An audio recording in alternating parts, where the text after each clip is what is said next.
Chapter 772. According to Rinbiao's words, you have more information about Neon. Tell me about it. In the headmaster's office, Li Zishuan saw Wang Rinbiao's confident expression. He guessed that Wang Rinbiao must have more information, so he asked. Wang Rinbiao nodded and slowly said, "It's a long story. I'll pick out some important things to tell you first. I'm sure it won't be long before the imperial court receives more detailed information. At that time, you'll be able to understand the situation clearly."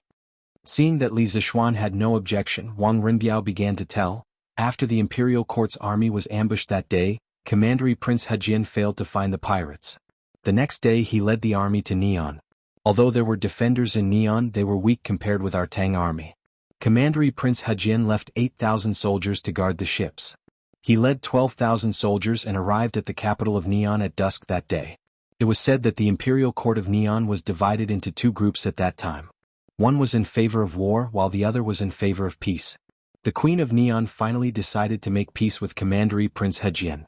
She sent a messenger out of the city to contact Commander Prince Hejian and express her goodwill. She also invited Commander Prince Hejian to the city as a guest. Commander Prince Hejian was brave. He only took one master with him and entered the city alone. Before leaving, he told the generals in the army that if they didn't return before dawn, they would be ready to attack the city. Who would have thought that the two of them would be gone for a full 6 hours? It was only in the middle of the night that the two of them returned from the city. However, when they left, there were only 2 of them. When they returned, there were more than 10 of them. All of them were assassins. The army outside the city knew that Commander Prince Hejian had been attacked by assassins in the city. They all shouted that they would kill their way into the city to avenge Commander Prince Hejian. Commander Prince Hejian didn't attack the city. He ordered people to interrogate the assassins and investigate their identities. By chance, a master assassin who was captured alive confessed that he was a hanger-on of the Suo family. Commander Prince Hejian was furious. He sent people into the city to ask the king of Pushgu to give him an explanation. Otherwise, he would personally enter the city to kill the Suo family. The king of Tuigu Kingdom severely reprimanded the mastermind of the assassination, Suo Xiai, and went to see Hejian Commander Prince in person, hoping that the Neon Kingdom could deal with the Suo family themselves. Hejian Commander Prince didn't agree. He told the king that there were only 2 ways to go. Either the imperial court of the Wei nation exterminated the Suo family, or he personally led the army into the city and exterminated the Suo family. Seeing this, Commander Prince Hejian immediately ordered the army to enter the city. Surprisingly, the queen didn't order the guards on the city wall to stop the army. The 12,000 soldiers entered the capital of Wei nation without any hindrance. A few hours later, the hundreds of people in the Suo family and the thousands of warriors they raised were all killed. For a moment, the capital of Fanio was filled with blood. One of the 3 major forces of the imperial court of the Neon Kingdom disappeared overnight. According to reliable sources, Hejian Commander Prince will return to the imperial court with a large amount of brass and silver sent by the Neon Kingdom as an apology. Moreover, the Neon Kingdom will work together to catch the pirate leader who attacked the imperial court last time. After he is caught, the descendant of Crown Prince Shengde will personally escort him to Chang'an. Even if it was just a simple story, Wang Rinbiao talked for half an hour.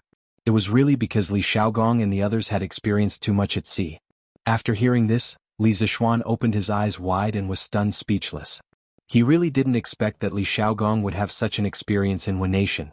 He also didn't expect that the Neon Kingdom could be defeated with only 12,000 soldiers of the Tang Empire. He couldn't blame him. The earliest he knew about the Neon Kingdom was that they were pirates in the Middle and Late Ming Dynasty. At that time, several pirates could chase thousands of soldiers of the Ming Dynasty. He didn't expect that in the Tang Dynasty, the strength of China and the Neon Kingdom would be opposite. However, he was still very happy to see the Neon Kingdom was unlucky. In his last life he was a genuine angry youth. This kind of national hatred was engraved in his bones and would not disappear because of time travel. Now, the Neon Kingdom was kneeling in front of the army of the Tang Empire. They not only lost their power but also paid compensation. It was so similar to the Braid Dynasty thousands of years later. It was so satisfying to think about it. Good. Good fight. The Neon Kingdom was so bold that they dared to assassinate the prince of the Tang Empire. If we don't teach them a lesson, they won't know what a great country is. Wang Rinbiao's words contained a lot of information. Although Li Zishuan didn't know much about Empress Gu, Crown Prince Shengde, the Suo family and the mountain-back elder brother and so on, he could roughly understand the story. He didn't want to know about the internal affairs of the Neon Kingdom. He only needed to know that Li Shaogong had pressed the Neon Kingdom to the ground and rubbed the Neon Kingdom's imperial court on the ground. This was a piece of good news that made people excited. So he couldn't help but laugh. Hearing this, Wang Rinbiao shook his head and said, Shaoxian, Prince Hejian won the battle. Of course, it's worth being happy, but things are far from as simple as you think. After His Highness returns to the imperial court this time, I'm afraid that he will be impeached by many ministers. Li Zishuan felt strange and asked, why is that? Wang Rinbiao slowly opened his mouth and explained, although the general is away from the imperial court and does not obey the emperor's orders, His Highness started the war with the Neon Kingdom without the emperor's permission. This will definitely cause chaos and panic in other small countries around the country. It will also damage the image of the Tang Empire. Some ministers will impeach Prince Hejian because of this. Li Zishuan glared and said angrily, I'll see who dares to do that. The Neon Kingdom disrespected Tang Empire.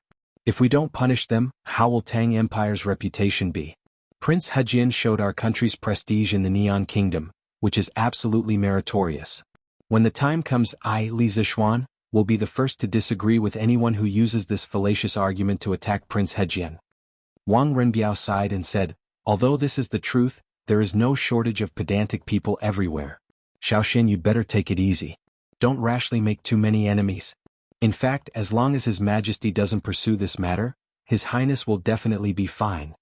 He didn't want Li Zishuan to offend too many people because of his impulsive actions. Li Zishuan shook his head and didn't say anything. After a while he was suddenly surprised and asked, Rinbiao, you said that the pirates suddenly attacked the fleet that night and killed dozens of civilians and soldiers. Do you know if Meng Yuliang was among those who died?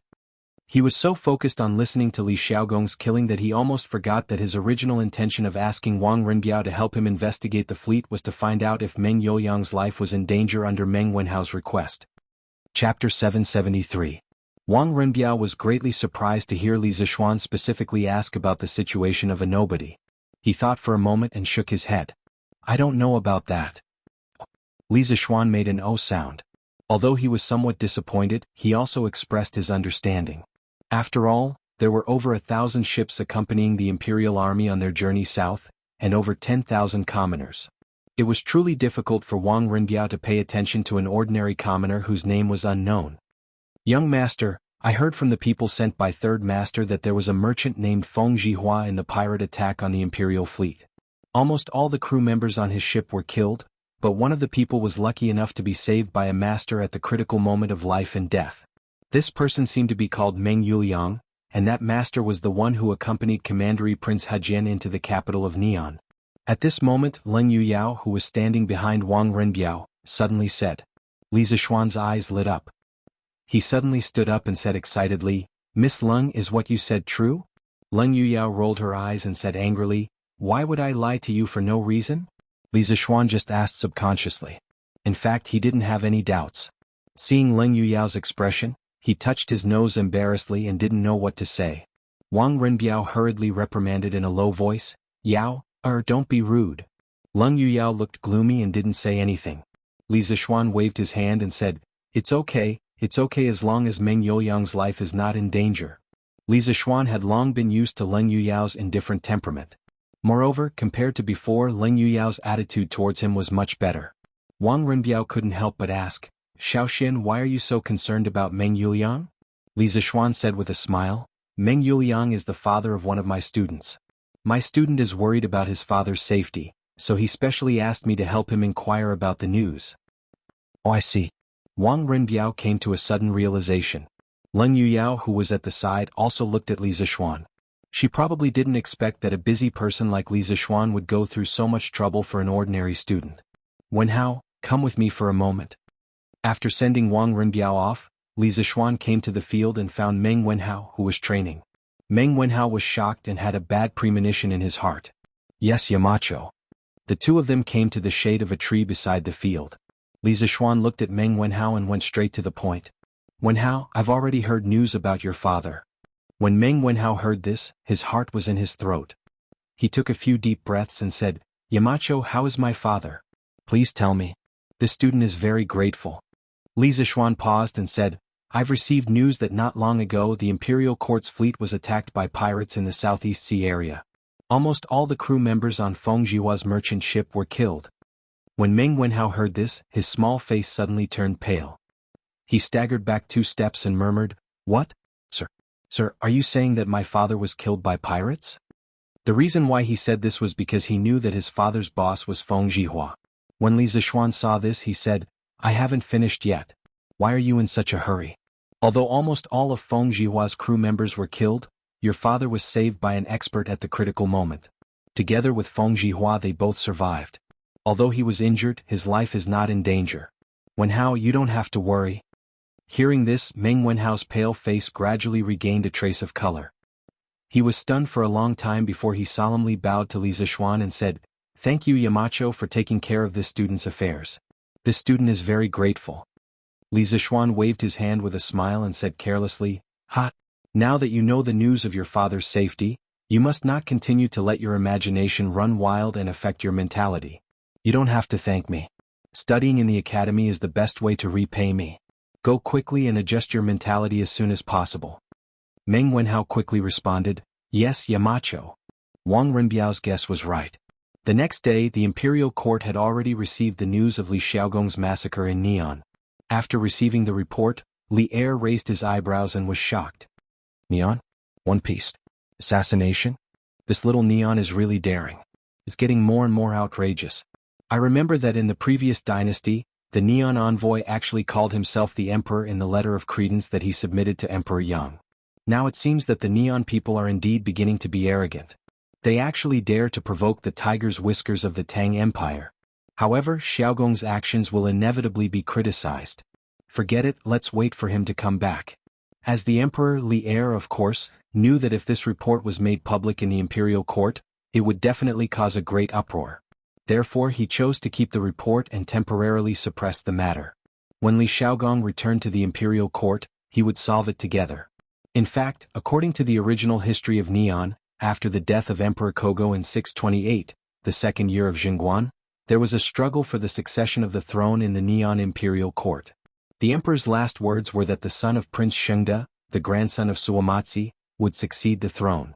However, Suamatsi violated the last words and supported Prince Tamura, the grandson of Emperor Minda, the son of Emperor Yasaka's eldest brother, as the emperor, who later became Emperor Shuming.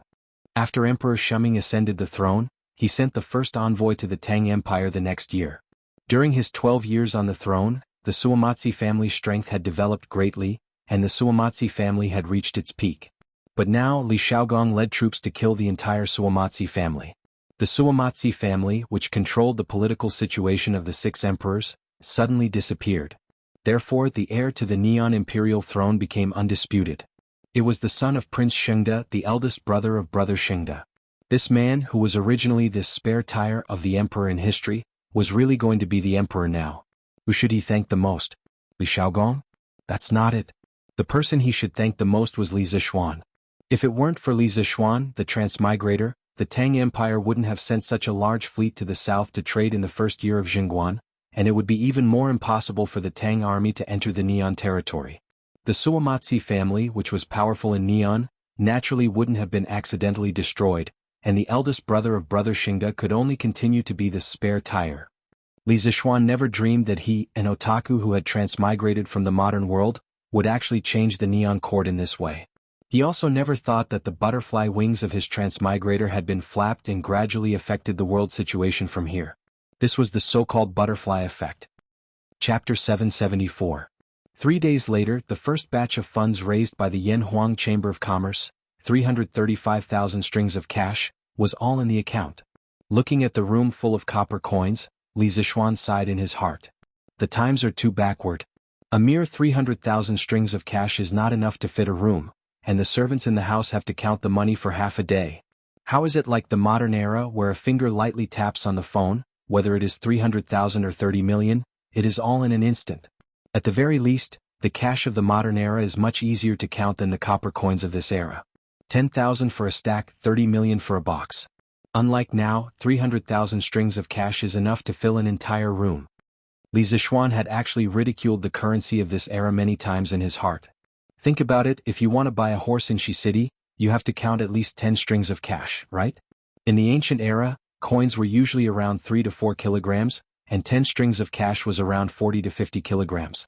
The weight of the copper coins used to buy a horse was almost equivalent to the weight of a person. One could imagine how inconvenient it was to buy a large amount of money in this era.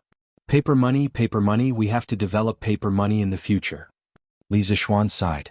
Modern online payments were still too far away from the technological level of the Tang dynasty, but paper money was still something to look forward to. In fact, before the Tang dynasty, there were already signs of paper money. According to historical records, because of the long war with the Xiongnu during the Han dynasty, the treasury was empty. In order to solve the financial problem, while the 3 baht and platinum coins, alloy coins made of silver and tin, were minted, the white deerskin coins were also issued. The so-called white deerskin coins were made of white deerskin from the palace gardens. Each piece was a square foot long and the edges were painted. Each piece was set at 400,000 strings of cash. Because its value far exceeded the value of the coins, the white deerskin coins were only used as tributes between the nobles, and were not used in circulation. Therefore they were not real paper money, and could only be said to be the precursor of paper money. In the middle of the Tang dynasty, there was a type of currency called flying money. At that time, when merchants went out to do business, it was inconvenient to bring a large amount of copper coins with them. First, they went to the government office to get a certificate, which recorded the place and the amount of coins. Then they took the certificate to other places to withdraw money to buy goods. This certificate was called flying money. Flying money was actually just a kind of currency exchange business. It did not enter into circulation itself and did not exercise the function of currency. Therefore it was not a real paper currency. During the Northern Song dynasty, the jiaozi of Sichuan and Chengdu was the beginning of paper money. It was not a coincidence that paper money did not appear in the Tang dynasty or earlier dynasties but in the Northern Song dynasty. It was an inevitable product of social, political, and economic development. In the Song dynasty, the development of the commodity economy was very rapid, and the circulation of goods required more money. At that time, there was a shortage of copper coins, which could not meet the demand of circulation. At that time, iron coins were commonly used in the Sichuan region. The value of iron coins was low and heavy, so it was extremely inconvenient to use them. 1 copper coin was equivalent to 10 iron coins. For every 1,000 iron coins, the big ones weighed 25 caddies, and the medium ones weighed 13 caddies. Buying a bolt of cloth would cost 20,000 iron coins. It weighed about 500 caddies and had to be carried on a carriage. Therefore, objectively speaking, there was a need for a lighter currency. This was also the main reason why paper money first appeared in Sichuan. Moreover, although the Northern Song dynasty was a highly centralized feudal autocratic country, the national currency was not unified. There were several currency areas, each of which governed their own affairs and did not use the same currency. At that time, there were 13 roads, administrative units of the Song dynasty, that used copper coins and 4 roads that used iron coins. Shaanxi and Hedong used both copper and iron coins. Each currency area strictly prohibited the outflow of money. Using paper money could prevent the outflow of copper and iron coins. In addition, the Song dynasty government was often attacked by Liao, Xia, and Jin. The military and reparations expenses were very high, so they also needed to issue paper money to make up for the financial deficit.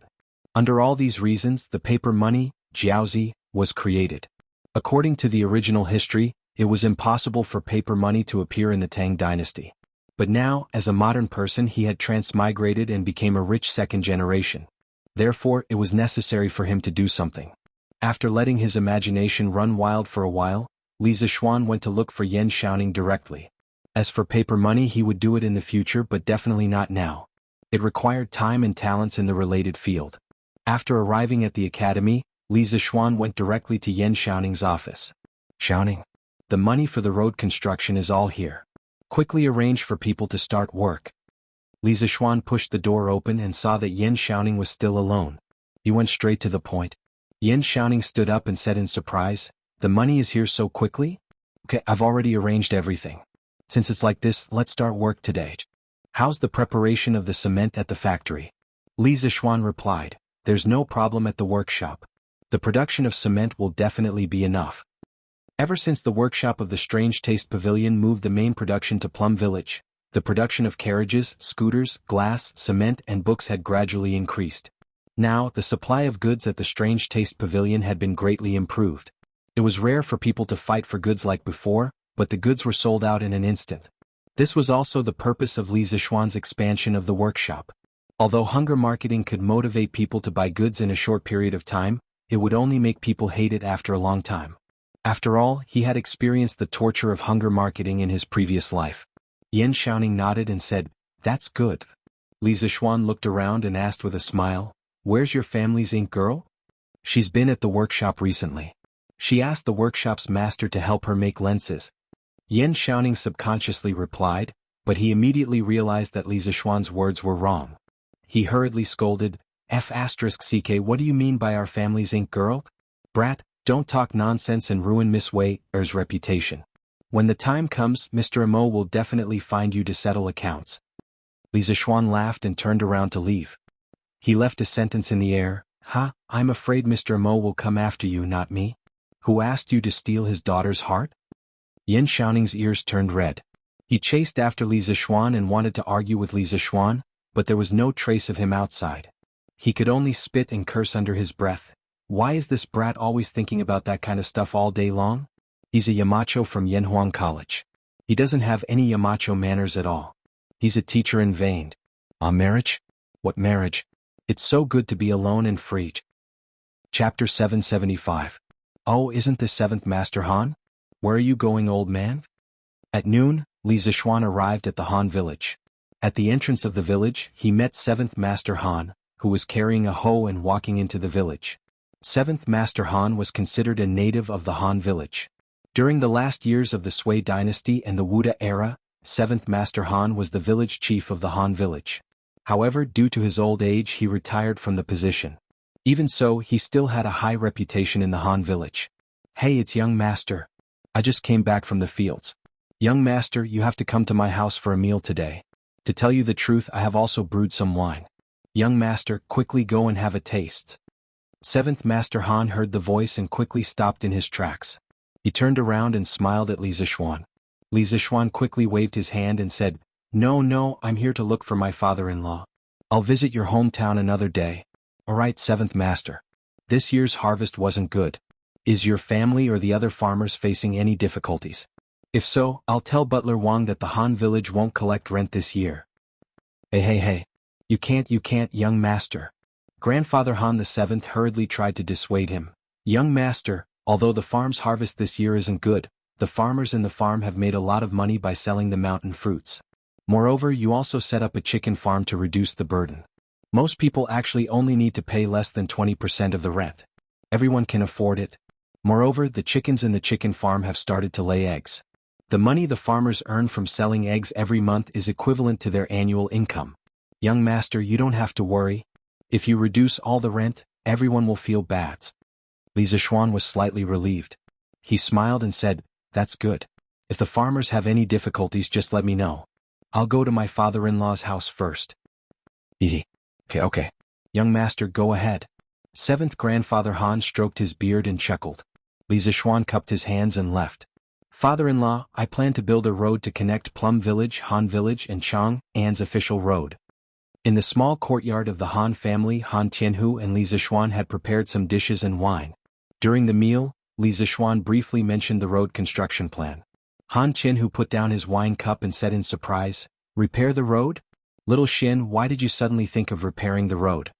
Li Zishuan repeated the theory that he had told Chao Wendong earlier, "If you want to be rich, you must first build roads." After hearing this, Han Tianhu was speechless. After a while, he said, "Little Xian, since this is the result of your careful consideration, then this old man will support you. Have you prepared the money and manpower to build the roads?" Li Zishuan nodded and said, "Everything is ready. Now everything is ready. We're just waiting for the construction to start. However, the road construction process might take up a portion of the land. Of course, it won't take up the entire land. It will only take up a small portion of the land. Even so, it will affect the farmer's future harvest. That's why I'm here today to ask for your help in coordinating with the farmers.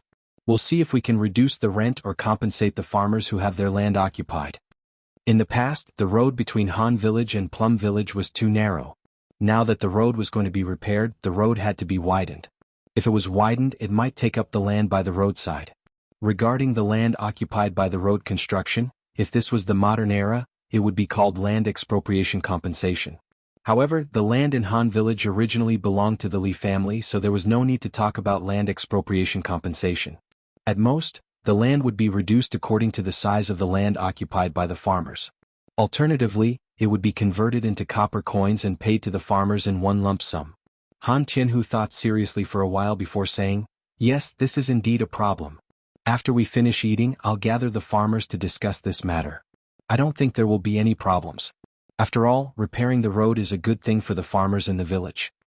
At around 1 o'clock in the afternoon, the villagers of the Han family manor were gathered at the threshing field at the entrance of the village. After waiting for a while, Han Tianhu saw that everyone was present. He stood in front of the crowd and said in a clear voice, "Today I've gathered all of you here because I want to discuss something with you. It's like this. Young Master intends to build a cement road similar to the one in Yanhuang College. It will connect Han Village and Plum Village with the official road outside Chang and City.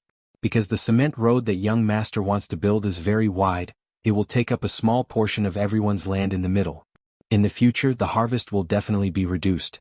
So today, I've gathered everyone here to discuss the compensation. Let's see if you're willing to reduce the rent or take a sum of money directly." As soon as Han Tianhu's voice fell, the villagers below began to discuss with each other with a buzzing sound. "Repair the road? Young Master wants to repair the road for us? That's great. And it's a cement road. Do you know what cement road is? It's the very smooth road like Yanhuang College's. I didn't expect that we would be able to walk on that road in the future. If this road is repaired, won't we only need half an hour to get to Chang and in the future? Li Zheng, when will Young Master repair the road for us? I'll go over and help." Hu Hanyun shouted as he looked at Han Tianhu. Han Tianhu replied, "It started this afternoon. So everyone needs to discuss and come to a conclusion as soon as possible. We don't want to affect Young Master's progress." Hu Hanyun laughed and said, "Hey, what's there to discuss? Even if the road will take up some land, how much land can a road take up? Anyway, I old Hu don't want any compensation. Young Master repairing the road is also a good thing for the farm. Young Master has already done his utmost for us by not asking me to repair the road. How can I, old Hu, be so thick-skinned as to ask Young Master for money?" What Hanyun said is right. Although the road will take up some land and affect the future harvest, if this road is repaired, it will be of great benefit to our entire village. We can't be ungrateful and ask the Young Master for money for such a small profit. Grandfather Han also spoke up at this moment. After the old man finished speaking, voices of agreement rang out one after another. Grandfather Han is right. Young Master is kind enough to repair the road for us. We can't be ungrateful. Yes, we can't be ungrateful. Li Zheng, we don't want any compensation. In an instant, the farmers were clamoring to reject Li Zishuan's compensation for the land. This was what the people wanted. Chapter 776. The same thing happened in the Plum Village. In the afternoon, after Li Zishuan finished his meal, he went to the Plum Village to inform the village chief, Lu Qingfeng. Lu Qingfeng also gathered the villagers at the village entrance. Unsurprisingly, the villagers of the Plum Village were the same as the villagers of the Han Village. They were not willing to accept any compensation. "Hey, Young Master is too kind. Previously he reduced our rent by so much. Now we have eggs to sell. Whoever goes to Young Master to ask for compensation is really too heartless." "That's right. We can't accept this compensation. Otherwise my wife will beat me to death. We have to live up to our conscience. We can't let Young Master's heart down." Compared to the Han Village, the villagers of the Plum Village did not enjoy the profits from selling the mountain fruits. However, their loyalty to Li Zishuan and their sense of belonging to the Li family was no less than the villagers of the Han Village. This was because before the Plum Village became Li Zishuan's fiefdom, they were bullied by the father and son of the Lu family. It was Li Zishuan's arrival that saved them from their misery and allowed them to live a happy life. They cherished everything they had now. Not only can we not ask Young Master for money, I think we should help Young Master fix the road. After all, didn't Young Master fix this road for us? Now that the crops have been harvested, each family can probably contribute one laborer. This way the road can be fixed faster. Don't you think so, Second Master? Mei Jun, who was in the crowd, suddenly shouted. Lu Qingfeng, who was in front of the crowd, frowned.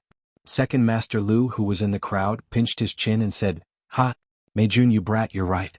Young Master is building this road for us. Although we don't need to fork out any money, we can contribute. Don't you think so, everyone?" Second Master Lu's influence in the Plum Village was not to be underestimated. Once he said that, the villagers all echoed his words. Second Master Lu is right. Since we can't fork out any money, we have to contribute. Otherwise, we won't be able to live up to our conscience. That's right. Young Master fixed this road for us. How can we not help? We have to help. I'll help young Master tomorrow. At Yanhuang College, when Li Zishuan received the news from Han Tianhu and Lu Qingfeng, he had a strange expression on his face. He felt both helpless and touched. Compared to the modern society where everyone was profit-driven and deceitful, the people of the Tang dynasty were much more simple and honest. Kindness to others will eventually be rewarded with kindness. The villagers could see the little bit of good deeds that Li Zishuan usually did, and when it was within their power, they would not hesitate to contribute their own good deeds. Maybe this is what they mean by, good will be rewarded with good. Li Zishuan murmured to himself, fine. Since they have good intentions, I'll accept it. I just don't know how long it will take to fix this cement road. After it was repaired, it would be faster and more comfortable to take a horse carriage from the academy back to Chang'an. This is what I call enjoyment. Therefore, on this afternoon, Yan Xiaoning led a construction team of more than 3,000 people and quietly began the construction of the world's first cement road. The next day, a big event was about to happen in Chang'an City. Toilet paper was going to be sold. Last weekend, Yanhuang College's students were on holiday. The people outside heard from the students that Yanhuang College had a very soft type of toilet paper that was especially suitable for wiping people's butts. At that time, it attracted a lot of people who wanted to buy it. Unfortunately, Chitsu Pavilion did not sell toilet paper. Of course, the week mentioned here referred to a unit of time that Yanhuang College proposed to make it easier to calculate the students' holidays. Every 7 days was a week. This was clearly explained in the Yanhuang College calendar. Currently, the concept of week had started to become popular in a small circle, but it was not fully popularized yet. Yesterday, these people heard from Tang Dynasty Daily that Chitsu Pavilion was going to start selling toilet paper today. One by one, they came to line up early in the morning ready to buy some to try. Although some of them had children studying in the academy, no one would let their children secretly take toilet paper from the academy. Firstly, it would be embarrassing if they were found out. Secondly, it was not worth the risk for toilet paper at all. What if they were expelled? What would they do then? Hey, I can finally buy some toilet paper to try at home today. I don't know if this thing is as magical as the legends say. Of course it is. Anything from Chitsu Pavilion must be the best. That's right, but I don't know how much the Chitsu Pavilion prepared today. Don't sell it out before it's my turn. I don't think so. I heard that Chitsu Pavilion's workshop expanded in Plum Village. The number of craftsmen there is several times more than before. Didn't you see that there's no need to rush to buy the new carriages, glass cups and glass lamps? This means that we don't have to worry about the Chitsu Pavilion's current production capacity. Hee, that's good. Hey, the door is open. Shopkeeper's son and the others are coming out. At this moment, the door of Chitsu Pavilion opened. Sun Huayuan walked out with a smile on his face flushed. Dear customers, don't worry, everyone has a share today. The workshop has prepared 3 days' worth of toilet paper to ensure that everyone can buy it. Don't push, don't cut in line, take your time. One roll of toilet paper is only 100 copper coins. Before anyone could say anything, Sun Huayuan had already spoken first. The crowd immediately became restless. 100 copper coins for a roll of toilet paper was still a little expensive. If they bought it, they would have to use money to wipe their butts when they pooped. Of course, only a small number of people hesitated. Most people were not dissatisfied with the price. After all, in this era where paper was very expensive, strictly speaking, 100 copper coins for a roll of toilet paper was actually not expensive. After Sun Huayuan finished speaking, he cupped his hands to the crowd and turned to enter Chitsu Pavilion. Most of the people who came to buy toilet paper were not shocked by the price of 100 copper coins per roll. However, as Sun Huayuan said that everyone could buy toilet paper, many people, especially those who were at the back of the line, were very excited and secretly sighed. The Chitsu Pavilion finally doesn't have to miss out every time. This is great. At first glance, it was obvious that these people had been cheated by the Chitsu Pavilion's hunger marketing. Otherwise they wouldn't have complained like this. Chapter 777. Wow. It's so white and soft. Inside the strange interest pavilion, a customer exclaimed. Don't misunderstand, he wasn't doing anything inappropriate. He was just caressing a roll of toilet paper. So this is toilet paper. This is 1,000 times, no, 10,000 times more comfortable than toilet paper. In this world, no one can compare to Lord Li when it comes to enjoyment. Give me 10 rolls. It was obvious that this was someone who didn't lack money. He directly asked for 10 rolls. The Curious Pavilion was also very confident today. They didn't set a limit on how much each person could buy. As long as it wasn't the kind of person who wanted to buy hundreds or thousands of rolls, the Curious Pavilion would sell it to them. Clearly, Sun Huayuan was very confident in the amount of toilet paper they had. Quick, give me 10 rolls too. A young man in a servant's uniform held a copper coin and hurriedly called out. It seemed like he was a servant of some rich family. His young master might even be a student of the academy. Counting the days, Yanhuang College would be on holiday this afternoon. The second weekend was coming soon. The people at the front of the line returned with a full load. The people at the back were looking forward to it. As time passed, more and more people returned with a full load. The remaining toilet paper in the Curious Pavilion didn't show any signs of drying up. What everyone was worried about didn't happen. In an elegant room in the Curious Pavilion, 6 people sat. They were Sun Huayuan, Chao Wendong, Liao Shifan, Lin Wenyuan, Zhang Jingyang, and the housekeeper from the Wang family who helped Wang Rinbiao buy the shares last time. Clearly, the first batch of members of the Flame Yellow Chamber of Commerce were all here, except for the Crown Prince. Everyone, my Lord Ju said that the first batch of toilet paper will be given to you all. The Crown Prince doesn't need this business. The 5 of you can each get an average of 10,000 rolls of toilet paper. The price is 80% of the market price. After this, the Curious Pavilion will provide you with a batch of goods. You can sell them in Chang'an City, or you can ship them to other places to sell at a high price.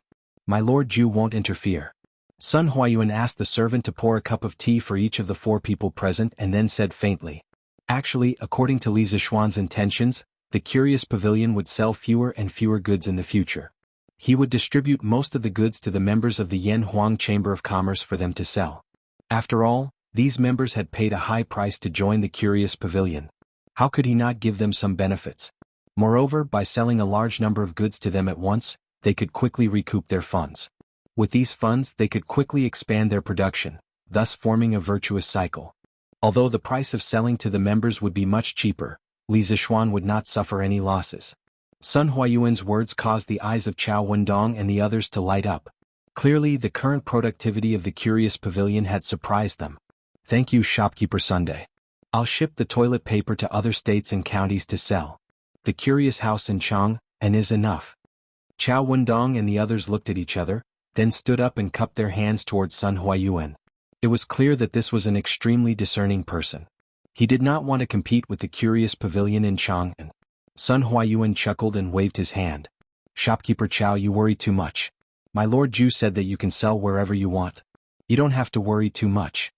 Hearing Sun Huayuan say this again, Chao Wendong and the others were convinced that Li Zishuan did not care about the Chang'an market at all. They all hurriedly stood up and cupped their hands in thanks. Shopkeeper's son, Lord Ju is willing to distribute the toilet paper to us to sell. I wonder if Lord Ju is willing to distribute the rest of the items such as the new carriage, glass cup, and divine mirror? Liao Shifan carefully looked at Sun Huayuan, then stood up and asked tentatively. Chao Wendong, Lin Wenyuan, and Zhang Jingyang secretly praised Liao Shifan for his boldness. They all looked at Sun Huayuan with hopeful eyes. The old housekeeper of the Wang family did not pay much attention to this. This was because Li Zishuan had cooperated with Wang Rinbiao a long time ago. Even without the Flaming Yellow Chamber of Commerce, the Wang family did not lack the new carriage, glass cup, and divine mirror. As for why the Wang family, despite being blessed by the heavens, still wanted to pay a huge sum of 100,000 strings of coins to join the Flaming Yellow Chamber of Commerce. This could only be attributed to Wang Rinbiao's wisdom. He felt that the items the Curious House had now were only the tip of the iceberg of Li Zishuan's abilities. He was optimistic that Li Zishuan would be able to create even greater wealth in the future. Sun Huayuan stroked his beard, then took out a piece of paper from his sleeve and handed it to everyone. Haha, my Lord Ju has already instructed that this paper contains a list of all the goods in the Curious House's inventory. In principle, based on the percentage of shares each family has, you can split these goods at 70 to 80% of the market price. Of course, if there are people who don't want a certain item, they can also sell it to others. This will depend on how you discuss it. In truth, this was just a temporary measure, because the Curious House's production capacity had not yet been fully released. In a few more days, when the production capacity of the workshop was fully released, Chao Wendong and the others could buy whatever they wanted, and as much as they wanted. It all depended on their personal wealth. Other than the old housekeeper of the Wang family, everyone else was delighted. They had not joined the Chamber of Commerce for nothing. At this rate, they would soon be able to earn back all of their membership fees. It had to be known that even though the Wang family had deep roots and great strength, they had not been able to sell the goods of the Curious House to every province and county of the Great Tang. Besides Chang, and the other provinces and counties still had a great desire for the goods of the Curious House. That's great, that's great. Many thanks to shopkeeper's son, many thanks to Lord Ju. After looking through the list of goods, Chao Wendong said excitedly. It was true that he was the largest cloth merchant in Chang'an, but with his channels, it was very easy for him to sell the goods of the Curious House to other places at a high price. Sun Huayuan waved his hand and said with a serious face, "Everyone, forgive this old man for speaking out of turn. My Lord Ju does not object to you using the goods of the Curious House to earn money, but my Lord Ju does not wish for you to earn money that goes against your conscience. You can be rich but you cannot be unethical. My Lord Ju is an official in the imperial court and has always valued his reputation. As members of the Yanhuang Chamber of Commerce, you must not tarnish the reputation of the Yanhuang Chamber of Commerce because of your own lack of morals. Otherwise, my Lord Ju will definitely not tarnish the reputation of the Yanhuang Chamber of Commerce." Everyone's hearts trembled, and they hurriedly stood up and clasped their hands. "Please rest assured, Shopkeeper Sunday. We will definitely not do anything unethical and tarnish the reputation of the Yanhuang Chamber of Commerce." Sun Huayuan nodded.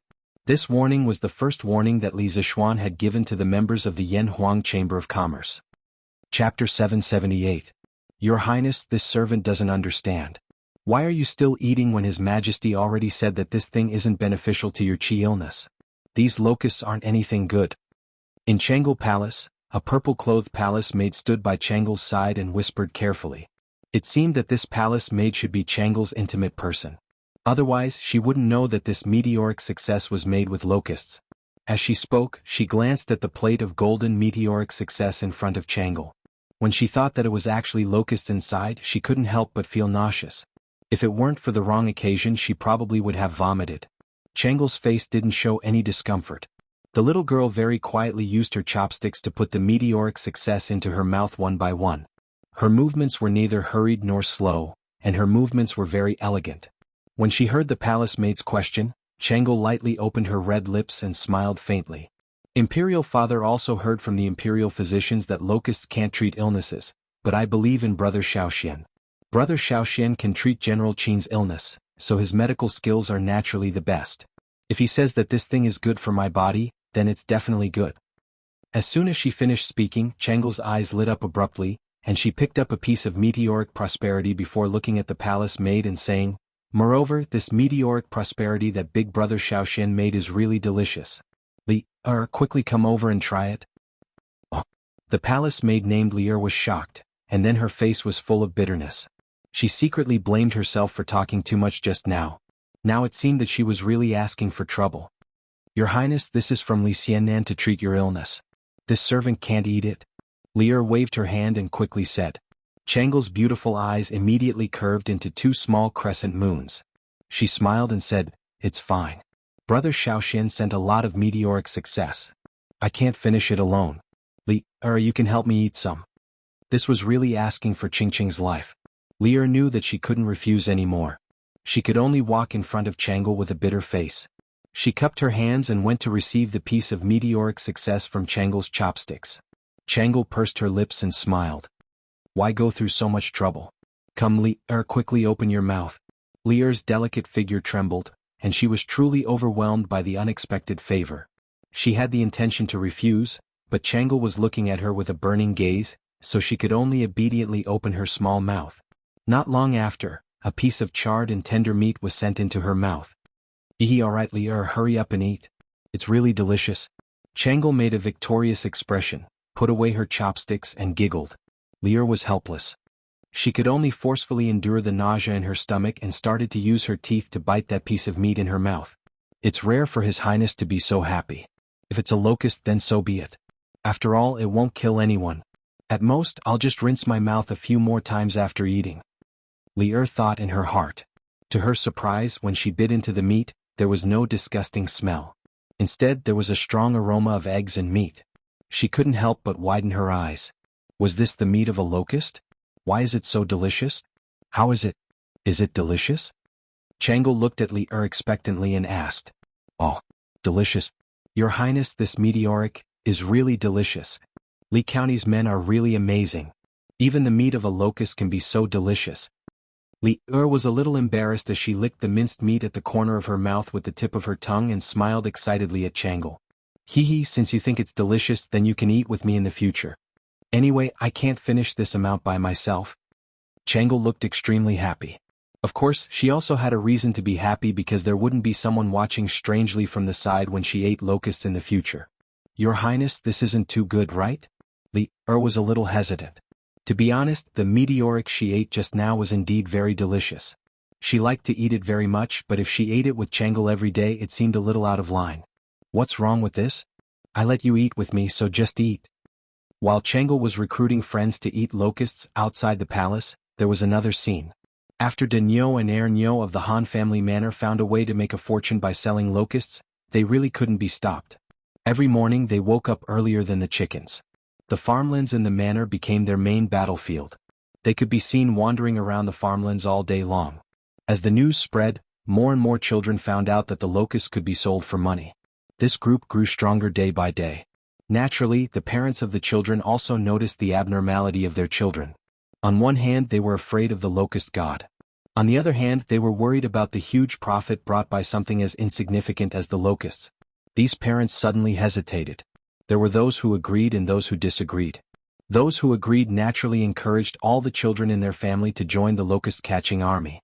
Some parents even rolled up their sleeves and joined the battle personally. Those who objected captured their own children and forbade them from catching locusts in the fields. However, when they saw that their other children had earned a lot of copper coins from catching locusts, they were envious and tried their best to escape from the cage. In fact, they were not the only ones who were envious. Their parents were also secretly envious. Logically speaking, one caddy of locusts could be sold for 3 copper coins. This was not a low price. If they did nothing but go to the farmlands to catch locusts, if they were lucky, the day's profit would be equal to the day's wages at the docks. Most importantly, catching locusts was not only a job for adult men, but also for the elderly, women, and children. Think about it, if the whole family was involved, then the daily profit would be. Just like that, when they saw other people getting rich, many who were against the idea of catching locusts were shaken. Gradually, they joined the ranks of the locust-catching army. Actually, compared to using locusts to make food, it was Li Zishuan's real purpose to shake people's attitudes towards locusts. Since these deep-rooted beliefs were not easy to change, then he would use subtle benefits to assimilate them. As a result, the number of locusts purchased by the academy's cafeteria skyrocketed. Initially, Soaring Star was only provided to the students in the special training class. However, after a few days, the head chef realized that there were too many locusts. The students in the special training class could not finish them all. Therefore, after asking for permission from Li Zishuan, Soaring Star was provided to all the students and teachers in the academy. At the time, Li Tai and Sun Zifan were overjoyed. The delicacy of Soaring Star captured the taste buds of many students. What was the most popular dish at the academy now? It had to be none other than Soaring Star. Chapter 779. A few more days passed. Plum Village and the villages around the Han Village also knew that the Yanhuang College cafeteria was buying locusts. Moreover, it was 3 copper coins per caddy. Wasn't that picking up money? Therefore, the army of locusts increased several times. The number of locusts that the college cafeteria received was even more overwhelming. This time, even if all the teachers and students in the college ate to their heart's content, they wouldn't be able to finish it. However, Li Zishuan was already prepared for this situation. On this day, the Zuaxian restaurant in Chang and city's West City quietly released a new dish called Meteoric Success. Yo, shopkeeper Lu, there's a new dish again. Meteoric Success, that's a good name. When it was close to noon, a customer came to the Immortal Indulgence Inn, and he inadvertently glanced at a new dish on the menu. When he focused his eyes and saw the words Meteoric Rise written on it, he couldn't help but laugh. Hey, isn't this old Master Wang? Long time no see. Shopkeeper Lu's face was full of wrinkles. He first greeted him, then replied, "This Meteoric Success is a new dish invented by my Lord Ju. It was originally only available in Yanhuang College, and the students were full of praise for it. My Lord Ju felt that this delicacy should be shared with everyone, so Old Master Wang, you're lucky today. That diner was obviously shocked. Wow. It's actually a new dish invented by Lord Ju, and only the college could eat it before. I'm really lucky today. He saw that there were still empty seats in the restaurant. Therefore he said to Shopkeeper Lu, Shopkeeper Lu, give me a portion of gnawed chicken, a portion of dongpa meat, and a portion of meteoric success and a pot of gentle beauty. Obviously this person was also a rich person. He didn't even ask for the price of meteoric success and directly asked for a portion. Shopkeeper Lu chuckled and replied, all right. Old Master Wang, please take a seat. The dishes will be served soon. A moment later the dishes were served.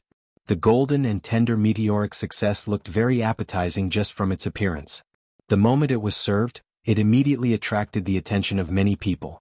That diner swallowed his saliva and picked up his chopsticks to eat the soaring star. As soon as the crispy and soft soaring to heaven entered his mouth was immediately filled with the aroma of eggs and meat. There was also a tinge of numbness. This customer couldn't help but widen his eyes and exclaim repeatedly that it was delicious. He simply couldn't stop. Oh, delicious. It was really delicious. There was a salty smell, a fragrant smell of fried oil, a numbing smell and a meaty smell. Manager Lu, what kind of meat is used to make this soaring to prosperity?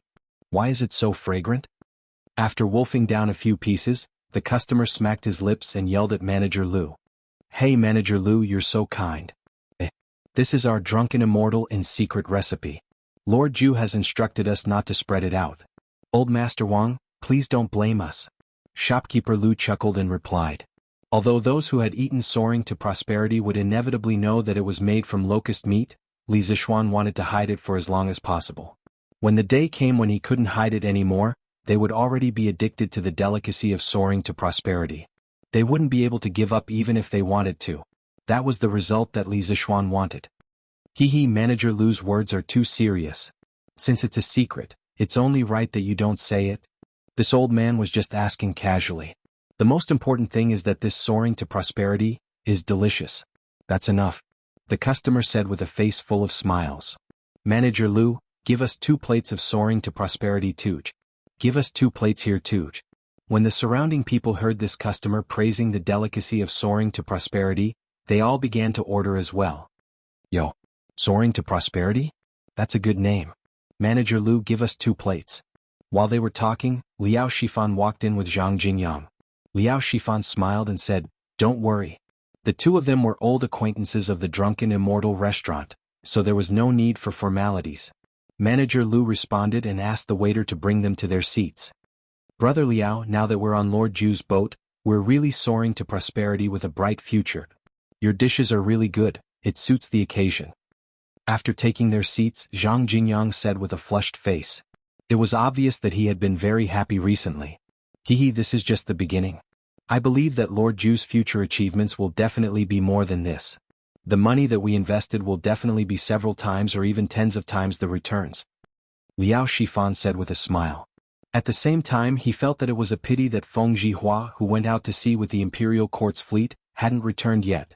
Because once the fleet returned he would be able to invest more money and earn more money. Brother Liao, you have good tastes. Hey little Shin, what are these things that you put in the yard? They look like eggs, but why do you have so many eggs? Saturday, Yanhuang College's day off. In the afternoon, Cheng Chumo went to Li Zishuan's courtyard in Yunshan and saw that the cement ground in the yard was filled with densely packed spherical things. They looked like eggs, but there was a layer of gray substance on top of them which looked a little strange. Cheng Chumo squatted on the ground and touched it, then asked loudly. This guy didn't return to Chang, and during the holidays and just stayed in Yunshan. Although he could buy toilet paper now, Cheng Chumo still wasn't used to living in the old house in Chang'an. Old Cheng's family had a courtyard in Yunshan that was gifted by Li Zishuan. There was nothing in it before, but Cheng Chumo didn't get used to living at home last week. After returning to the academy, he began to order people to move furniture in. Now that it was habitable, this guy became Li Zishuan's neighbor and would visit from time to time. Put it down, don't touch it. This is an egg with lime. I took it out to dry today. Chonyo, don't mess around. Li Zishuan walked over and kicked Cheng Chumo's butt in a bad mood as he said. To make century eggs, the fresh eggs were placed in a pot or basin filled with lime paste. After the eggs were dipped in lime, they were taken out and mixed with chaff or sawdust. Then they were placed in a jar and sealed. Generally speaking, it would take about 7 days in spring and autumn, and 4 days in summer. When the time was up, they should be taken out to dry in the jar. This time, the century eggs that were being dried in the Li family's courtyard were the ones that had been rolled out last week. Wow. It's really an egg. Oh my god. I didn't believe it when I heard that your family was buying eggs a while ago, but I didn't expect it to be true. Xiao Xian, why did you get so many eggs? You even added lime. Are you trying to hatch chicks?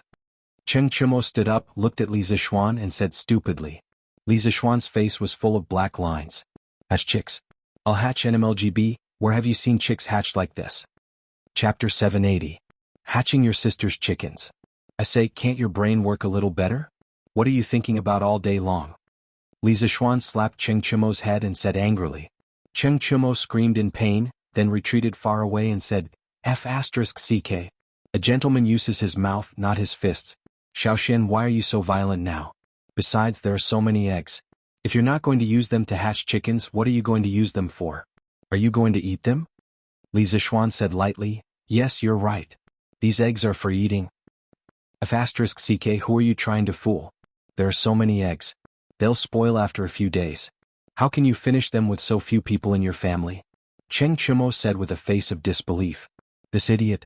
Li Zixuan shook his head and said, these eggs are not ordinary eggs. They can be stored for a long time. As he said that, he picked up a century egg covered with lime and sawdust and said, this egg is now 80% cooked. After a few days, you can peel the eggshell directly, add some vinegar and garlic and eat it. It's simply a delicacy. Duck eggs were the majority of century eggs made with traditional methods.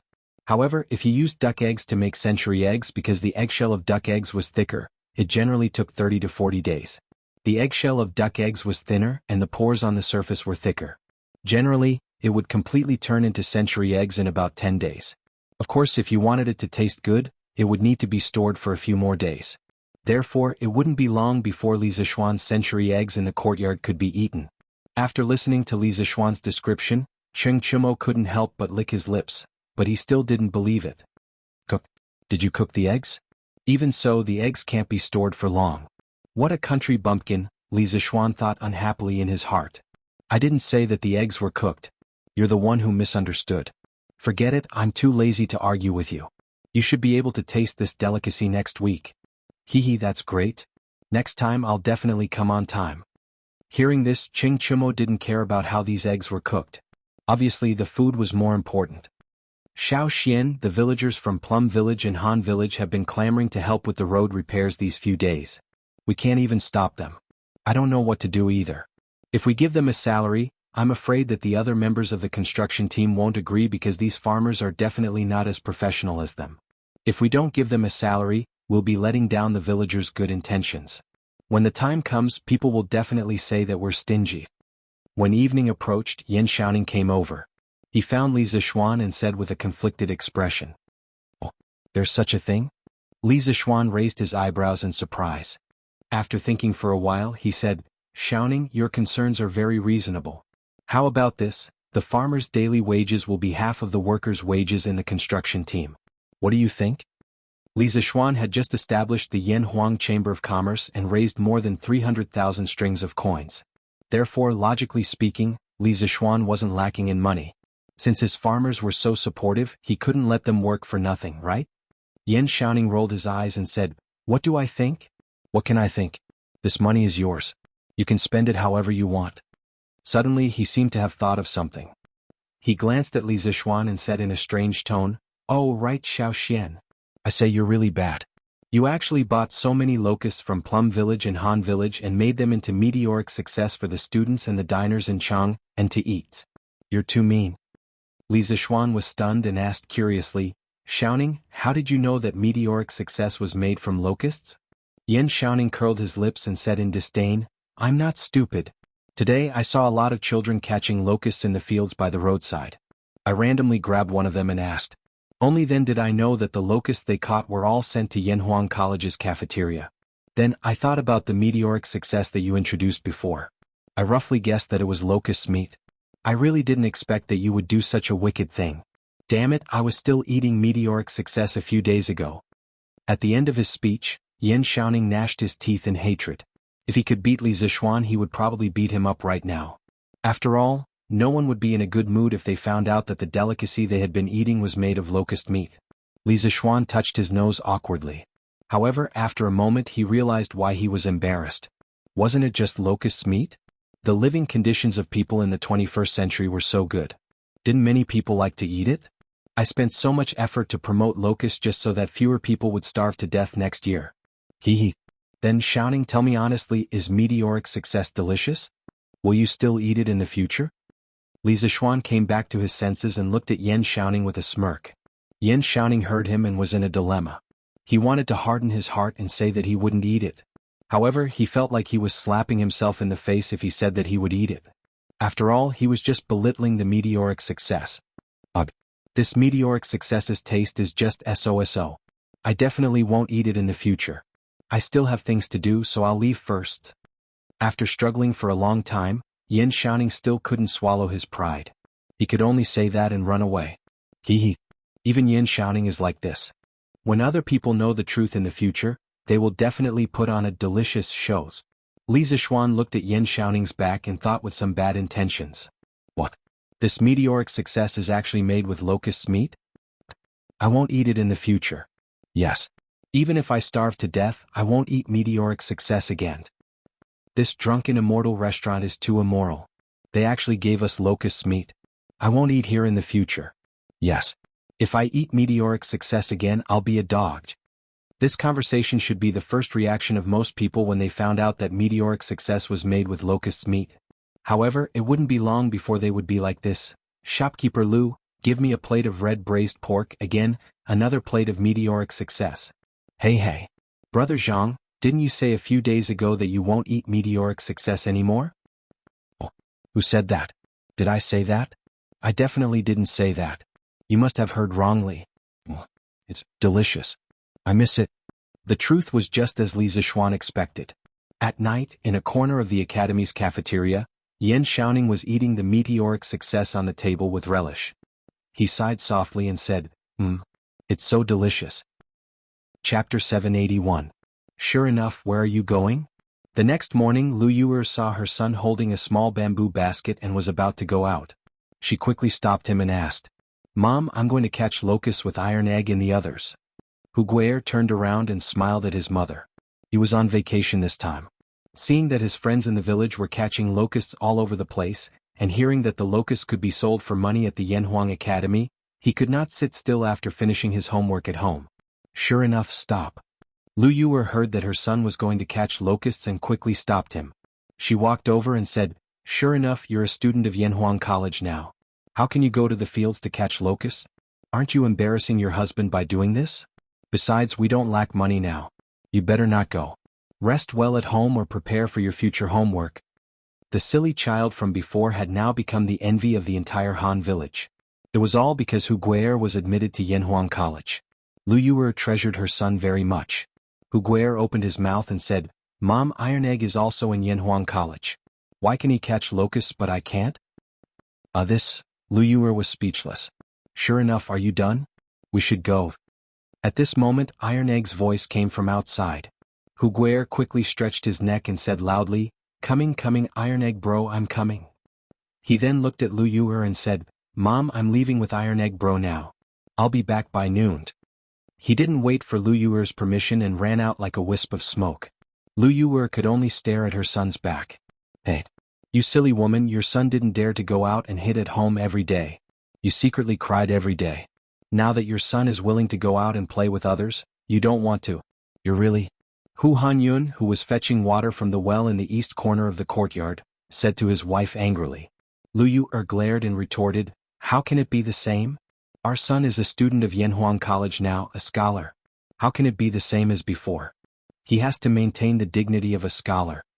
When Hu Hanyun heard this, although he was happy in his heart, his mouth said carelessly, Hey! Young master didn't say anything, but you silly woman. Tai Dan'er is young master's personal disciple. If he can catch locusts, how can our son be more precious than him? Lu Yuel was a little flustered and exasperated. She snorted and said, I don't care. Anyway, my son is definitely the best. I can't be bothered with you, old thing. I'm going to the chicken farm on the mountain to pick up eggs. So, It would be even better if I could pick up money. Hu Hanyun was speechless. A few days ago, in Plum Village, Second Master Lu's chicken farm, 7 chickens had gone missing, but there were 3 strings of money on the ground. Once the news spread, it attracted the envy of many farmers. Everyone said that Second Master Lu's family had encountered a group of righteous thieves who stole things and left money behind. 7 chickens, 3 strings of money. No matter how you looked at it, Second Master Lu made a profit, so many people hoped that they could meet such thieves. Come back quickly, don't forget to come back at noon to cook. Hu Hanyun shouted at the top of his voice.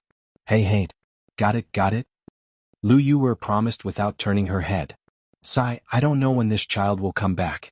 He said he would come back last month, but he didn't. I don't know if this child is doing well outside. It was said that mothers were closer to their sons and fathers were closer to their daughters. This saying seemed to be true. Hu Hanyun looked at the empty courtyard and muttered to himself. Sigh. Iron Egg Bro, why do you think Yamacho collected so many grasshoppers? Don't tell me Yamacho also likes to fight grasshoppers? In the fields of the Han village, Hu Sure was looking for locusts on the ground while casually chatting with Iron Egg next to him. The small bamboo basket on his body was already filled with locusts. It seemed that he had a good harvest this morning. Hearing Hu Sure's stupid cute words, Iron Egg couldn't help but laugh.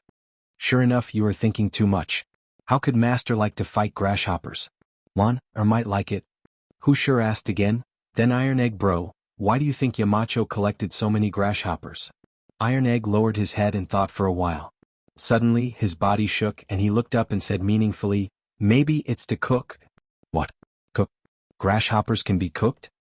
Hu Sure's eyes almost popped out when he heard this. He asked incredulously. Iron Egg Bro's face became calm. He said lightly, why can't they be cooked? Not only can they be cooked, but you have also eaten them recently. Hu Sure was shocked. Ah? I have eaten them recently? Iron Egg Bro, are you saying that I have eaten grasshopper meat recently? Wretch. Where did I eat it? Iron Egg Bro sighed and shook his head. Sigh, not only did you eat it, but I also ate it. The meteoric rise in the academy was made with these grasshoppers. He just realized it, but what could he do even if he did? He had already eaten what he wanted to eat and Li Zishuan was his master. He couldn't say anything and could only swallow his bitterness. No way? Meteoric rise is made of grasshoppers? Wretch. But it doesn't look like it at all. Hu Sure's face turned pale. He felt nauseous and said in disbelief. Oh, that only means that my master's technique is brilliant. Meteoric rise is definitely made of grasshoppers. You don't have to doubt it. Otherwise it would be hard to explain where all the grasshoppers went. Iron Egg Bro straightened his back, but he didn't feel nauseous. His face was calm. Oh, then what should I do? Recently I am addicted to eating meteoric rise. Iron Egg Bro, you are telling me that this thing is made of grasshoppers. Should I continue to eat it in the future? Who sure enough he was in a dilemma. A few days later the weather was cloudy. The military training had been going on for more than half a month. Everything was going according to the established procedures. The students were becoming more and more disciplined, and so were the instructors. Therefore Li Zishuan rarely paid attention to the academy. Naturally he couldn't get up in the morning and began to sleep in. Lord Ju, the Imperial Court's fleet is back. They are almost at the pier by the murky river.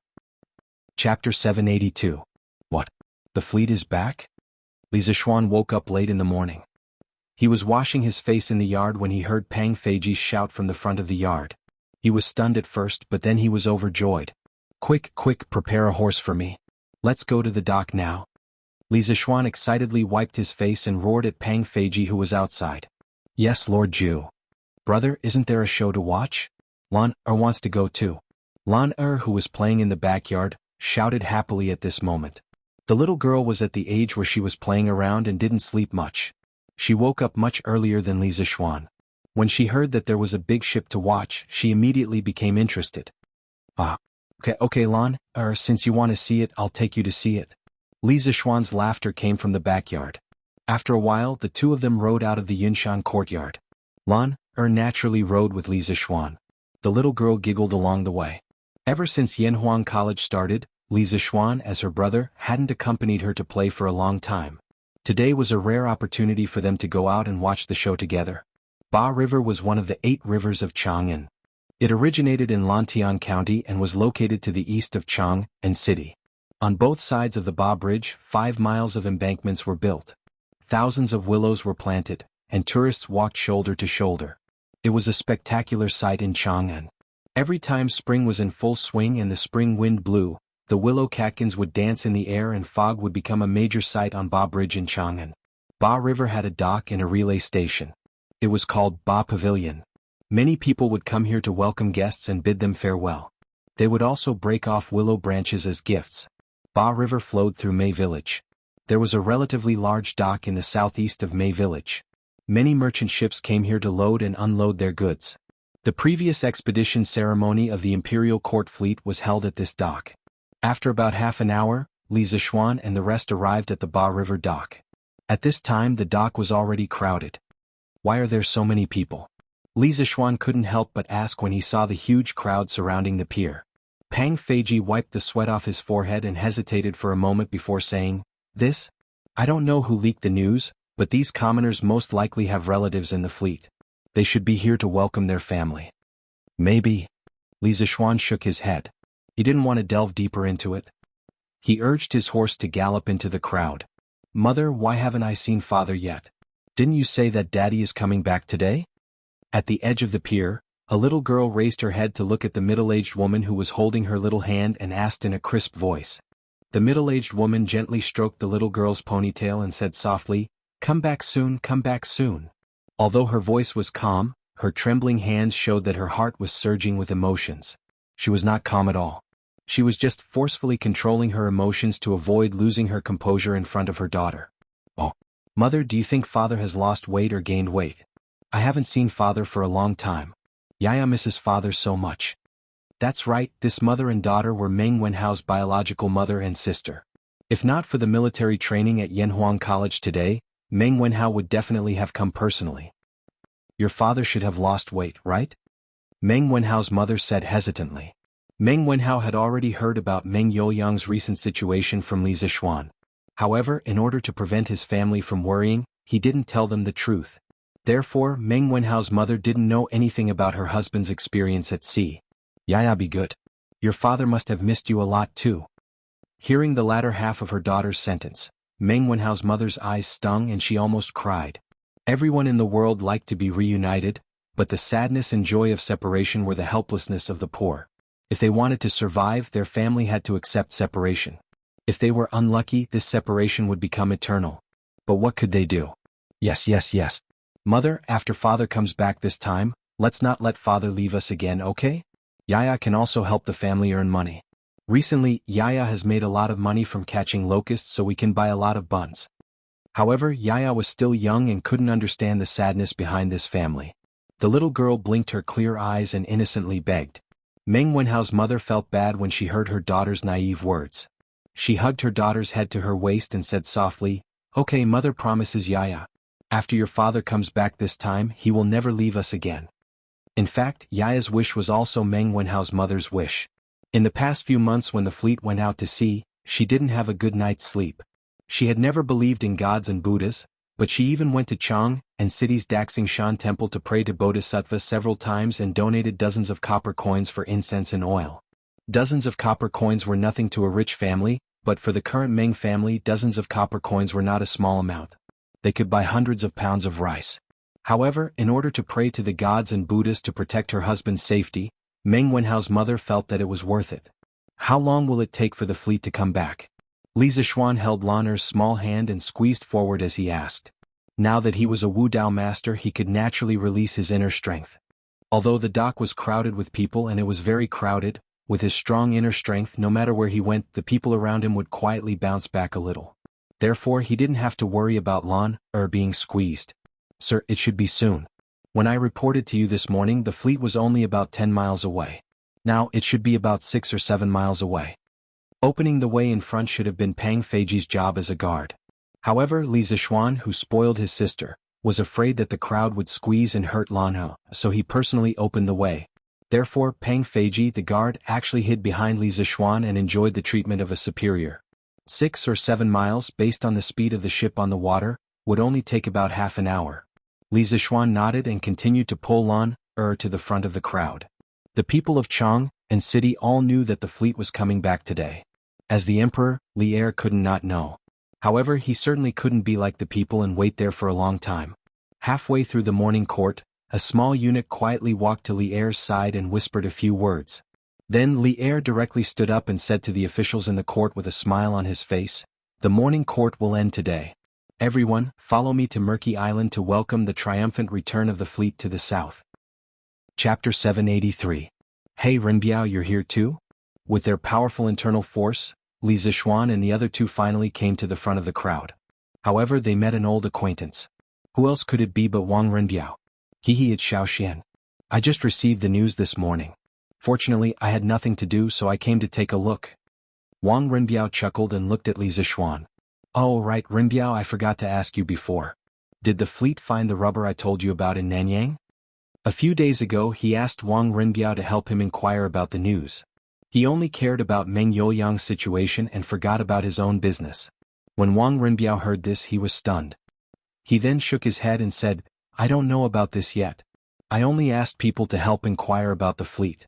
I didn't ask about the harvest of my fleet. Li Zishuan was speechless. He thought to himself, this Wang Rinbiao's heart is really big. He doesn't even care about his own family's business. His attitude of treating money like dirt is comparable to mine. Well, then we can only wait for the fleet to come back in a while. Li Zishuan said helplessly. Oh, look, the fleet is here. The fleet is here. At this moment, a mast finally appeared on the surface of the Ba River. Then the figure of a huge turreted ship slowly emerged from the water and was exposed to everyone's vision. It was unknown who discovered this phenomenon, but someone shouted loudly, and the crowd on the pier immediately boiled up. They're finally here. They're finally here. After going out to sea for almost 5 months, the fleet is finally back. God bless, the child's father must be fine. When the people saw more and more ships appear on the Ba River, they began to excitedly talk to each other. Most of them were praying for the safety of their family members. 5 months. This time, some families are happy and some are sad. At this moment, Li Zishuan was holding Lan Er's hand and standing at the front of the crowd. He looked at the densely packed boats on the river and sighed with mixed feelings. Although Wang Rinbiao did not mention the details of the ambush on the fleet, Li Zishuan had obtained more detailed information from Li Qingqian. Of course, the source of the information was definitely related to Li Er. Therefore, he was very clear that the fleet's journey south this time was not without casualties. Not to mention the storms and diseases that took away the crew members on the sea route to the Nanyang countries. Just the sneak attack of the pirates that night caused the fleet to lose 28 soldiers and 12 civilians. This meant that a small-scale battle had caused 40 Tang soldiers to be buried in the sea, with no complete corpses left. 40 originally happy and blissful families were torn apart in an instant. At that time, who knew how many tears would be shed? Boo-hoo. As time passed, the 1,500-some merchant ships that had come south to trade 5 months ago appeared before everyone's eyes. The mournful sound of a bugle horn came from the ship in the center of the fleet, and then all the other ships began to drop their anchors, lower their sails and slowly approach the shore. We're home. We're finally home. On a merchant ship, Meng Youyang stood on the deck and leaned against the railing. As he looked at the sea of people on the shore, he couldn't help but sigh. On this voyage, he had almost been separated from his family forever. He was far from alone in his thoughts. Whether it was the civilian workers on the merchant ships or the Navy soldiers on the official ships, all of them couldn't suppress the joy in their hearts as they looked at the dock. Homesickness, homesickness, what could be more important than the fact that they would be home soon? Your Highness, we can go ashore.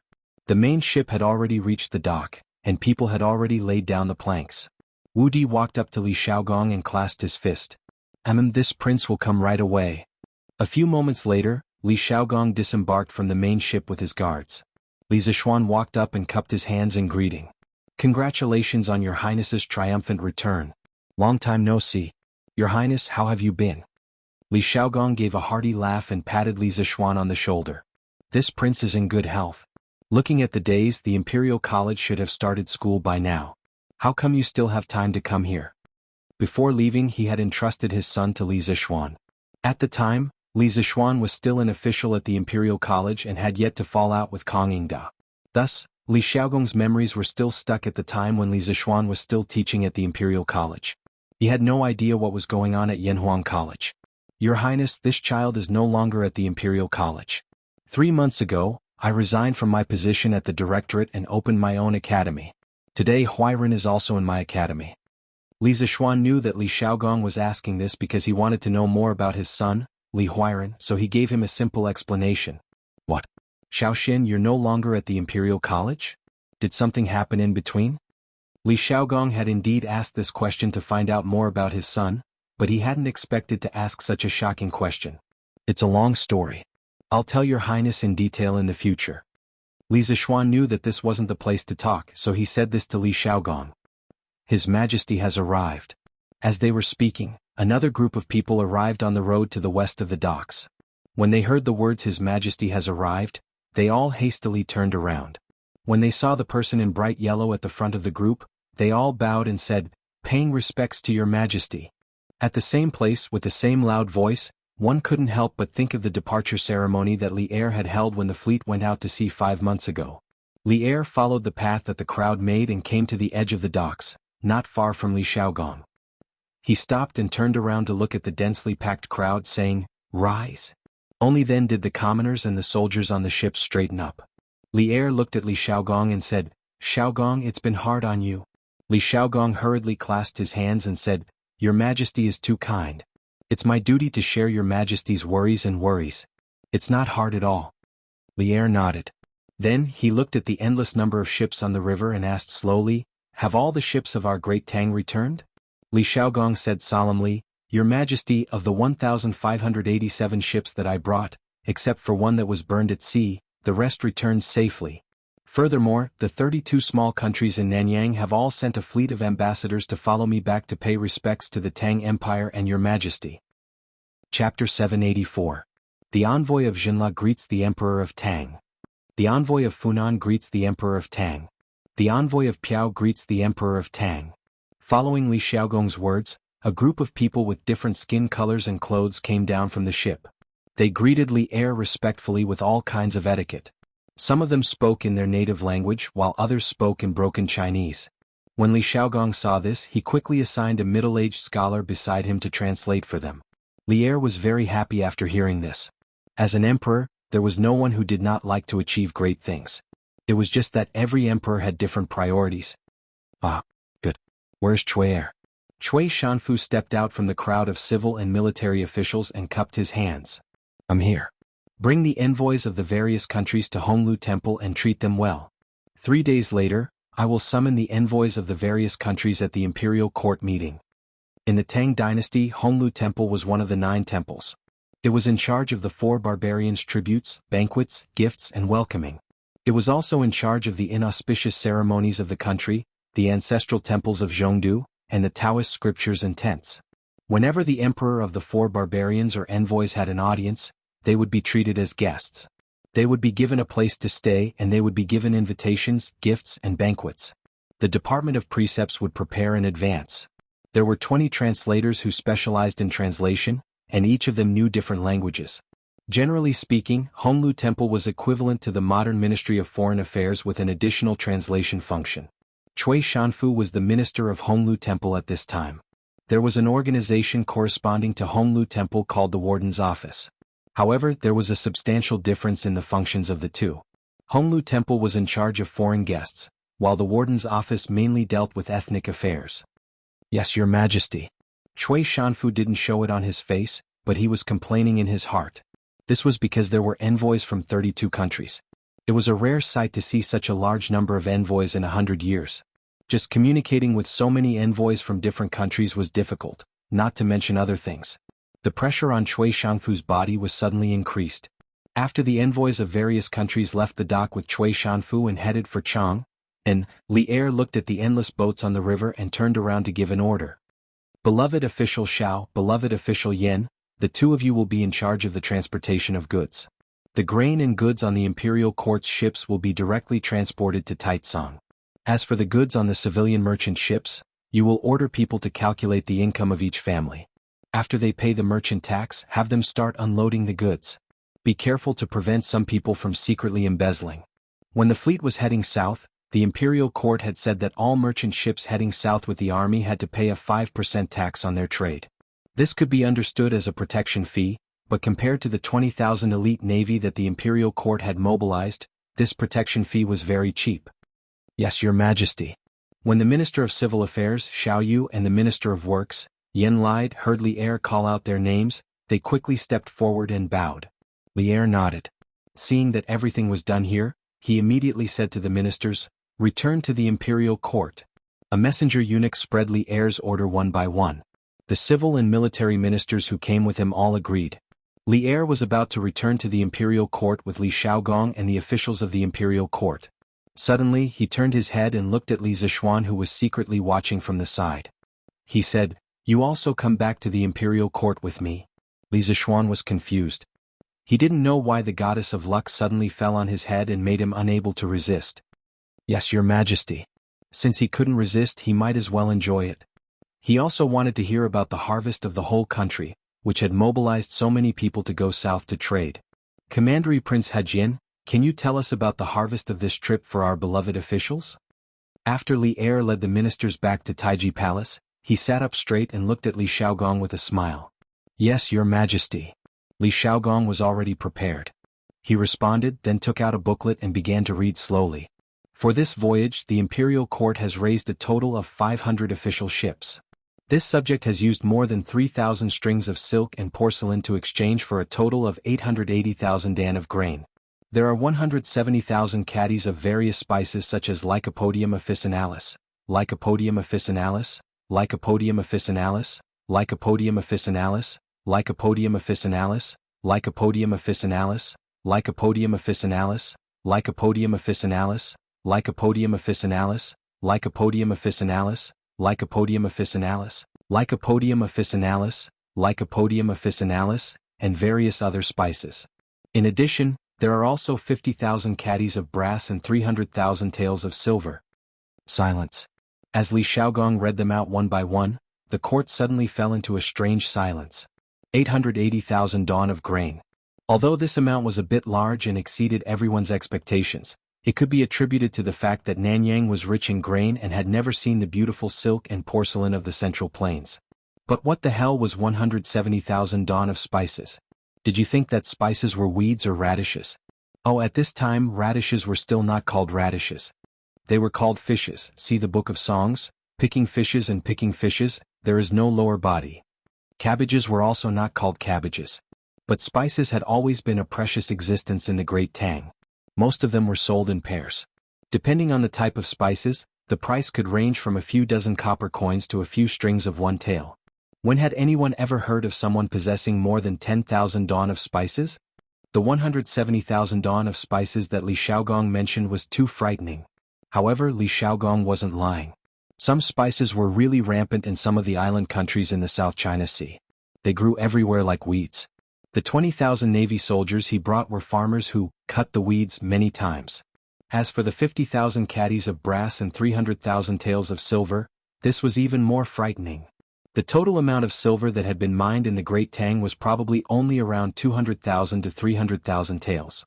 But Li Xiaogong actually brought back 300,000 taels of silver. What was even more shocking was that he even brought back 50,000 caddies of brass. Many of the courtiers started to look at Li Xiaogong with a strange expression. They wanted to ask, "Big brother, did you rob an entire country?" Of course, the courtiers were not surprised. The difference between the cost and the reward was too big.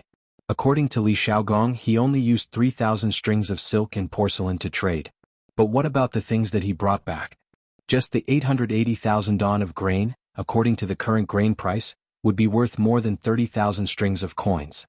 Adding in the 170,000 dawn of spices, 300,000 taels of silver, and 50,000 caddies of brass.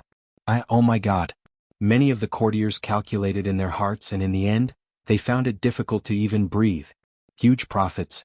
This was more than 10 times the profit. It was more than 100 times the profit. What else in the world could be more profitable than this? Chapter 785. Some people might question whether 500 ships could transport 880,000 dan of grain. Of course they could. There was no doubt about it. During the Qin and Han dynasties, the development of our country's shipbuilding industry reached its peak. During the war to unify the southern part of China, Qin Shi Huang organized a fleet that could transport 500,000 dan of grain. With the technology at that time, they could build ships that could transport 50 to 60 tons of grain. One dan was 50 kilograms. In other words, A ship during the Qin and Han dynasties could carry more than 1,000 dan of grain. During the Tang and Song dynasties, the second peak in China's shipbuilding history was the dragon boat that Emperor Yang of Sui rode. It was 5 feet tall and 200 feet long. The upper level had the main hall, the inner hall, and the east and west imperial halls. The middle two levels had 120 rooms with a capacity of more than 300 tons. Of course, it was even more impressive during the Song dynasty. The Song dynasty built a divine boat for Korea. It had a capacity of more than 1,500 tons. Some large ships could carry tens of thousands of dan of grain and had a rudder that was 30 to 50 feet long. Taiji Palace. Although Li Er, who was sitting high above, was mentally prepared, he was still shocked by Li Xiaogong's work report. His eyes were as wide as the others. Fortunately, the courtier's attention was not on him. Otherwise, if the remonstrant saw his gaffe, he would definitely be criticized again. Ahem. This trip to the south was really fruitful. Xiao Gong and the soldiers have worked tirelessly across thousands of miles and have contributed to the country. They should be rewarded. Li Er recovered from his shock and praised with a face full of emotion. Your Majesty. As soon as Li Er finished speaking, Wei Jing walked in front of him. The old man cupped one hand in the other before his chest and said, Congratulations to Commander Prince Hejin for leading the fleet to the south. But there is still one thing that I don't understand. Where did you get these 300,000 taels of silver and 50,000 kilograms of brass? Wei Jing was not targeting anyone. He was just stating the facts. Grain, spices, and ivory were all fine. But the amount of brass and silver was too huge for him to understand. After all, which country would use these things for trade? It didn't make any sense no matter what. After hearing Wei Jing's question, the other ministers all cast doubtful glances at Li Xiaogong.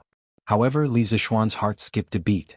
According to the information he had gathered, the 50,000 jin of brass and 300,000 taels of silver that Li Xiaogong had brought back were the war reparations that he had extorted from the Wen nation. If this was revealed, Li Xiaogong would most likely be impeached. Li Er's eyes darkened. Obviously, he also knew the inside story of the Japanese war. But now that Wei Jing had asked in public, he could only watch Li Xiaogong's performance. As soon as Li Er left with the civil and military officials, the docks by the murky river immediately became lively. There were more than 1,000 large ships, and they definitely could not all dock at the same time to unload their cargo, so they could only come in batches. At the very front were the 500 official ships of the imperial court. Wu Di, the captain of Li Xiaogong's personal guard, came to Xiaoyu with a man who looked like a steward. He respectfully handed over a booklet and clasped his hands. Minister Xiao, this is the list of all the cargo on the official ship. He is the steward of the cabin, Yao Jing. If Minister Xiao has any questions, please ask me or Steward Yao. We will tell you everything we know. Well, okay. Thank you. Xiaoyu said politely and took the booklet. When he opened it, he was shocked. So much food? I'm afraid the granary of Chang and city can't hold it all.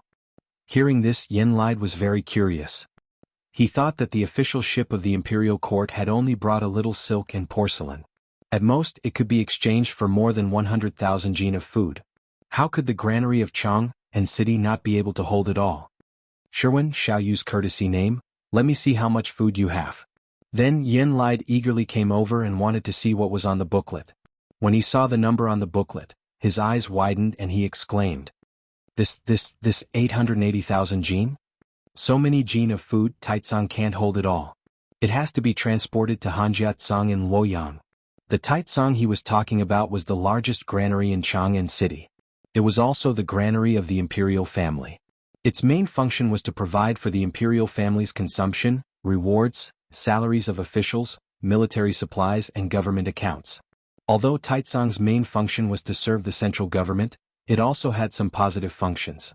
For example, every time there was a famine, Taitsong would take out grain to replenish Chongping-tsong and suppress the price of grain. It would also sell some grain at a low price to help the victims. However, Taitsong's total storage was not very high. It could only store 500 to 600 jin of grain at most. Moreover, the autumn harvest had just passed, so there was even less space left in Taitsong. That was why these two big shots of the imperial court sighed with emotion. As for the Hanjiatsong that Yen Lide mentioned, it was the largest granary in the Tang Empire.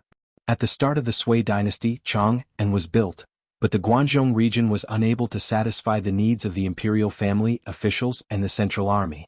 During the Day era, to satisfy the grain needs of Chang'an Emperor Yang built the Grand Canal. Later on, Yang Guang directly moved the capital to Luoyang.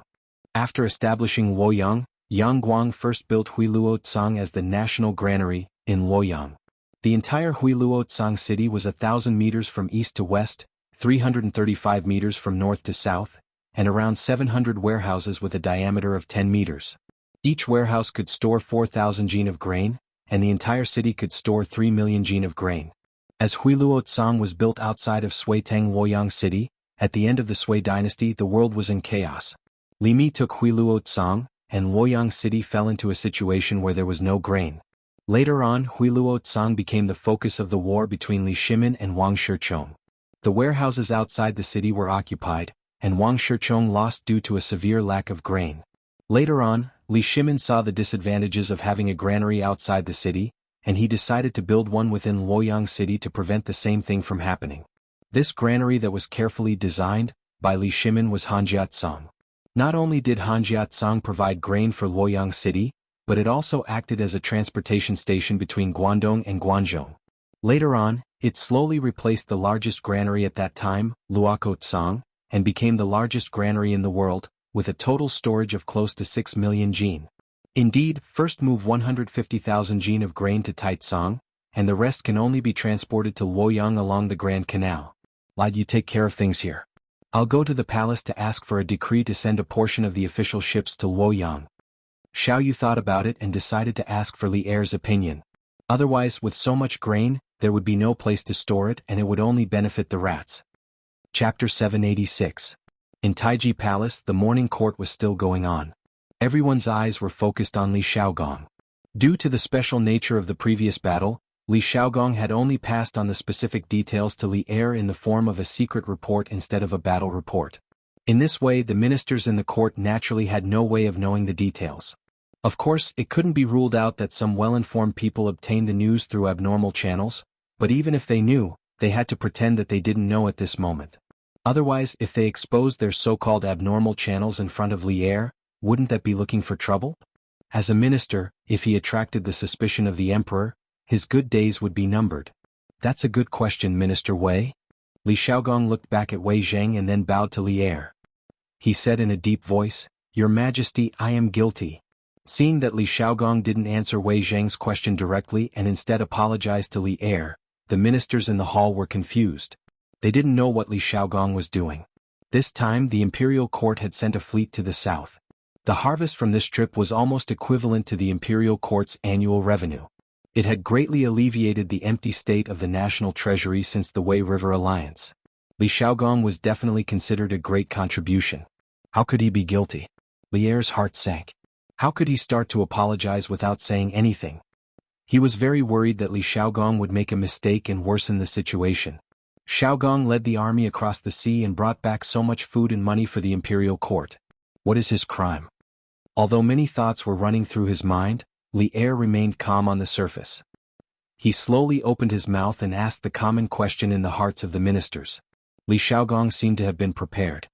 He hurriedly cupped his fist and said, "I attacked the Wei nation's capital, Fanio City, without your Majesty's permission. The 50,000 kilograms of brass and 300,000 taels of silver were given to me by the Wei nation's queen. I am guilty." As soon as Li Xiaogong finished speaking, there was a buzz, and the court immediately exploded. The officials in the hall all stared with wide eyes, indescribably shocked. Some people didn't know whether to laugh or cry in their hearts because when Li Xiaogong had reported his gains from going south, they had secretly wondered if Li Xiaogong had plundered some country. Otherwise, how could he have brought back so much wealth? However, judging from the results that were announced now, their previous guess was actually correct. Li Xiaogong had truly ransacked the country, and the target of his ransacking was none other than the Wei nation that had previously paid tribute to the Great Tang. How could this be? Therefore, some people could not help but be eager to give Li Xiaogong a try. Wei Zheng, who was standing in front of the officials, raised his eyebrows. He clearly didn't expect the truth to be like this. He took a step forward and said, "His Royal Highness, without your Majesty's permission, attacked the neighboring countries of the Great Tang. This action can easily cause panic in the neighboring countries, which is extremely disadvantageous to the Great Tang at this time. I think that His Royal Highness should be severely punished." I think that Left Minister Wei's words are reasonable. Now that the world has just settled down, the imperial court should be recuperating and getting along peacefully with the neighboring countries. His Royal Highness, for 300,000 taels of silver and 50,000 kilograms of brass, he attacked without authorization and ignored the relationship between the Great Tang and its neighboring countries. He simply has no respect for the imperial court. I think that he should be severely punished. As soon as Wei Jing finished speaking, Minister Cui Shanfu of the Honglu Temple hurriedly jumped out. As the leader of the Honglu Temple, who specialized in dealing with the relationship between neighboring countries, he naturally had the right to express his opinion. Of course, as a core disciple of the Shandong aristocratic family, he also wanted to use this opportunity to bring down Li Xiaogong, the only person who could be used in the Li Tang imperial family. If he didn't know how to make good use of such a heaven-sent opportunity, he would really be blind. I second the motion. His Royal Highness must be severely punished. Severely punish your grandma. Li Xiaogong's identity was not only that of the Li Tang imperial family, but also that of a general. Although he usually didn't like Li Xiaogong at this time, Qing Jijia wouldn't just watch Li Xiaogong be besieged by Cui Shanfu and the others. The devil incarnate wouldn't talk about rules with you. This old guy came up and directly pushed Cui Shanfu more than 10 steps away and almost fell to the ground. He stood up angrily and was about to argue with Qing Jijia, but he heard old Qing directly scold him in his rough voice. Damn it. Xiaogong didn't say why he attacked Neon. How do you know that he went for the silver and brass? Is your father in Neon? Did he tell you in your dreams? Cui Shanfu's expression changed and he felt greatly humiliated because Qing Jijia was saying that his father was from Neon. As a person of the Celestial Empire, anyone who was said to be a descendant of the short and wretched people of Neon would be angry. Qing Jijia, you've gone too far and disgraced the refined. At this time, Cui Shanfu was obviously blinded by anger and directly called Qing Jijia by his name. Bah! You slandered Xiaogong without any evidence. Isn't this a disgrace to the refined? This old guy actually spat a mouthful of thick phlegm in Cui Shanfu's direction and continued to scold him. However, he also knew that it was not a good idea to continue scolding like this. If this continued for a long time, it would be counterproductive. Therefore, after scolding Cui Shanfu, he cupped his hands and said to Li Er, Your Majesty, Xiaogong is not a person who is greedy for money and doesn't know the severity of the matter. This old official thinks that there must be something hidden. Your Majesty, this official also thinks that this matter is not simple. Why don't we let Xiaogong finish speaking before making a conclusion? The taciturn gourd, Li Jing in the imperial court also made a rare sound today. In this way, no one in the entire Tang military was still indifferent. This official agrees. The general's camp all agreed in unison. The civil officials' camp was in an uproar and did not reach a unified opinion. This was because the heads of the civil officials, Zhang Sun Wuji and Fang Xianling, had not expressed their opinions yet. In fact, the opinions of these two big shots were quite simple. For Zhang Sun Wuji, because of the relationship with Empress Zhang Sun, the Zhang Sun family was a proper relative of the emperor. In terms of position, Zhang Sun Wuji naturally sided with the royal family and protected Li Xiaogong. As for Fang Xianling, he felt that a mere one nation was not enough to change the attitude of the surrounding countries toward the Tang Empire. Moreover, the Tang Empire's current number one enemy was the Turks. The other small countries could not make any waves at all. Cui Shanfu's words were a little exaggerated. How could he agree? Silence. Li Er coughed softly and the noisy imperial court immediately quieted down. Then he stared at Li Xiaogong and asked in a deep voice, Xiaogong, why did you lead troops to attack one nation? You better explain the reason to Zhen now. Don't hide anything. Chapter 787. Hearing Li Er's words, Li Xiaogong cupped his fists and said, Yes, Your Majesty. Half a month ago, I led the fleet back to the southeast coast. One night, I ordered the fleet to dock on a nameless deserted island to replenish fresh water and fruits and vegetables. Who would have thought that we would be ambushed by a group of bandits? There were about 100 of them. They knew that they were no match for the army, so they wanted to steal a few merchant ships and escape while the night was dark and the guards were lax. Unexpectedly, they were discovered by a civilian on the ship. I had reached an agreement with the Queen of One Nation. One Nation would compensate the Tang army for the losses in the sneak attack. They would pay 10,000 kilograms of brass and 100,000 taels of silver. They would also capture the bandit leader and send him to Chang'an. But that night, when I left the One Nation palace, I was attacked by a large number of assassins. If my friend and I hadn't been good at martial arts, I'm afraid we would have been buried in a foreign land. Hearing this, all the officials in the hall changed their expressions. Li Xiaogong was a commandery prince of the Tang Empire. If he died in Wanation, the imperial court would lose face. And at that time, the Tang Empire and Wanation would definitely have a war to the death. Because Li Shaogong was not an idle prince, but a commandery prince who had made great contributions to the founding of the Tang Empire. How dare the Wanation? How dare they assassinate the commandery prince of the Tang Empire? It's a pity that I wasn't there at that time. Otherwise, I would have caught the queen and thrown her into a brothel. Qing Yaojin was so angry that he was shouting and cursing. The ministers looked askance at him. They wanted to say that he was insulting the refined, but they were afraid that this old man would go crazy and not recognize his relatives. After all, Cui Shanfu next to him was an example. Li Shaogong almost choked at this moment. He secretly thought that Qing Yaojin had a strong taste. He had seen the Queen of Wanation. She was in her 70s or 80s, but Qing Yaojin still wanted to catch her and make her into a brothel girl. It was really, this subject's life and death are insignificant, but behind this subject are 20,000 Navy soldiers, tens of thousands of civilians, thousands of ships and millions of dan of grain. Moreover, this subject represents the face of the Great Tang.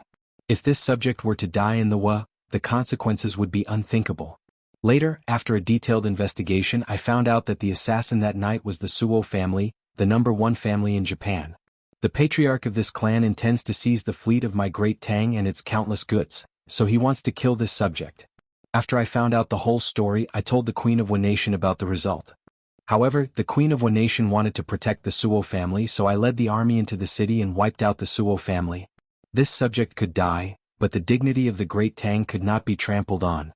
Those who offend my Great Tang must pay the price. After destroying the Suo family, the Japanese queen knew that she was in the wrong. She took the initiative to increase the compensation from the original 10,000 caddies of brass and 100,000 taels of silver to 50,000 caddies of brass and 300,000 taels of silver.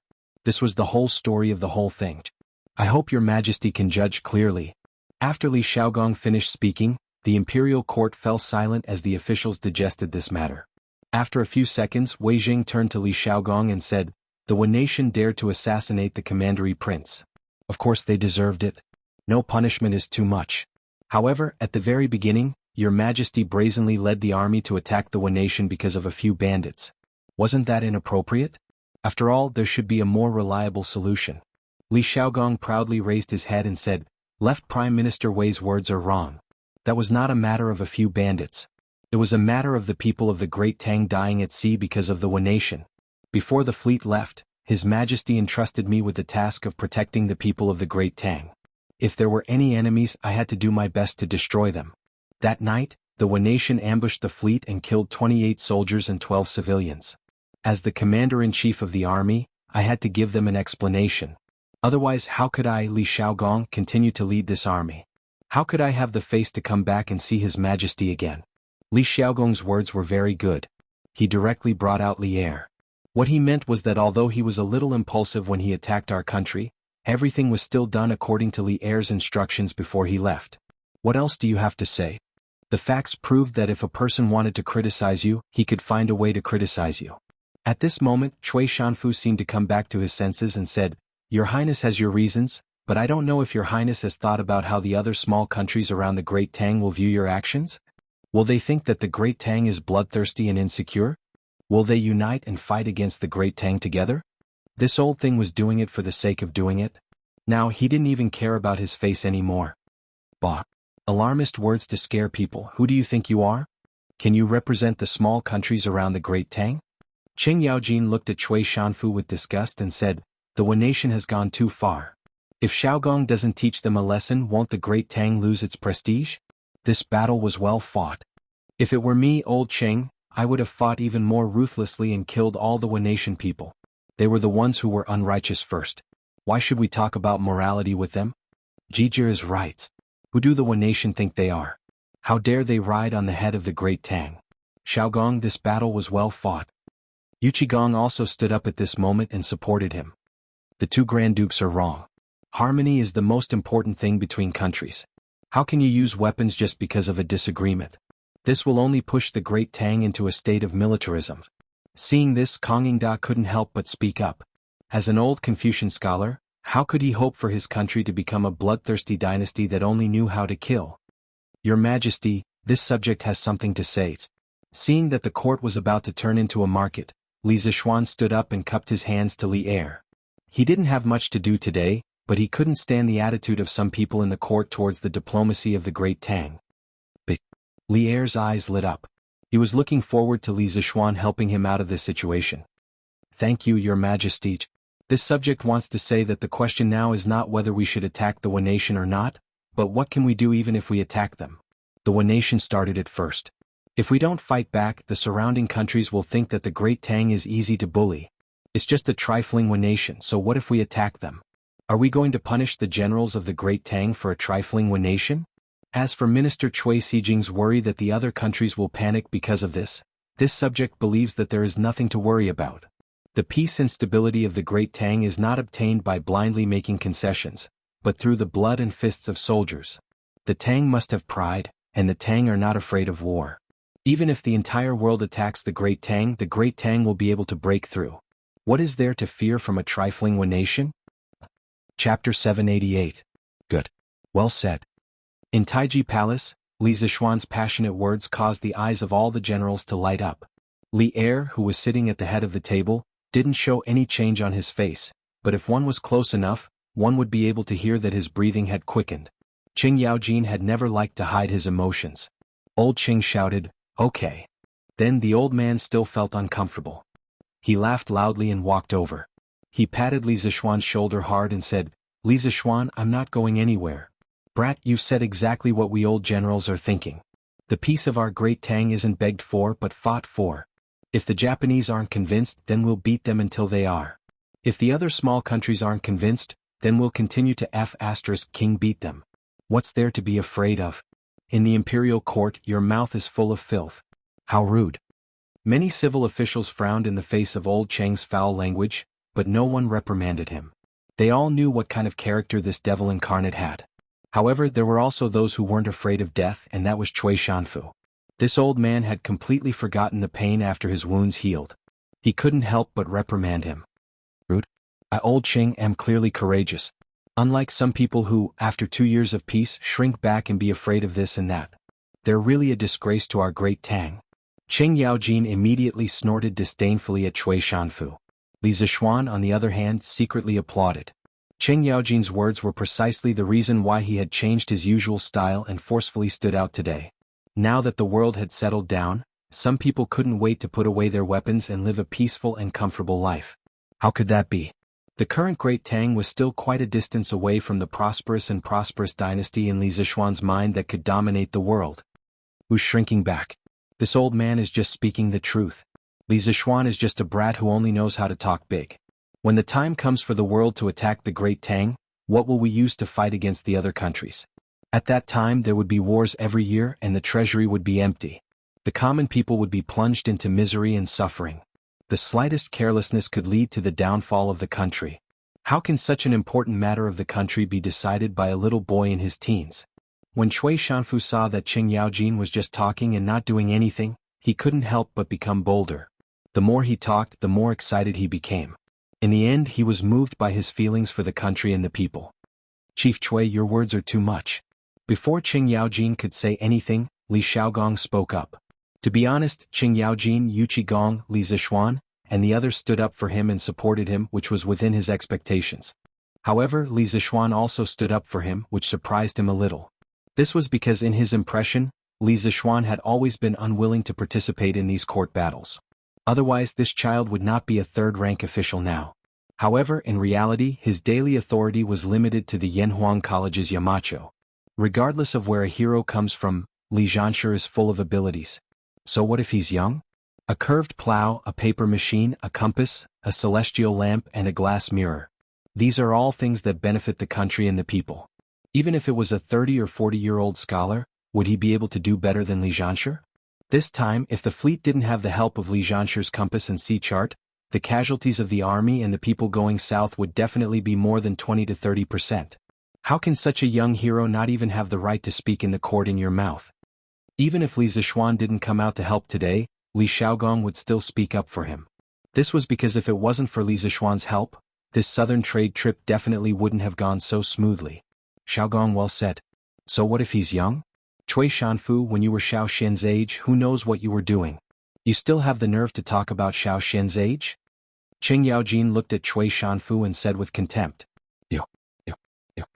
Cui Shanfu's face turned red. He pointed at Qing Yaojin and trembled for a long time, but he couldn't say anything.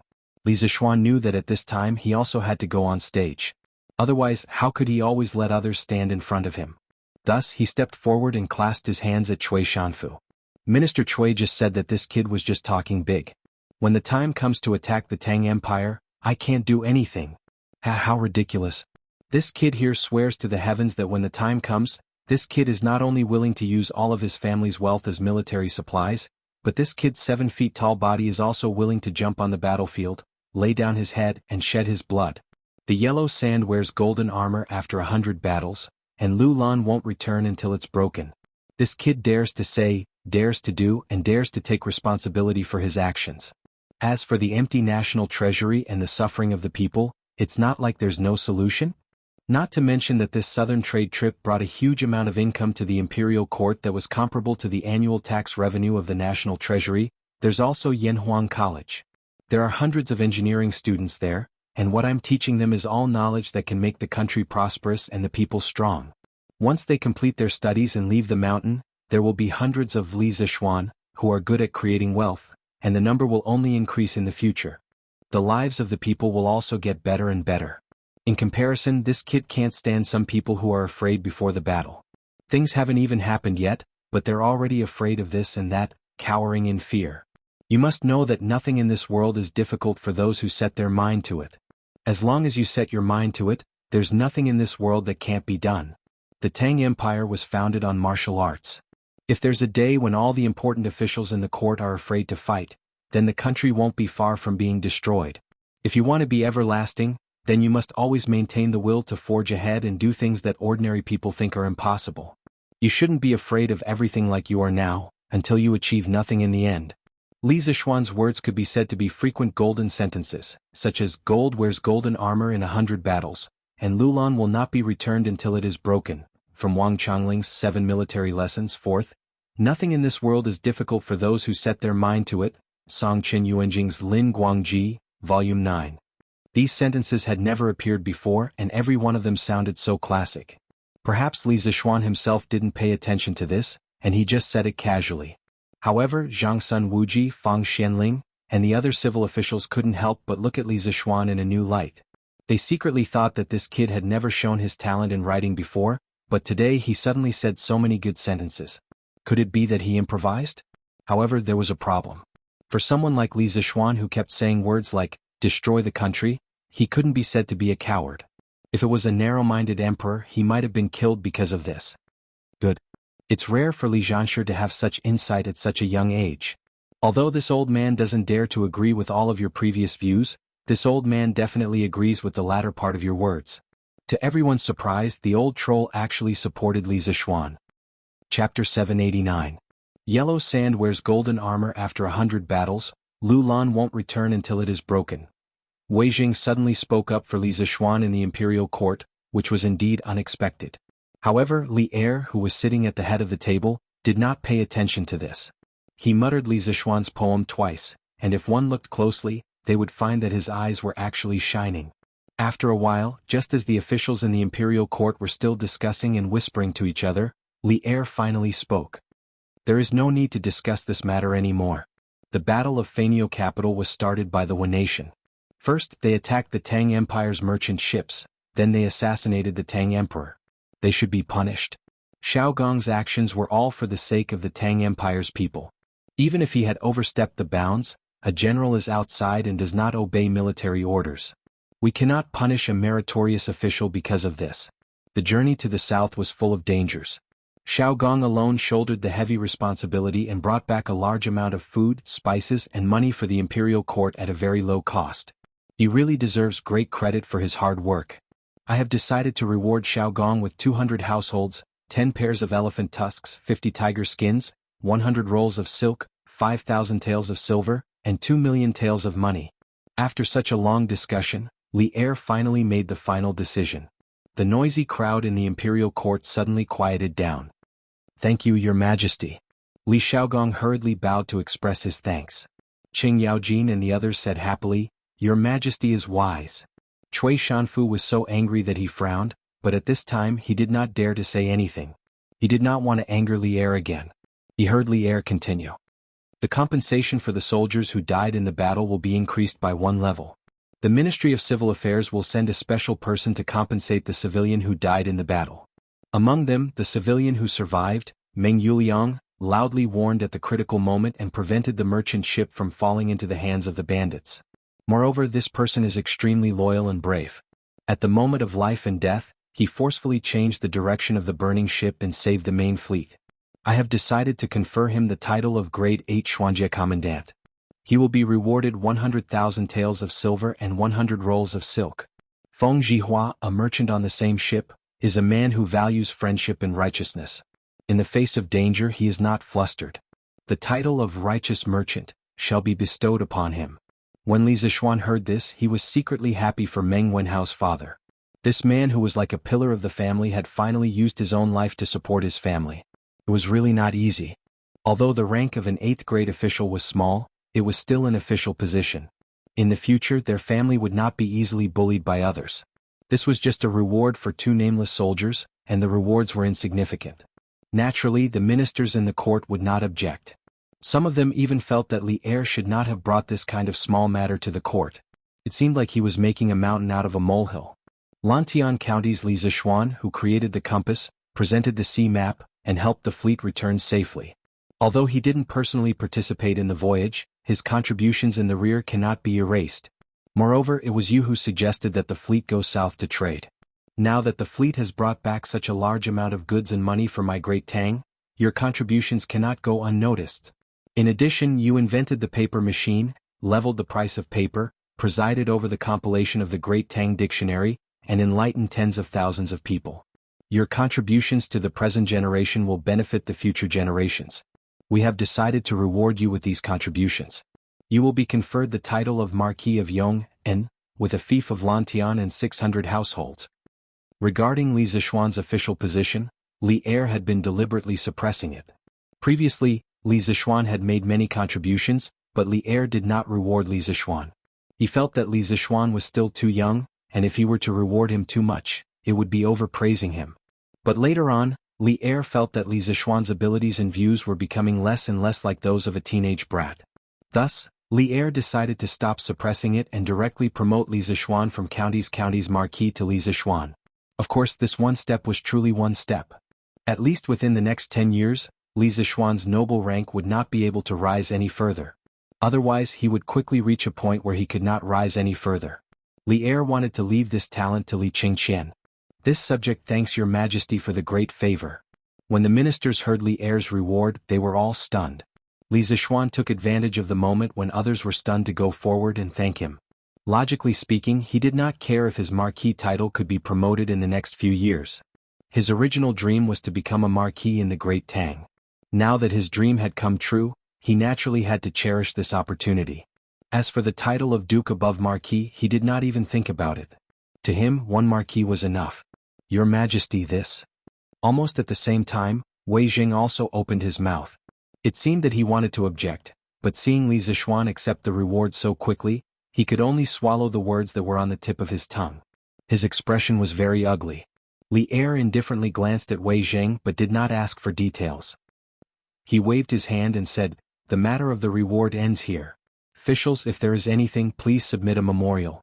If there is nothing, the court is dismissed." The officials looked at each other. After the establishment of the Great Tang, marquis titles were extremely rare. But now, Li Er had so casually rewarded a founding marquis. No matter how they looked at it, this was very imprudent. But once the domineering Li Er made up his mind, there was no room for discussion. They could only secretly glare at each other. Zhang Sun Wuji pursed his lips, seemingly itching to make a move. But after thinking for a long time, he did not say anything. On the other hand, Qing Yaojin was beaming with joy, as if he was the one being rewarded by Li Er. After waiting for a while, seeing that no one objected, Li Er was just about to announce that the court was dismissed when he saw a person walk in. Who else could it be but Xiao Yu? Beloved official Xiao, why have you returned? Could it be that the matter at the docks was resolved so quickly? Li Er asked curiously when he saw Xiao Yu hurrying over. How could 880,000 dan of grain be transported in such a short time? Xiao Yu bitterly smiled and cupped his hands. Your Majesty, now that the autumn harvest has just passed, Chang'an's granary can only hold a few 100,000 dan of grain at most. So, this old official has returned to ask Your Majesty if we should transport the excess grain to Luoyang along the canal. Only then did Li Er come to a realization. Actually, he could not be blamed for not thinking things through. He did not expect Li Xiaogong to bring back so much grain. Otherwise, he would not have asked Xiao Yu to make an extra trip. Let's do as beloved official Xiao says. Use the fleet to transport the excess grain to Luoyang's Hanjia granary. If there was a locust plague next year, he could transfer grain from Chang and in Luoyang at the same time. That was what Li Er thought. This official obeys Your Majesty. Xiao Yu replied and cupped his hands before leaving. Li Er looked at the officials in the hall and said loudly, since there is nothing else, the court is dismissed. Just like that, the morning court finally came to an end after many twists and turns. Li Zishuan returned with a full load. Chapter 790. Ah, not bad, not bad. You're already a marquis at such a young age. You're even more promising than I was back then. After the morning court session, Qing Yaojin patted Li Zishuan's shoulder and laughed heartily. Uncle Qing, you must be joking. Compared to you, I'm still far behind. I was born in an era of peace. If I was born in your era, I definitely wouldn't have been as successful as you. Li Zishuan's half-true and half-false words made Qing Yaojin burst with joy. Ah, that's true. Back then the world was in turmoil. The 18 rebellious princes all had their own armies. The people had no way to make a living. I fought left and right and finally I was able to become His Majesty's subordinate and conquer the world together. Qing Yaojin stroked his beard as he spoke, looking as if he was reminiscing. What a scene of a hero in his twilight years, reminiscing about the past. Li Zishuan almost vomited blood. He thought to himself, old Qing is really good at pretending. There's no end to it. I'd better slip away quickly and go home to hug my wife. Uncle Qing, your generation really didn't have it easy. I still have something to do at home. I'll take my leave first. I'll treat you to a drink some other day. After waiting for so long, he finally got a marquis. He was eager to go home and share this good news with his wife and parents. He didn't want to talk nonsense with old Qing here. Qing Yaojin smacked his lips and said, then you go first. Xiao Xian, you've been made a marquis. You should go back and celebrate. Of course, this old man will definitely go and eat your celebratory wine. Oh, right, second brother Qin still doesn't know that you've become a marquis, right? Since it's my day off tomorrow, I'll go to the academy in the afternoon and tell him the good news. I'll also give those kids another round of special training. At the mention of special training, the old demon's eyes immediately lit up, and a cruel smile appeared at the corner of his mouth. Li Zishuan couldn't help but mourn for the students of Yanhuang College in his heart. The old demon is here. Your good days are coming to an end. A new round of brutality was about to begin. Cough cough. Uncle Qing, you've really put a lot of thought into this. The students will definitely be grateful to you. I'll go back first. Li Zishuan said some polite words and then ran away.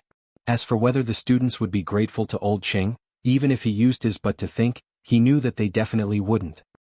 Old master, old madam, young madam, this is great news. Young master has been conferred the title of marquis. At the first courtyard of Cloud Mountain, Li Zishuan still hadn't returned home, but Sanbao had already rushed into the courtyard while shouting loudly. If it were any other day he would definitely be reprimanded for being so rash and noisy. But today there was too much information in his words. Li Jingma and Mrs. Li, who had heard the news, couldn't help but be stunned. What? Sanbao, you said that Xin'er has been conferred the title of marquis? Li Jingma's old face was flushed red with excitement. He looked at Sanbao and asked with a trembling voice.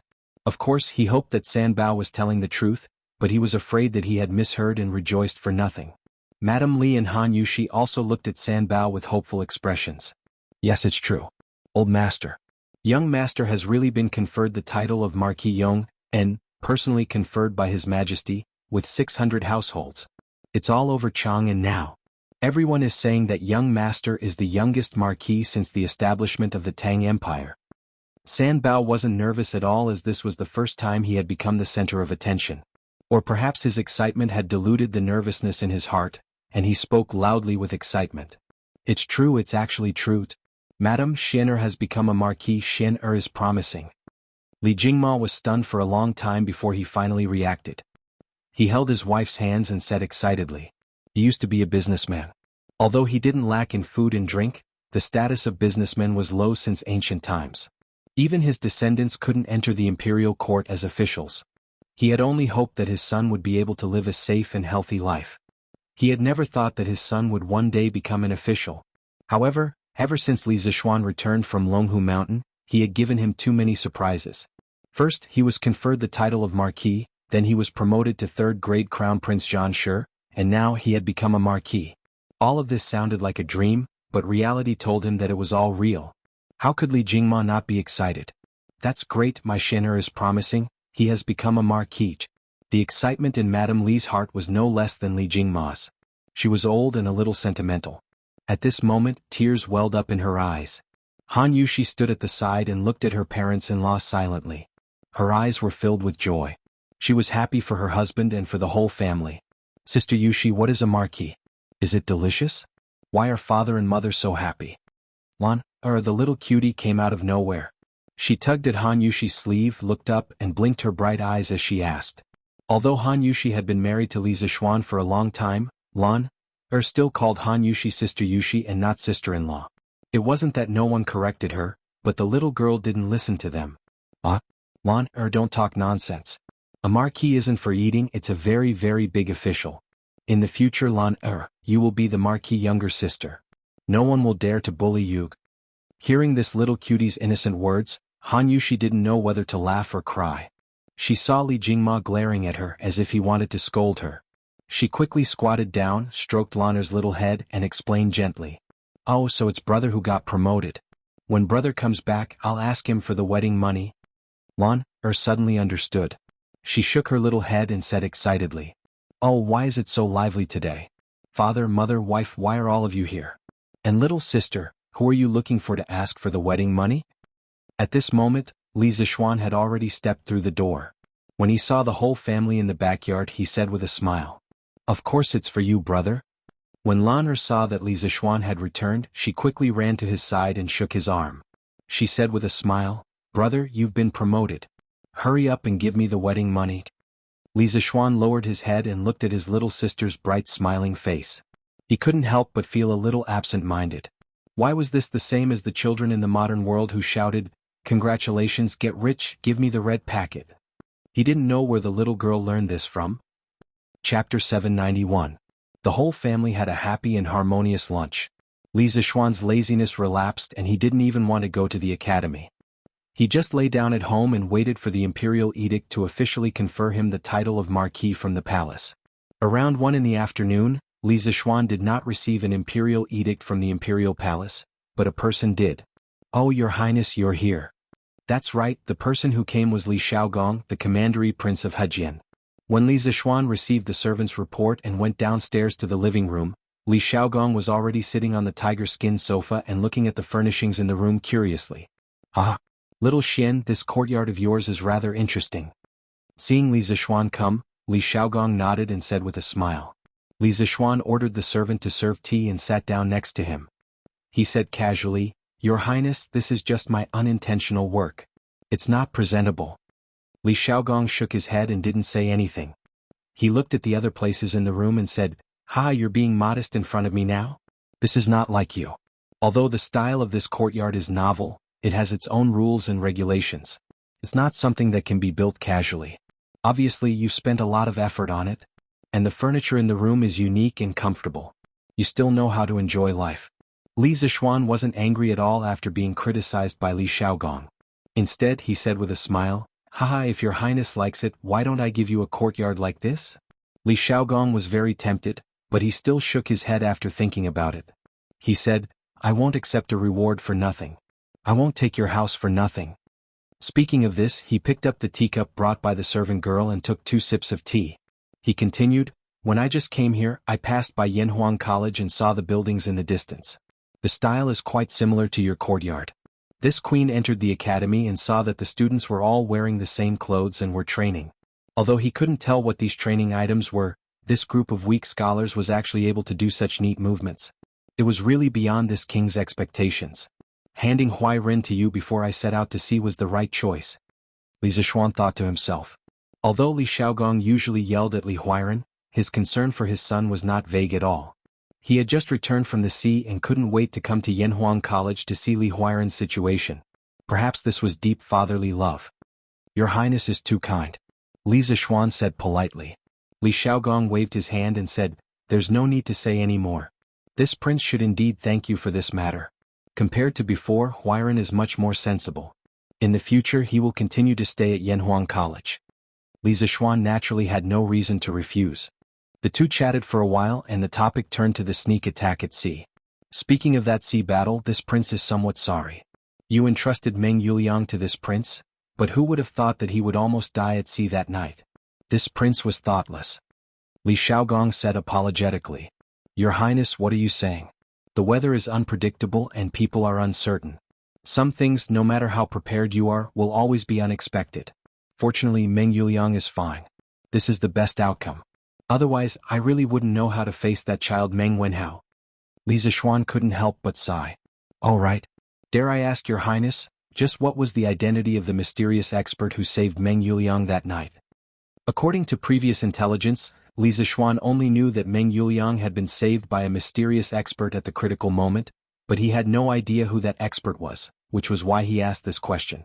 Li Xiaogong suddenly fell silent. After a long silence he said, this prince cannot reveal that person's identity.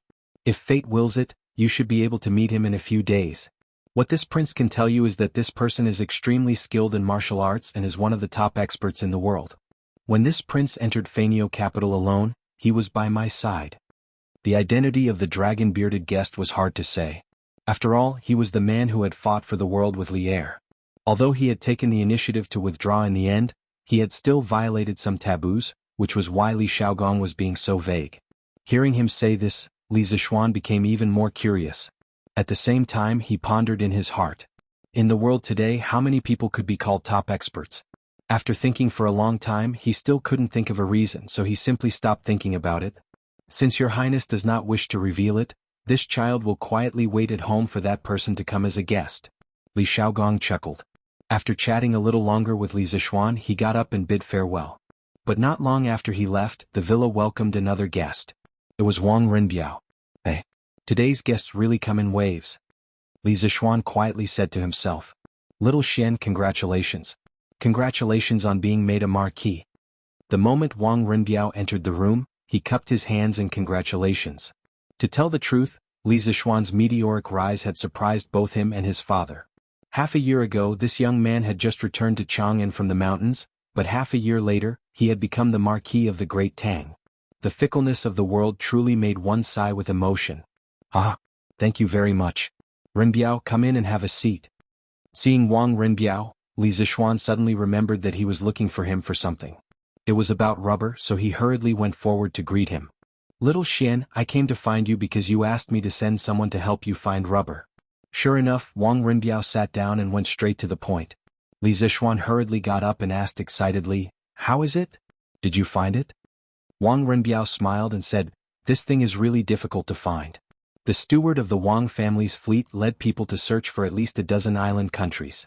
Finally, on a long island in the South China Sea, they found a forest with tree trunks that could flow white sap. But the trees there were much thicker than what you described before. Basically, one person couldn't hold it. Later, the steward of the Wang family's fleet released all the sap from the trees in the forest and transported it back to the ship. Now it's all at the dock. Li Zishuan was overjoyed. He realized that today was really his lucky day. Good things were happening one after another. That's great, that's great. I didn't expect you to really find rubber. Rinbiao, you've helped me a lot this time. Let's go and have a look now. Li Zishuan stood up and said eagerly. Chapter 792. According to modern historians, rubber was originally produced in the Brazilian Amazon rainforest. Later, when Columbus returned from America, he brought rubber back to Europe.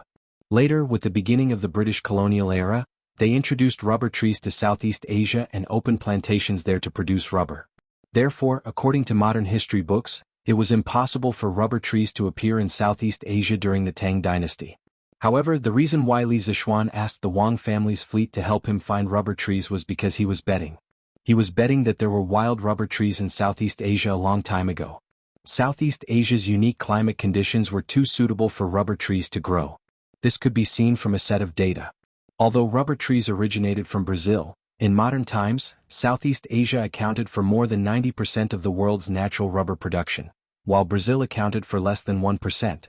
The reason for this pattern, in addition to specific historical conditions, was also inseparable from Southeast Asia's unique climate conditions.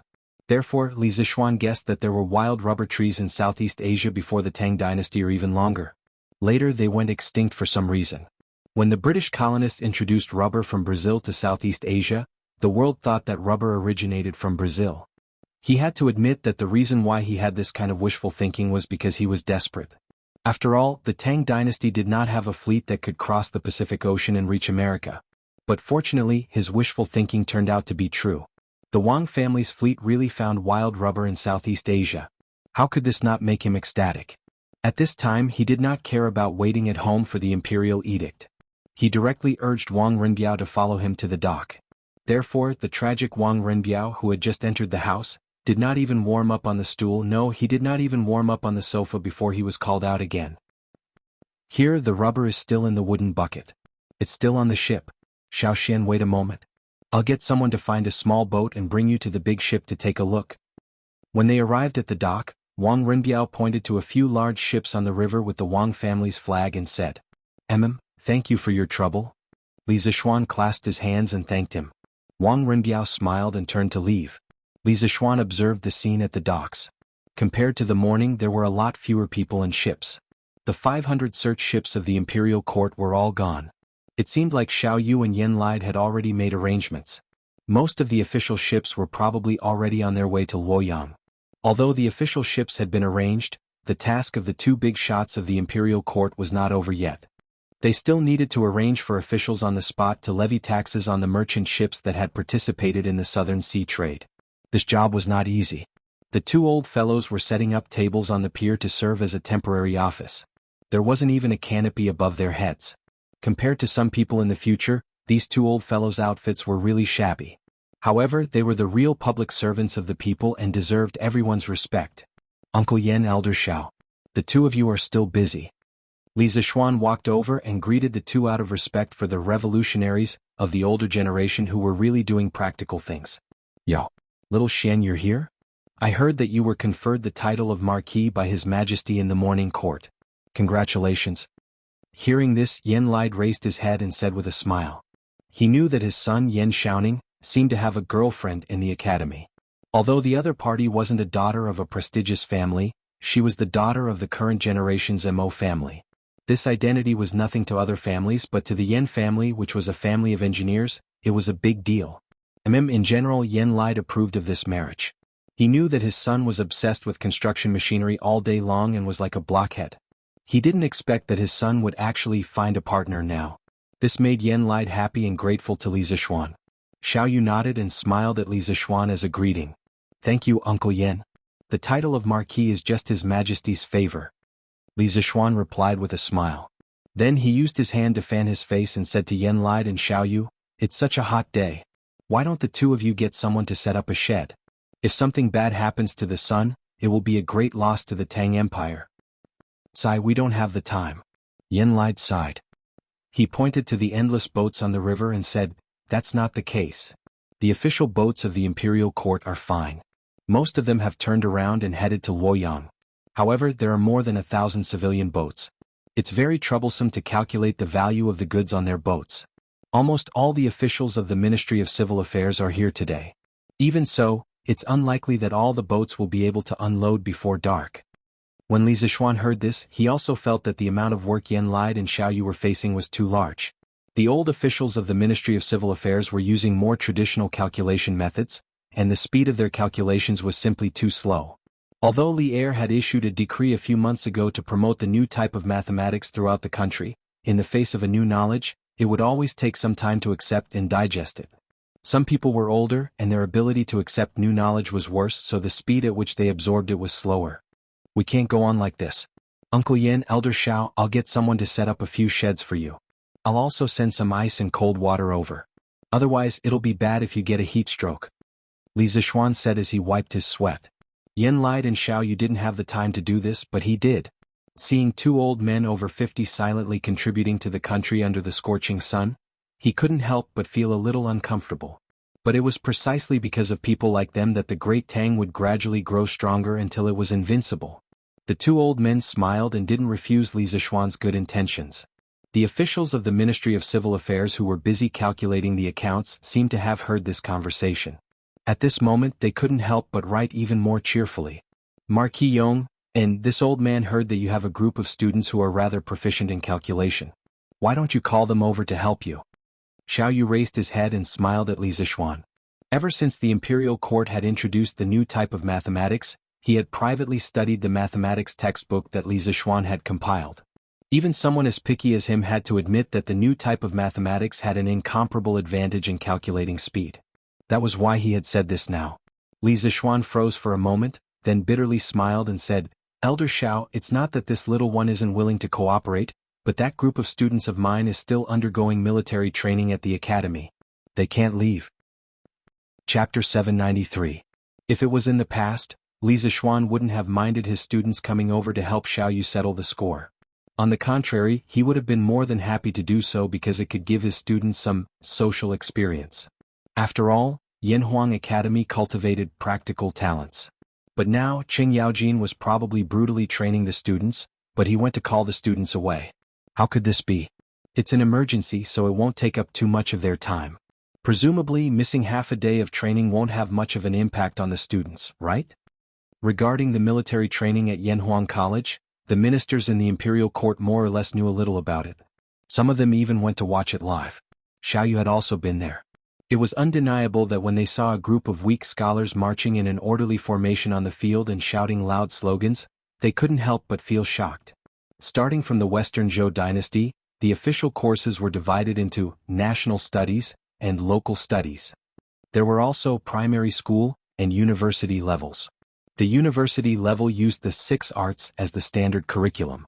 Etiquette, music, archery, driving, calligraphy, and mathematics were the 6 basic skills that students needed to master. Archery and driving were the most primitive forms of military training in ancient times. The teachers were usually directly appointed by military officers. During the Qin and Han dynasties, the importance of military training for students gradually decreased, and the military training in schools began to decline.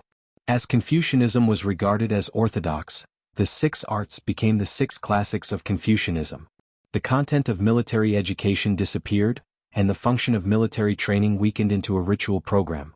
During the Sui dynasty, martial arts and literature began to greatly reduce military equipment. The focus of national education changed from martial arts to literature, and the imperial examination gradually began to become mainstream. At the beginning of the Tang dynasty, the national policy of emphasizing martial arts in wartime and literature in peacetime was established. At this time, the method of selecting scholars was still biased towards the imperial examination. The school became an accessory to the imperial examination, and military training was abolished.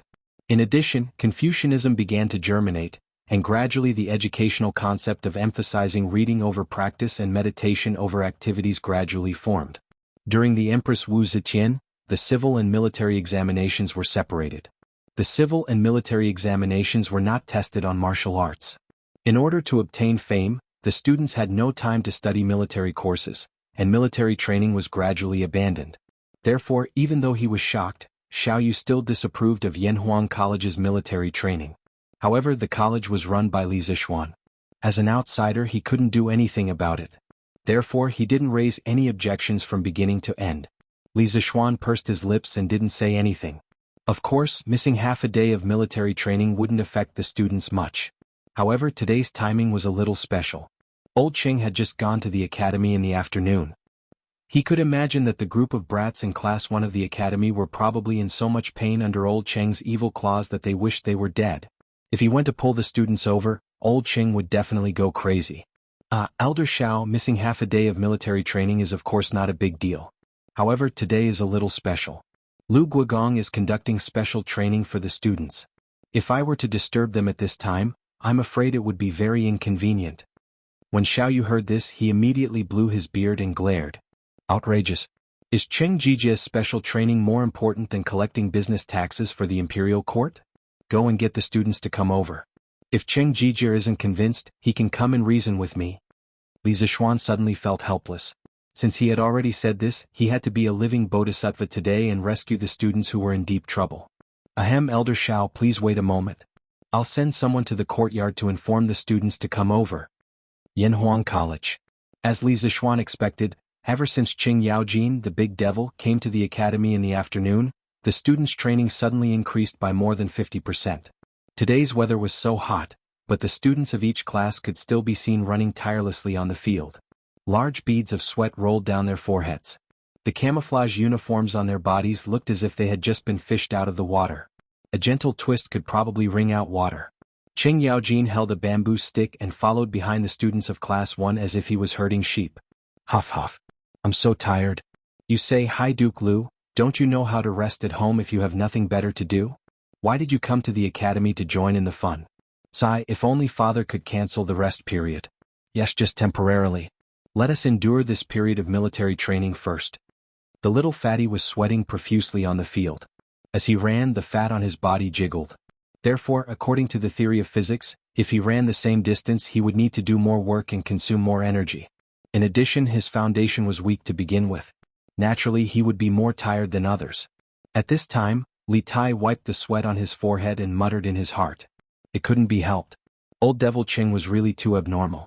When he came in the afternoon, he made them run as if their lives depended on it.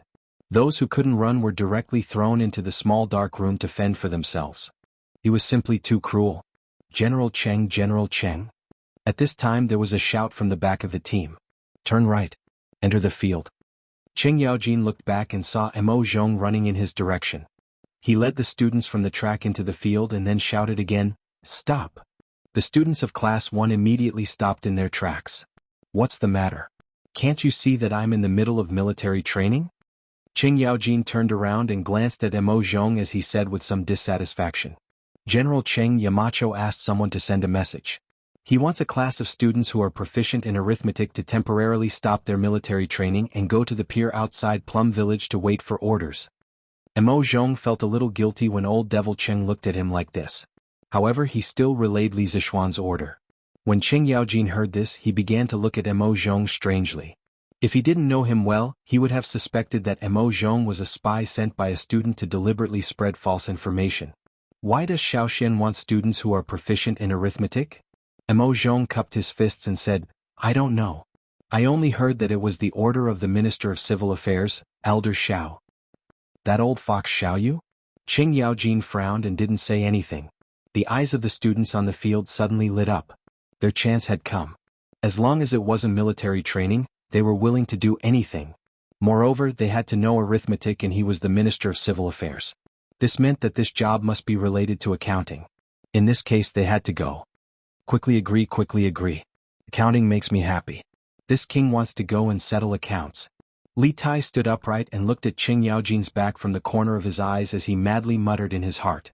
As if he had heard his thoughts, Qing Yaojin paused for a moment and said, then let them go first.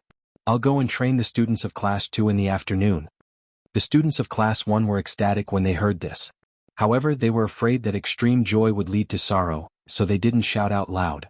At this moment, they were extremely grateful to Xiaoyu, the Minister of Civil Affairs. Chapter 794. On the pier. Li Zixuan was talking to Yen Lide and the others when Wang Rinbiao came back. He first greeted the two leaders of the imperial court, then looked at Li Zixuan and said, Little Xian, I've already prepared the small boat. I'll take you to the big ship to see the goods. Okay. Li Zixuan nodded and was about to leave with Wang Renbiao when Xiaoyu suddenly said, Marquis Yong, and, do you have goods on the Wang family's ship? Li Zixuan didn't know what Xiaoyu meant. He turned around and answered, yes, before the imperial court's fleet went south, I asked Renbiao to help me bring back some specialties from Nanyang. Xiaoyu twirled his beard and laughed, ha, that's great. You can ask your students to help you settle the accounts. I'll let your goods reach the shore earlier. Take it as repayment. Li Zixuan couldn't help but laugh. He didn't expect Xiaoyu to open the back door for him. This was good too. He didn't have to wait for half a day at the pier. Ah, thank you, Elder Xiao. Li Zixuan thanked Xiaoyu, then followed Wang Renbiao onto the boat and went to the Wang family's main fleet. Xiao Xian, come and take a look. Is this the rubber you need? The boat followed the Ba River and rode for more than a mile before reaching the Wang family's fleet. From this, one could see how many ships were waiting to dock. If Xiao Yu didn't open the back door for Li Zixuan, they would have to wait for an entire afternoon. After boarding a large ship, Wang Rinbiao said to Li Zixuan behind him. Li Zixuan responded, his heart full of anticipation. Many modern industrial products required rubber and he really needed it. A person who seemed to be in charge of the ship led the two of them into the cabin. They saw that the huge cabin was filled with rows and rows of wooden barrels. Young Master Marquis, this is the rubber we brought back from Nanyang. Please take a look. The guide bowed and smiled at Wang Rinbiao and Li Zixuan. At this time, Li Zixuan couldn't be bothered to exchange pleasantries with others. He took a big stride and arrived in front of a wooden barrel. He deftly opened the lid and saw that it was filled with a white glue-like liquid. When he sniffed it carefully, he could smell a faint fragrance. What else could this be but natural rubber? Oh no, it should be called natural latex. In Li Zixuan's previous life, when he was in university, one of his university classmates opened a factory that produced latex pillows and mattresses. The rich second generation generally liked to show off. When he was in his second year of university, that guy invited everyone in his class to visit his factory. That was the first time Li Zixuan saw what natural latex looked like. It was also from that visit that Li Zixuan learned that natural latex didn't have a pungent smell. Instead, it had a faint fragrance. Some people bought natural latex pillows from the internet, but when they bought them they would come back with a pungent smell. This meant that you bought a fake product. It was synthetic rubber, not natural. Little Shen, how is it? Is this the rubber you need? Wang Rinbiao asked worriedly when he saw Li Zixuan staring at the wooden barrel for a long time without saying anything. Yes, this is rubber. This is the rubber I need. Li Zixuan recovered from his chaotic thoughts. His voice was unusually excited. Rinbiao, it's all thanks to you this time. How much rubber did you bring back in total? From his voice, Wang Rinbiao could hear a trace of expectation. This made Wang Rinbiao a little surprised. One must know that this young man in front of him held a high position at such a young age. Moreover, he had a huge family fortune. It was really hard to understand that he had something to look forward to. Wang Rinbiao looked at the manager beside him, indicating that he should answer this question. The middle-aged manager didn't dare to be negligent. He cupped his hands towards Li Zixuan and said, replying to Marquis, we found the rubber on the island. The island was full of rubber trees. We filled 20 boats but we didn't finish loading them. However, in order to not fall behind the team, we only brought back 20 boats of rubber. Each boat was loaded with about 50,000 pounds of rubber. If each boat was 50,000 pounds, 20 boats would be 1 million pounds. Li Zixuan's breathing suddenly became hurried.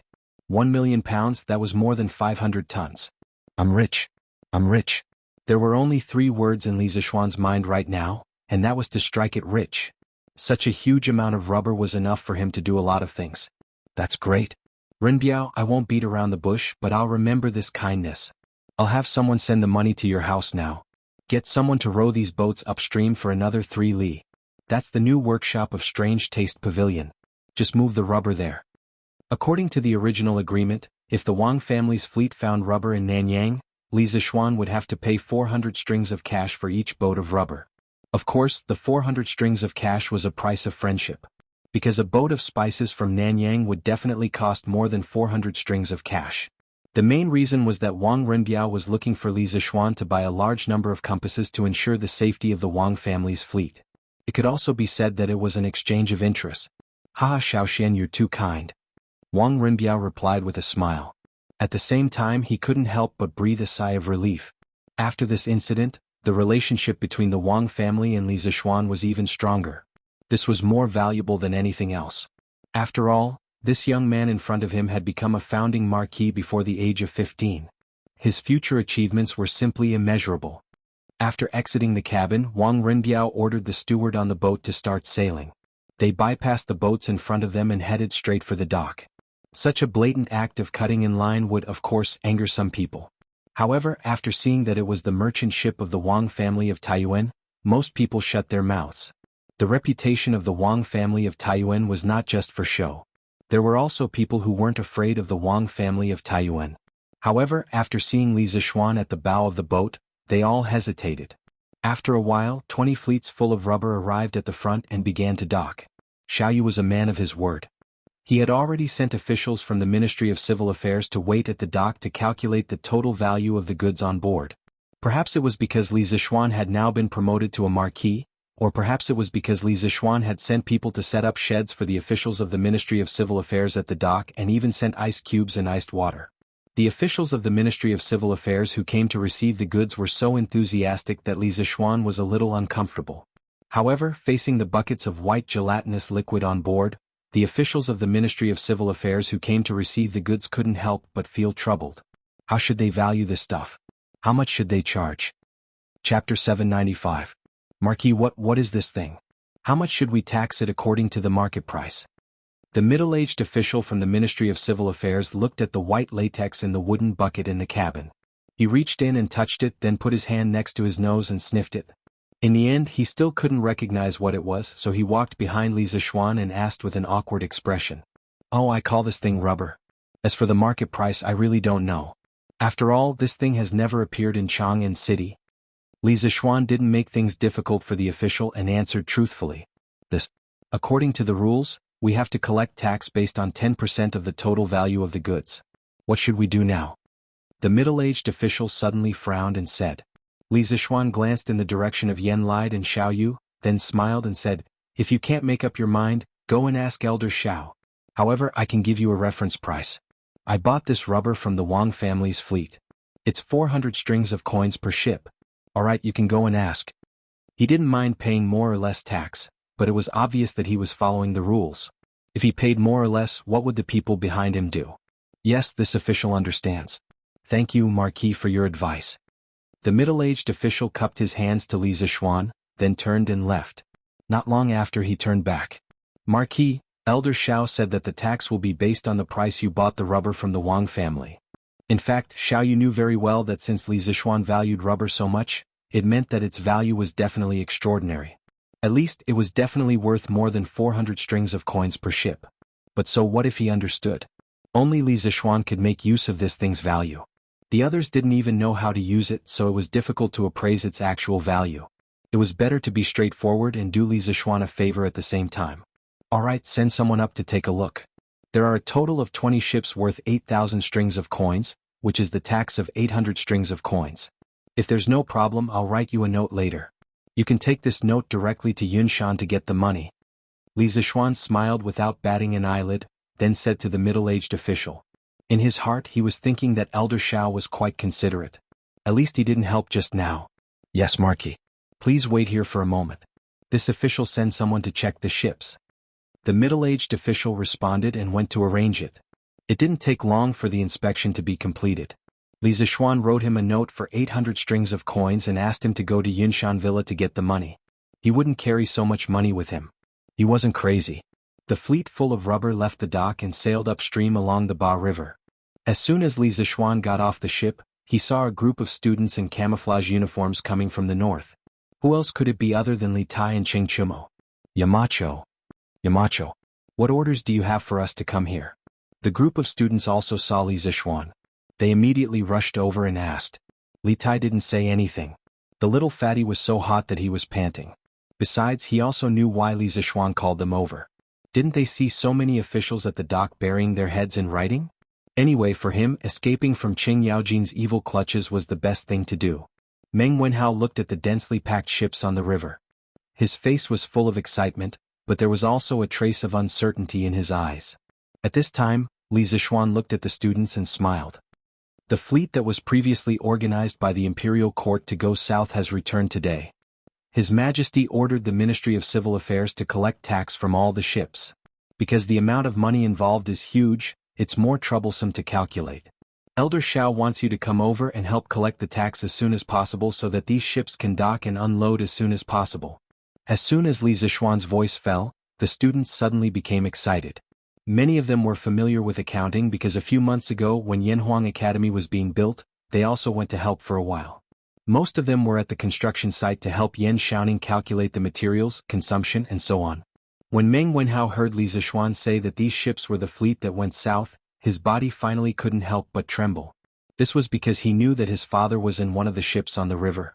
After so long, it was the first time that he and his father were so close to each other. He really wanted to find his father right now, but where could he find him with so many ships? Moreover, he still hadn't completed the task that Li Zixuan gave them. Mother. Quick look. Isn't that my brother? Not far away, among the group of people who were welcoming their relatives and friends, a little girl suddenly accused the group of students in camouflage clothing behind them and said to the middle-aged woman beside her, "Yaya, don't talk nonsense. Your brother is still studying at the academy." The middle-aged woman didn't believe her. She patted her daughter's little head and said, "This pair of mother and daughter were Meng Wenhao's mother and Yaya. Mother, that's really my brother. Yaya didn't lie to you." Unexpectedly, after being reprimanded, Yaya still pulled Meng Wenhao's mother and said. Meng Wenhao's mother turned around suspiciously. When she looked in the direction of her daughter's finger, she was suddenly stunned. On the other side, Li Zixuan brought more than 40 students from Class 1 to Xiao Yu's place. Xiao Yu personally assigned them tasks. Li Zixuan seemed to have noticed Meng Wenhao's abnormal mood. He walked over and patted the latter's shoulder and said in a low voice, "Your father has profited from this disaster. Your family's good days are coming soon. After the Feng Jihua's fleet docks, you can leave first to reunite with your father. But don't forget to return to the academy before darks." Meng Wenhao obviously didn't know that his father had been promoted to an official, but this didn't stop him from being grateful to Li Zixuan. "Thank you, Yamacho." He clasped his fists at Li Zixuan excitedly. The waiting time was always long. At around 5 in the afternoon, it was the Feng Jihua's fleet's turn to dock. Meng Wenhao's eyes were sharp. He took the initiative to follow the officials of the Ministry of Civil Affairs to welcome them. After a while, he saw the man on the ship whose blood was thicker than water. "Father?" Because the weather was too hot, Meng Yuliang was shirtless at the moment. In this way, the dozens of scars on his body were exposed. When Meng Wenhao saw them, the corners of his eyes couldn't help but sour. Why are you here? And Yaya Yulan, why are you all here?" It was Meng Wenhao's mother and daughter. At this moment, when they saw the Feng Jihua's fleet docking, they also followed. The family that had been separated for nearly 5 months was now reunited at the murky harbor. Chapter 796. Not far from the dock of the Ba River, there was a tea shed. It was specially designed for merchants to rest and quench their thirst.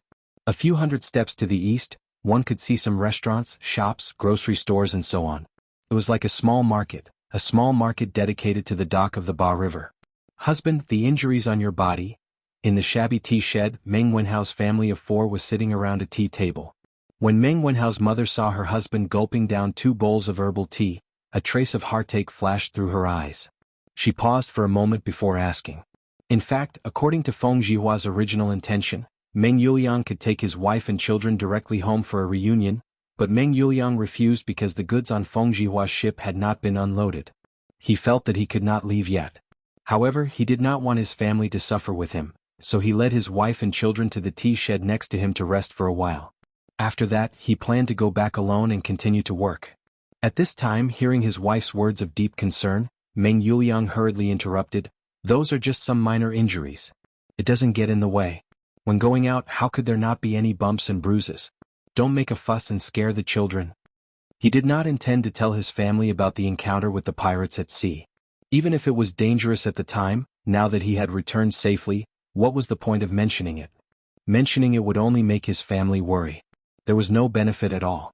But he did not know that Meng Wenhao, who was sitting quietly on the side, already knew the complete story. "Father, after you come back this time, don't go out to sea again, okay? The sea is stormy and there are many bad people. It is easy to encounter danger. Although it is said that wealth comes from danger, your son can now support himself and the family. Don't take the risk of going out to sea again, okay?" When Meng Wenhao saw that his father was deliberately covering up the scars on his body, he instantly understood what his father was planning. Considering his mother and sister's tolerance, he didn't expose his father's lie on the spot. However, what he said hinted at something. Meng Yuliang heard this and looked at his son with some uncertainty. What did he mean by, "The sea is stormy and there are many bad people"? Did his son know about the pirate attack that night? That was impossible. Logically speaking, his son was just a commoner. How could he receive news from the sea? "All right, I promise you." Looking deeply at Meng Wenhao, Meng Yuliang replied with a firm expression. He had just escaped death not long ago, so he knew better than anyone else the dangers of the sea. To be honest, after experiencing this life and death crisis, he didn't want to go out to sea again. It wasn't that he was afraid of death, but he was afraid that no one would take care of his wife and children after he died. "Oh, great. That's great. Daddy finally doesn't have to be away from home for so long in the future. Otherwise, Yaya will think badly of you." Of course, Yaya couldn't understand the code between her brother and her father, but she could understand that her father would never go out to sea again. Just this point alone was enough to make the little girl happy for a long time. Ah, is that so? Yaya misses daddy that much? Hearing his daughter's innocent words, Meng Yuliang laughed in a carefree mood. Yes. Yaya missed daddy a lot when daddy wasn't around. Yaya nodded and said crisply. Ah, daddy also misses Yaya. Yaya, wait for me. Daddy will bring you delicious food this time. I'll give it to you when we get home tonight. It was said that a daughter was her father's lover in his previous life. This point was really not wrong. Meng Yuliang wanted his son to succeed, but he doted on his daughter endlessly. He stroked Yaya's little head and laughed heartily. After all, the little girl was still young. Hearing that her father brought her delicious food, her two little eyes suddenly curved into a small crescent moon. She sweetly said, "Thank you, Daddy." Meng Yuliang smiled, then stood up and prepared to go back to the dock to work. At this moment there was a sudden commotion from the docks. The few of them followed the sound and saw 4 people dressed in green round-necked, narrow-sleeved robes. They seemed to be the eunuchs of the palace. "Where is Meng Yuliang? Where is Meng Yuliang? Come quickly to receive the decree." Faintly, Meng Yuliang seemed to hear the leader of the eunuchs calling out his name. He wondered if he had misheard, or if there just happened to be someone with the same name and surname as him on the docks. Otherwise, how could a nobody like him enter the eyes of the nobles in the palace? "Father, they seem to be calling you." Obviously, Meng Wenhao also noticed the situation there. He pulled Meng Yuliang's sleeve and said. At this moment, the words that Li Zixuan had said to him half an hour ago suddenly echoed in his mind. "Your father has profited from a disaster this time. Your family's good days are about to come. After a while, when Feng Jihua's fleet docks, you can leave first to reunite with your father. But don't forget to return to the academy before dark." Profited from this disaster? Good days? Eunuchs in the palace? Connecting all the signs together, Meng Wenhao's heart suddenly had a bold idea. Oh no, it should be a bold guess. How is this possible? I guess they are not calling me father. Meng Yuliang heard his son say so. He was shocked and doubtful and stuttered. "Father, it's you. Look, that's the Yamacho's people coming here. I think they are calling you over." Meng Wenhao's eyes were sharp and saw Mo Zhong rushing over. He could not help but confirm the guess in his heart. "Master Meng, the angels are coming. Quickly go and receive the edict." Just as they were talking, Mo Zhong had already run over and said in a hurried tone. Meng Yuliang trembled and quickly waved his hand. I am not a master. You can just call me Yuliang." But when he heard the second half of Mo Zhong's sentence, he could not help but be stunned. Those eunuchs were really here to find him? And they were going to give him an imperial edict? A peasant like him was going to receive an imperial edict one day? Why did it feel like a dream? "Father, don't worry, it must be a good thing. Go quickly. Don't be late and let the angels wait impatiently." Meng Wenhao saw his father in a daze and quickly went forward to push him and urged him. "Oh, good. Father will go right away." Meng Yuliang returned to his senses and hurriedly followed Mo Zhong towards the docks to receive the imperial edict that had descended from the heavens. Chapter 797. "Oh Marquis, why are you still here?" Meng Yuliang and Meng Wenhao had just walked to the dock when they heard the eunuch shouting at Li Zixuan. "Marquis?" When Meng Yuliang and Meng Wenhao heard how the eunuch addressed Li Zixuan, they couldn't help but be surprised. They secretly wondered when Li Zixuan became Marquis. One of them had just returned after drifting on the sea for several months, while the other had received closed military training in the academy. They had no way to know about the news from the outside world, so they didn't know that Li Zixuan had been conferred the title of Marquis today. His Majesty conferred Yamacho the title of Marquis of Yong, and in the morning court. This news had already spread by noon. Although the father and son of the Meng family spoke softly, Mo Zhong was a martial arts expert in the Qi transformation realm, so he naturally heard it clearly. Therefore he explained to the two in a low voice. "Yamacho has been conferred the title of Marquis? That's really great." Meng Wenhao was sincerely happy. Although Li Zixuan was strict with his students, he was always full of kindness behind his sternness. The other students of Yanhuang College might not know this, but the group of students who used to study in the mathematics school all wanted Li Zixuan to be well. At this time Li Zixuan asked, "What does this little eunuch mean? If I'm not here, where should I go?" The little eunuch hurriedly trotted to Li Zixuan's side with a flattering face and said, "Marquis, Steward Zhao left the palace with us to deliver the decree. He's probably looking for you all over the Yinshan mountain right now. Quickly go back and receive the decree. Li Zishuan suddenly realized that the official decree to confer him the title of Marquis of Yong and hadn't been issued yet. Therefore he bid farewell to Yen Lide and Xiaoyu and told Li Tai and the rest to work hard and not be lazy. Only then did he get on his horse and gallop towards the Yunshan mountain.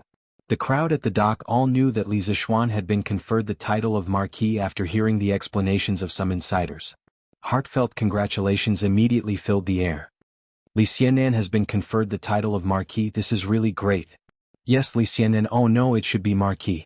Marquis of Yong, and so kind and considerate of the common people should be conferred the title of Marquis and have a long life. Yes. With Marquis Yong the Marquis? Who knows, maybe it will be our family's turn. Look, compared to our villages Marquis are, as compared to heaven and earth. Yes. It's just that I don't know how big Marquis Yong An's fief is. It would be great if my family could become one of his farmers. What this person said was exactly what the others were hoping for. Li Zishuan was already famous for treating the people of his fief well. The Marquis of the Han village and Marquis of Plum village were now rich and had become the model villages of the villages near Chang and city. They were often talked about with great interest and of course were also the targets of envy. I know this. Marquis Yong An's fief is in Lantian County, and there are 600 households living there. Our Lu village is definitely in there, haha. In the future, the farmers of the Lu village will also be able to live good lives. 600 households? His Majesty is truly generous to Marquis Yong An. One must know that Duke of Lu Qing Yaojin only had 700 households living in his fief, Duke of Yiqin Xiong also had 700 households living in his fief, Duke of Wei Li Jing only had 400 households living in his fief, and Li Zishuan, as a marquis, actually had 600 households living in his fief. Among the marquises of the Great Tang Empire, Li Zishuan's fief was definitely at the forefront. One must know that it was 600 households living there. What did 600 households mean? It meant that in the future, Li Zishuan would truly be sitting on thousands of acres of fertile land and become a super landlord. In the future, even if he didn't do anything, he would still be able to live a life of extravagance. Oh, why is it in Lantian County and not in Xinfeng County? There is no hope for our stone village now. Instantly, there were sounds of regret from the surroundings. Meng Yuliang listened to the imperial edict. After seeing Li Zishuan leave, the little eunuch looked at the father and son of the Meng family standing at the side and then shouted with a sharp voice. Meng Yuliang's father was so excited that he almost knelt down. Fortunately, Meng Wenhao knew the rules and knew that he didn't need to kneel down to receive the imperial edict. He quickly pulled his father and the two of them faced the direction of the imperial palace and bowed. Meng Yuliang said in a trembling voice, Meng Yuliang respectfully listens to the imperial edict. The surrounding people turned their attention back to the two of them. They looked at Meng Yuliang and his father with a trace of doubt in their eyes. Obviously, they didn't understand why Li Heir would give an imperial edict to a commoner. The Emperor of the Great Tang Empire decrees. Meng Yuliang, the crew member of the southbound fleet, loudly warned at the critical moment when the fleet was attacked and prevented the merchant ship from falling into the hands of the bandits. Moreover, your loyalty and bravery are unparalleled. At the moment of life and death, you forcefully changed the direction of the burning ship and saved the main fleet. I have decided to confer you the title of Xuanje Commandant of the 8th rank and reward you with 100,000 yuan and 100 bolts of silk and satin. Imperial Edict. As the little eunuch's voice fell, the crowd was in an uproar. The man in front of them, who looked incomparably humble, was actually conferred the title of Xuanje Commandant of the 8th rank by the emperor. This made countless people envious and jealous. The person involved, Meng Yuliang, was a little dumbfounded. He didn't expect that he would be conferred the title of an official. Official, for the previous Meng Yuliang, was so far away. He only hoped that his son would study hard and in the future, he would be able to enter the imperial court as an official. He never thought that he would be one step ahead of his son to become an official. How is this possible? He is just a peasant who doesn't know how to read and write. Meng Yuliang's mother, who was worried about her husband, came to observe. At this moment, after hearing the imperial edict, on one hand, she was shocked that her husband was conferred the title of an official. On the other hand, she was frightened and sad because the imperial edict mentioned the bandits and the words of life and death. Meng Yuliang's mother instantly understood how those scars on Meng Yuliang's body came about. Almost subconsciously, the image of a fierce battle in the sea appeared in her mind. Her husband was seriously injured and on the verge of death. The tears in her eyes suddenly burst out. Mother, why are you crying? Yaya felt a chill on her arm.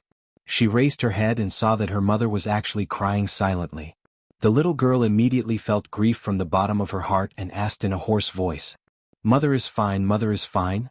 On the other side, Meng Wenhao saw his father in a daze and quickly shouted, "Father, father, quickly go and receive the imperial edict." Oh! Meng Yuliang suddenly came back to his senses. He put his hand on his body and rubbed it hard as if he wanted to shed a layer of skin. Then he went to the side of the little eunuch and respectfully clasped his fist and said, "Meng Yuliang receives the imperial edict, thank you." The little eunuch squinted his eyes and handed the imperial edict to Meng Yuliang.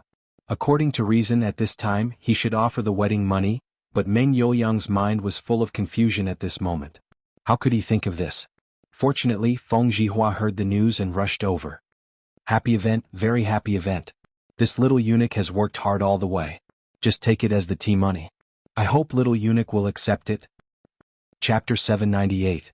Seeing the Meng family at a loss, Feng Zhihua could only take out a small pouch with a few golden beans and hand it to the little eunuch. The little eunuch squinted his eyes and looked at Feng Zhihua. Then he quietly stuffed the pouch into his sleeve and said with a fake smile, "It is indeed worthy of celebration. Lieutenant Meng, don't forget to report to the Ministry of Personnel later." Only then did Meng Yuliang come back to his senses. He wanted to personally present the wedding money, but this time he only brought a total of 12 copper coins. Moreover, the little eunuch had already received the wedding money from Feng Zhihua. If he were to present the wedding money again, it would be very inappropriate. Therefore he put on a smiling face and stepped forward. "Thank you for your reminder. I will go to the Ministry of Personnel tomorrow to report." The little eunuch faintly said, "An." Then he took out an imperial edict and shouted with a sharp voice, "Where is Feng Zhihua?" Feng Zhihua, who was standing next to Meng Yuliang, suddenly opened his eyes wide and murmured in disbelief, "This eunuch, this one is Feng Zhihua. Are you calling me?" The little eunuch looked at Feng Zhihua in surprise. He didn't expect that the person who just gave him a red packet was the main character of the second imperial edict. However, he still had a good impression of Feng Zhihua, who was very discerning. "And that's right. Come forward and listen to the edict." The little eunuch said in a feminine voice. Listen to the edict? Listen to the edict? Okay. Feng Zhihua listened to the imperial edict. Some people can maintain a very clear mind when they are bystanders. However, once something happens to them, their mind will immediately become chaotic. Feng Zhihua belongs to this kind of people. Now his heart is still in a mess. He even stuttered when he spoke. The Tang Emperor decrees, southbound merchant Feng Zhihua, who values friendship and righteousness, when the pirates attacked the fleet, he didn't panic in the face of danger. He joined hands with the crew to turn the tide and prevent the main fleet from suffering a huge loss. He is awarded the title of Righteous Merchant. He will live with the country for generations to show his appreciation. Wow! As soon as the little eunuch's voice fell, the surrounding people suddenly exclaimed in surprise. Feng Zhihua was stunned for a moment, and then he was ecstatic. Feng Zhihua accepts the decree, "Thank your majesty for your kindness." Since ancient times, the status of merchants had always been low, and they were often exploited by local officials. Moreover, after being exploited, they had to swallow their anger and no one would seek justice for them. This was because the hierarchy of agriculture, industry, and commerce firmly nailed the merchants to the ground, and they would never be able to move. But now that he had the title of Righteous Merchant, at the very least, when he walked around the local government, he would encounter fewer difficulties. To Feng Zhihua, this title was as valuable as gold. More importantly, the imperial edict had stated that this title of Righteous Merchant would last for as long as the Great Tang existed. This meant that as long as the Great Tang existed, Feng Zhihua would always enjoy the treatment of a righteous merchant. Even if he died, this title would be passed on to his descendants. This benefit was simply too good. It could be said that Feng Zhihua had now become the object of envy of all merchants in the world. At this moment, Feng Zhihua trembled as he stepped forward to receive the imperial edict. Of course, it was inevitable that he stuffed a gold bean into the little eunuch's hands. But to Feng Zhihua, money was a small matter. This imperial edict was priceless. "All right, the edict has been passed. We should return to the palace." The little eunuch brushed his sleeves, turned around with a smile and left with his entourage. He was rejoicing in his heart. Fortunately, he was not going to pass on the imperial edict to Li Zishuan. Otherwise, how could he get so much money? It was not that Li Zishuan was stingy, but he did not dare to accept the money given by Li Zishuan. "Take care, eunuch. Meng Yuliang and the others hurriedly bowed to the back of the little eunuch. After the little eunuch left, this place suddenly became a sea of joy. Boss Feng, thank you for just now. I will return the money to you later, Meng Yuliang said. Feng Zhihua was obviously very happy. His old face was smiling like a chrysanthemum.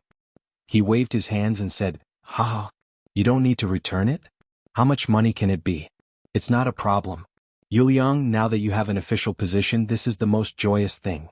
I didn't expect that you would be an official one step ahead of your family's Wenhao. This is really beyond my expectations." In the end, without waiting for Meng Yuliang to object, he continued with a smile and said, "Oh, let's quickly finish unloading the goods. After unloading, this old man will treat all of you to wine to celebrate for you, Yuliang, and of course for me. How can this be? How can I let Boss Feng spend money?" Feng Zhihua pretended to be angry and said, "Hey, why can't this be? Yuliang, now that you have an official position, you don't want to have any dealings with this old man?" Meng Yuliang hurriedly shook his head and said, No, Boss Feng, what are you talking about? How can I, Meng Yuliang, be a villain who only cares about profits and forgets righteousness? I definitely don't mean that. You misunderstood." Feng Zhihua laughed and said, "Since you don't mean that, then you, sister-in-law, your son, and your daughter can go together later. You are not allowed to refuse." "Butler Zhao, how have you been recently? The previous incident was my fault. Otherwise, you wouldn't have gone berserk during cultivation and caused your realm to drop." At the Yunshan residence, Li Zixuan had already received the imperial edict and was chatting with Zhao Song, whom he hadn't seen for a few months. "Sai Marquillon, and please don't say that. The matter of compressing my chi for cultivation was purely voluntary. You have already explained the risks involved. If something happened in the end, it can't be blamed on you. A while ago I heard that His Majesty blamed you because of this. I felt very apologetic in my heart and have been wanting to visit you to apologize. As for the drop in realm, so be it. We can just cultivate again." Zhao Song was drinking tea. When he heard Li Zixuan say this, he hurriedly put down his teacup and said. Li Zixuan smiled knowingly. He thought to himself that Zhao Song was an open-minded and straightforward person. One had to know that the realm of martial arts was the lifeblood of many martial artists. A drop in realm was equivalent to taking away one's life. If this happened to others, it was hard to guarantee that they wouldn't resent it. With Butler Zhao's state of mind, it's only a matter of time before you break through to the great Grandmaster realm. Let's not blame this and that. If Butler Zhao is free in the future, I will treat you to wine. More haste, less speed. In order to break through to the great Grandmaster realm, not only did one need to make a breakthrough in strength, one also needed to make a breakthrough in one's state of mind. Li Zixuan felt that the current Zhao Song looked more mature and reserved than before. In such a state, the chances of him breaking through to the great Grandmaster realm were undoubtedly higher. "Thank you for your auspicious words." Zhao Song pursed his lips and smiled faintly. Chapter 799. We haven't seen each other for a few months, but I feel that Duke Yong An's martial arts have improved again. In the Yunshan residence, Zhao Song could not help but squint his eyes at the mention of the realm of martial arts. He took a good look at Li Zixuan and was immediately surprised. He could vaguely feel that the sword will on Li Zixuan's body was sharper than before. This was hard for him to accept. The young man in front of him had just broken through to the Guru realm. "Oh, really? I've been thinking about a new sword technique recently, and I haven't been practicing it deliberately." Li Zixuan hadn't paid much attention to his own realm. He just combined it with the Dugu family's solitary wind swordsmanship to improve the 9 strategies beyond the swords in his free time. To him, improving his martial arts realm wasn't the most important thing. He didn't want to improve his realm too quickly and cause his foundation to be unstable. Zhao Song was speechless. He hadn't practiced much, but his martial arts had improved so quickly. How could he, who had been practicing hard every day, endure this?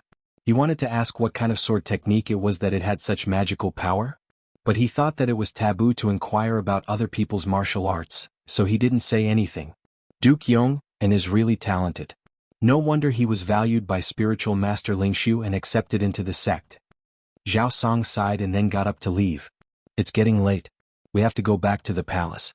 If we have time in the future, we'll talk about old times with Duke Yong An." Li Zixuan got up and said, "Take care, Butler Zhao.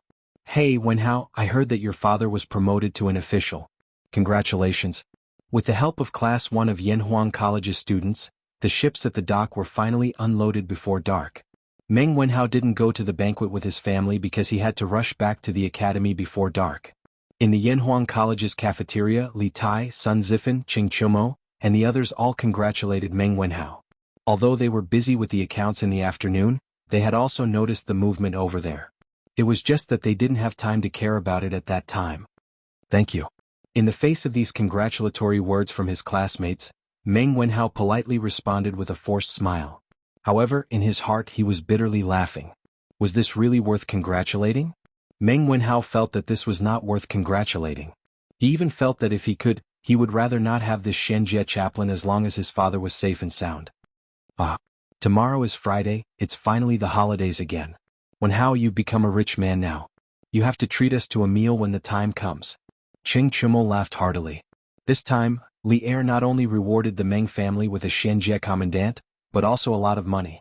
That was why he said that Meng Wenhao was now a rich man. That's how it should be. In the past, Wenhao has received a lot of care from all of you. It's time to treat all of you to a drink. Although Meng Wenhao's mind wasn't here, he still replied. The sharp-eyed Li Tai noticed the change in Meng Wenhao's emotions, but he didn't say anything. Hey. Speaking of which, this is the 3rd week, right? The 1-month military training period is about to end. We can finally relax. Now, I finally understand how blissful it is to sit in the classroom and listen to lectures. Sun Zifan, the little fatty, said with a face full of emotion. Calling him a little fatty now wasn't very appropriate. After such a long period of military training, his physique was now at an average level. He couldn't be considered fat at all.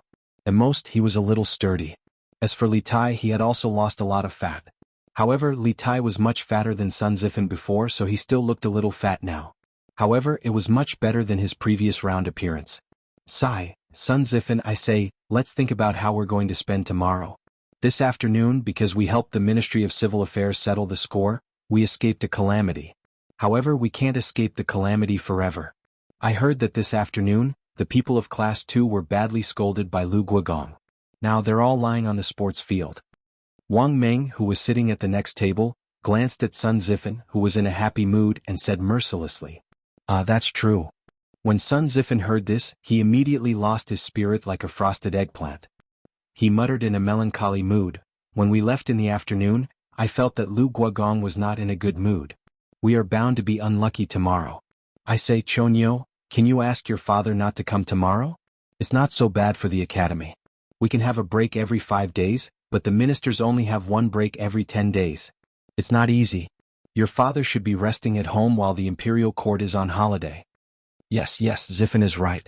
Chonyo, you have to persuade Lu Guogong. Li Tai also voiced his agreement. Cheng Chumo said with a bitter face, do you think I don't want to persuade him? But my father is so stubborn. How can I persuade him?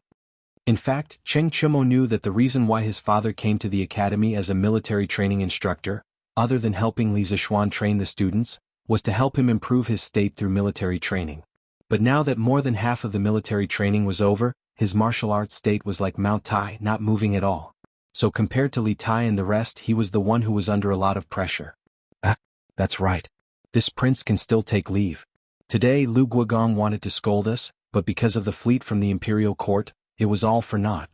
Tomorrow he will definitely reprimand us even harder, so tomorrow won't be easy. This prince must take leave tomorrow. Li Tai's mind suddenly flashed. He remembered that before school started, Li Zishuan had asked him for help twice. In return he had given him 3 days of leave. But it had been so long that he had forgotten. Thinking of this, he immediately smiled proudly. Tomorrow you guys go and accept the training. I'm not feeling well, so I'll ask for a few days of leave from the Yamacho. Sun Zifan stared and carefully looked at Li Tai, then said in disbelief, I say, Chinke, aren't you overthinking it? Looking at you now, who would believe that you're sick? Even if you're pretending to be sick, you should at least pretend. If you go to the Yamacho, you'll definitely be seen through by the Yamacho. It'll be a miracle if you can take leave. Cheng Chumo echoed, Zifan is right. Chinke, you should save it. Xiaoxian will definitely not allow you to take leave. He might even punish you for lying. Li Tai smiled mysteriously and said, Zifan, do you dare to make a bet with me? Let's bet on whether the Yamacho will agree to my request for leave. Sun Zifan said without thinking, okay. Let's bet. Chinke, just tell me how you want to bet and what you want to bet on. The world was ignorant. They always thought that they were the smartest, so there was gambling in the world. Chapter 800. Neither of us is short of money, so gambling is boring. How about this, if I can really apply for leave from Yamacho tomorrow, you help me wash footwear for a month. If I can't apply for leave, then I'll help you wash footwear for a month. How about that? In the Yanhuang College cafeteria, Li Tai's eyes rolled twice, and then he looked at Sun Zifan and said. The so-called footwear was the socks worn by ancient people, also known as footbags. It first appeared in the form of laced socks during the Xia, Shang, and Zhou dynasties. During the Qin, Han, Three Kingdoms, and Wei and Jin dynasties, the form of socks also changed a lot. The form was more and more similar to modern socks. Of course, until the Tang dynasty, the word socks had not officially appeared. According to reliable records, the word socks first appeared in the ancient and modern Chinese annotations, written by Ma Huan of the Liang dynasty. F***ck Chinke you win. But who's afraid of who? I'll take this bet. Sun Zifan's appetite suddenly became bad when he thought about washing someone's smelly socks on a hot day. But how could he be afraid at such a critical time? Moreover, in his opinion, Li Zishuan would never agree to Li Tai's request for leave. So he looked at Li Tai and agreed decisively. Okay, then it's a deal. The little fatty was suddenly happy. He thought to himself, hee, there's really someone who isn't afraid of death. For the next month, I won't have to wash footwear at all. It's a deal. Sun Zifan also said loudly. He didn't think he would lose. Husband, what are you busy with? After receiving the imperial edict in the afternoon, you've been hiding in the house and didn't come out for dinner. Mother even asked about you. At night, Yinshan Villa. Han Yushi walked into the bedroom on the third floor with a wooden food box in her left hand and a candle in her right hand. She put the food box next to Li Zishuan, who was hunched over the desk, and then turned to change the candle on the candlestick that was about to burn out. She asked Li Zishuan softly while changing the candle. Oh, nothing. Your husband is still pondering over some things. If it were someone else who asked this question at this time, Li Zishuan, who was in deep thought, might not pay attention to them at all. However, Han Yushi was different. He had always doted on his wife very much. It was not an exaggeration to call him a wife-doting maniac. He lowered his head and drew something while answering Yushi's question. What are you thinking about? After changing the candles, Han Yushi curiously walked behind Li Zishuan. She glanced at the white paper in front of him that was filled with various symbols and asked. Wife, come and sit. Li Zishuan stopped writing when he heard this. He laughed and pulled Han Yushi into his arms. Then he explained, I'm not sure. Wife, you also know that we bought over 1 million caddies of rubber latex from the Wang family this time. Your husband is thinking of a way to refine the latex. Otherwise, wouldn't the nearly 10,000 strings of coins be wasted? Han Yushi glanced at Li Zishuan. She did not believe that her husband worked so hard just to not spend a few thousand strings of coins in vain. By the way, husband, I still don't know the use of this rubber that looks like soy milk. The ancients also drank soy milk. The inventor of soy milk was Luan, the king of Huainan in the Western Han dynasty. It was said that Luan was a filial son. When his mother was ill, Luan would make soy milk with soaked soybeans every day for his mother to drink. Mother Lu's illness quickly recovered. Since then, soy milk gradually became popular among the people. This rubber has too many uses. Let me tell you, although this rubber latex looks like soy milk, once it is refined, it will become something soft and elastic. The simplest use is to use it on wheels. The outer wheels made of rubber are much faster than wooden ones. Of course, this is only the simplest use. Your husband still has some complicated tools that must use rubber. Oh, by the way, rubber can also be used to make a very interesting thing. In the future, your husband may be able to discuss it with my wife. Li Zishuan was still serious when he said the first few words, but in the end, his tone suddenly became extremely wretched, and his hands began to become dishonest. He was grabbing at a certain part of Han Yushi's body. Husband, you can slowly think about it. I won't disturb you anymore. The weather was hot now and Han Yushi was wearing thin clothes. How could she withstand such teasing? She was so scared that she quickly stood up and retreated far away in an instant. She wasn't the least bit interested in the interesting thing that Li Zishuan had mentioned. Although they had been married for so long and had experienced a lot of things in bed, Han Yushi still couldn't help but be shy when it came to it. Moreover, she didn't want Li Zishuan to be obsessed with these things and neglect the proper business. Therefore, except for the first few days after they got married, she had always been extremely restrained in this aspect. Li Zishuan touched his nose gloomily when he grabbed nothing. However, the fragrance of Han Yushi's body inevitably came from his hand, which made his heart restless again. But when he saw his wife retreating far away as if she was guarding against a pervert, walking to the bedside and beginning to embroider, he knew that now was not the time to do that kind of thing. Thus, he dispelled the evil thoughts and began to work honestly. After about an hour, Li Zishuan finally stopped writing. He raised his head and stretched lazily. He looked at the food box that Han Yushi had just brought over. He shook his head and did not touch the food. In front of a beautiful woman, who was a feast for the eyes, why would he need any food? This guy chuckled, then rubbed his hands and walked toward Han Yushi, who was sitting by the bed and doing needlework. Husband, don't. Let me finish the rest of the embroidery first. Someone's bear hug completely disrupted the rhythm of the needlework in Han Yushi's hands. Han Yushi exclaimed and quickly said. This was not an excuse on purpose, but this embroidery really only had a little work left. Oh, okay. Wife, you do it. I'll hug you and not move. It won't affect you. Li Zishuan responded in a muffled voice. Then he wrapped his arms around Han Yushi's waist from behind and buried his head in her neck. Feeling the hot breath on her neck, Han Yushi suddenly blushed.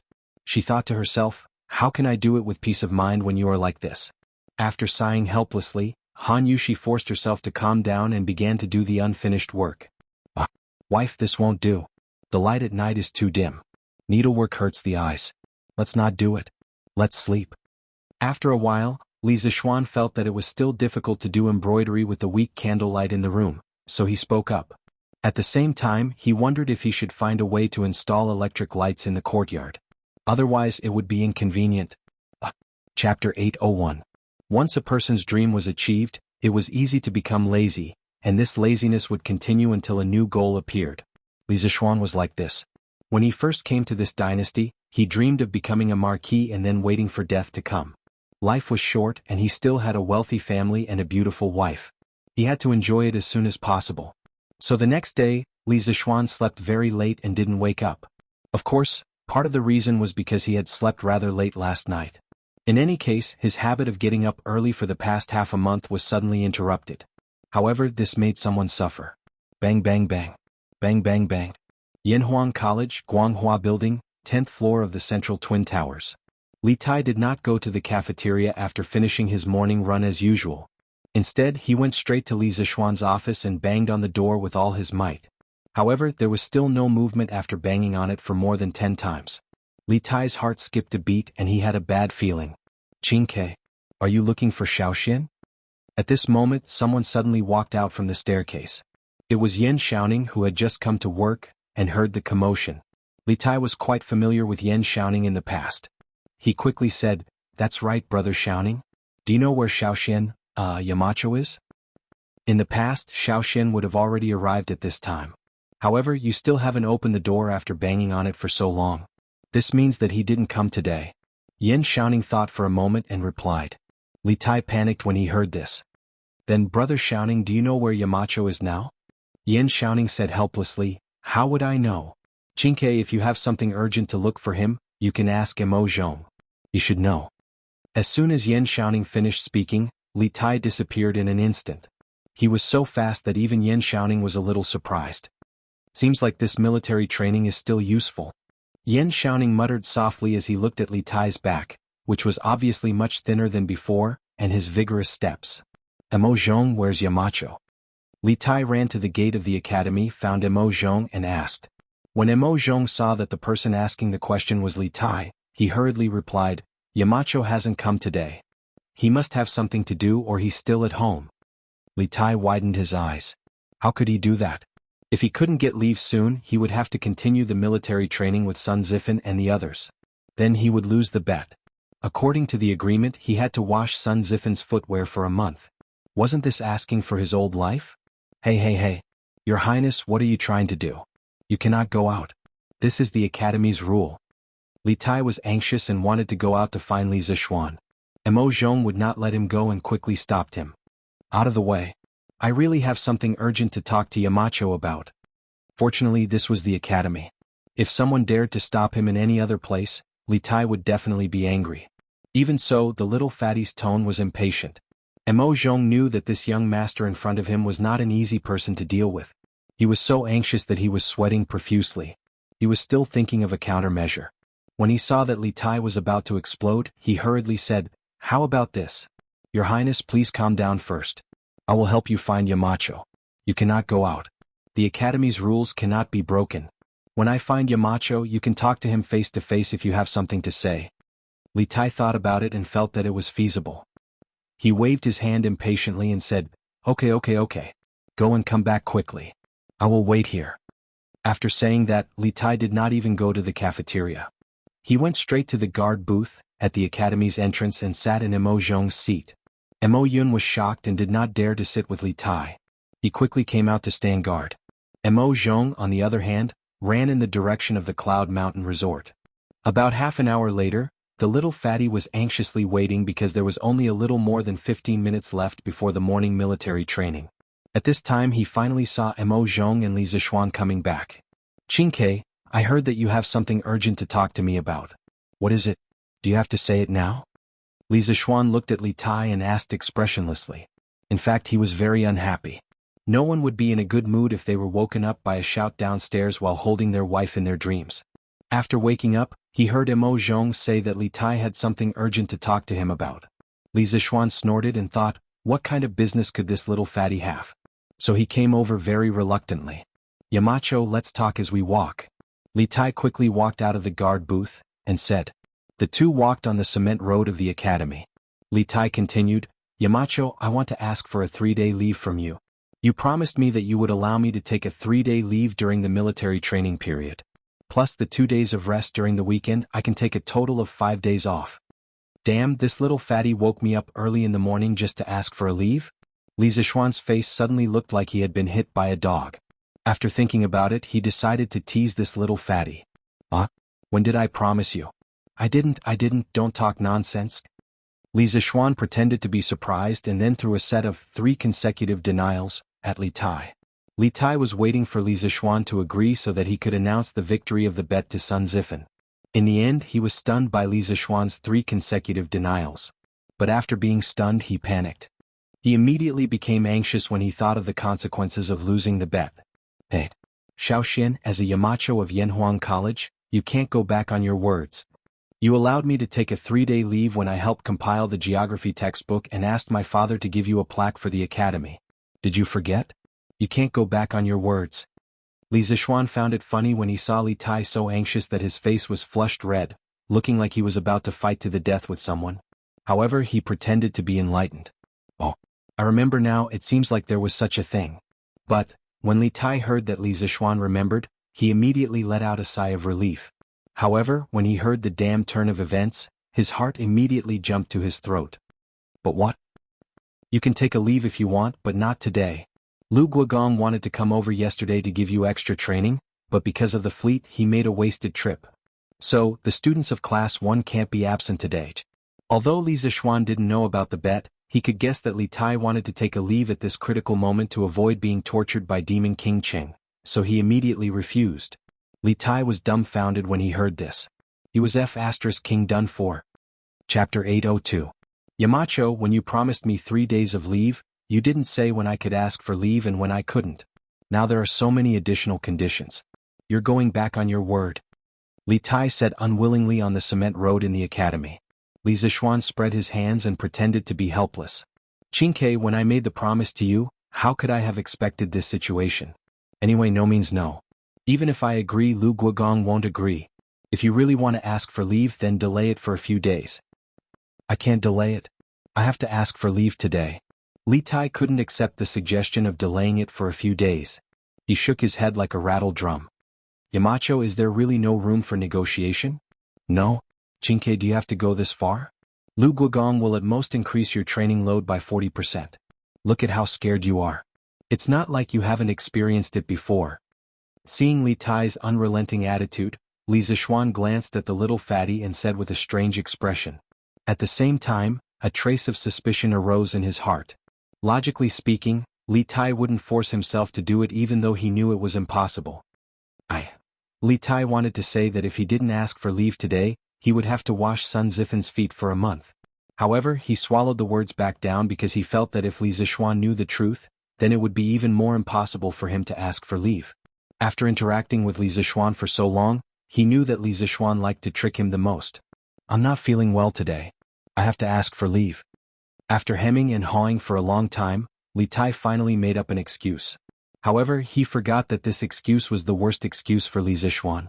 Li Zixuan narrowed his eyes and looked Li Tai up and down. Li Tai suddenly felt uncomfortable being looked at. Li Zixuan saw this and knew that things weren't as simple as he thought. "Qingke, you're not feeling well? Where are you?" "It just so happens that I know a little about medicine. Come, let me take your pulse." To be honest, how could this guy know how to take a pulse? He was just bluffing. However, Li Tai was really bluffed. After all, Li Zixuan's medical skills were well known. No, Qingke, are you hiding something from me?" Li Zixuan's eyes were fixed on Li Tai as he indifferently said. I'm not, Yamacho, don't talk nonsense." Li Tai felt guilty under Li Zixuan's penetrating gaze. In a moment of desperation, the little fatty actually used Li Zixuan's 3 consecutive denials and threw them back at Li Zixuan. Li Zixuan was speechless when he heard this. Speaking of the 3 consecutive denials, the I'm not, don't talk nonsense emoji from his previous life subconsciously appeared in his mind. It was really funny. At first, he wanted to tease the little fatty, but he didn't expect that he would be the one being teased in the end. Thinking of this, he suddenly became angry out of humiliation. "All right, don't talk nonsense with me, there's no room for discussion. It's almost time, why aren't you going to military training? If you're late, you'll be punished again." Li Tai looked at Li Zixuan with a tragic expression. Suddenly he had an idea and said, "Can't you make an exception? I can use those 3 days of leave in exchange for today's day, is that okay?" Li Zixuan hesitated when the little fatty said this. But why was this kid willing to put in so much effort? Was there something fishy about this? Then tell me first, are you hiding something from me? Otherwise, there's no need to talk about any conditions. Li Tai didn't know what to do in the face of this blatant threat. He thought about it and told him about his bet with Sun Zifan. "It's like this, Yamacho. If you don't agree to my request for leave, I'll have to wash that kid's feet for a month." When Li Zixuan heard this, 10,000 alpacas ran through his heart. These 2 little bastards really knew how to play. One was the son of the emperor, and the other was the son of the top scholar. No matter who lost the bet, they would have to wash each other's smelly socks. If this spread out, Li Er and Sun Fujia's old faces would not look good. However, even though Sun Fujia was unhappy, she didn't dare to blame Li Tai and Li Er. She only pulled the hatred onto Sun Zifan. In this way, that little idiot would be in trouble. "I say, did you and Sun Zifan eat too much and have nothing to do, so you're messing around every day? Was it because I didn't let you go to military training yesterday afternoon that caused you to be so energetic and have the leisure to gamble?" Li Zixuan reprimanded with a straight face. Li Tai looked at the time, then he ignored Li Zixuan's reprimand and said anxiously, Yes, Yamacho, we know that we were wrong. The problem now is that you have to quickly agree to my request for leave. Didn't you just say that as long as I tell you the truth, you'll allow me to take leave?" Li Zixuan rolled his eyes and said unhappily, "When did I say that? I only said that if you don't tell me the truth, then there's nothing to talk about." This was really a trap in the city. Li Tai didn't pay attention and fell into the trap. Little Fatty said anxiously, "Then what do you mean? Do you agree or not?" Li Zixuan sighed and said unhurriedly, after hearing what Qingke said, "I can't agree even more. Because if I agree, wouldn't it be unfair to Sun Zifan? If this was in a gambling house, your actions would be considered cheating. You were the one who wanted me to tell you the truth, but after I told you, you said this. I think you did it on purpose." Li Tai breathed heavily, obviously flustered and exasperated. At this time he didn't care about his tone of voice. Li Zixuan didn't get angry because of this. He thought for a while and said, "Qingke, I'm not targeting you on purpose. What I said is the truth. Now there are only 2 paths in front of you. 1, lose the bet and obediently go to military training. You'll also obediently wash Sun Zifan's socks. Oh no, wash his feet. 2, I can agree to your request for leave today. In addition to exchanging 3 days of leave for 1 day today, you have to carry 20 buckets of water on Saturday. You're not allowed to spend money to hire people or ask your subordinates to help. You have to carry these 20 buckets of water to the student dormitory's water tower.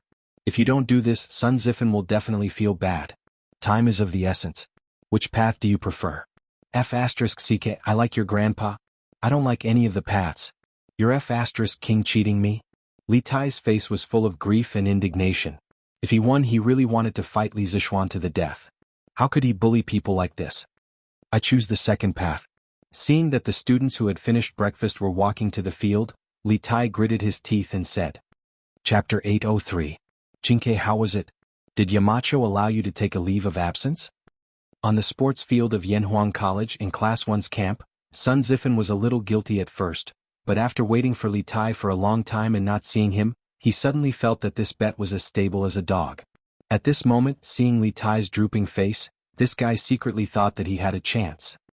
He immediately went forward and pretended to be concerned, but anyone could see the smugness in his eyes.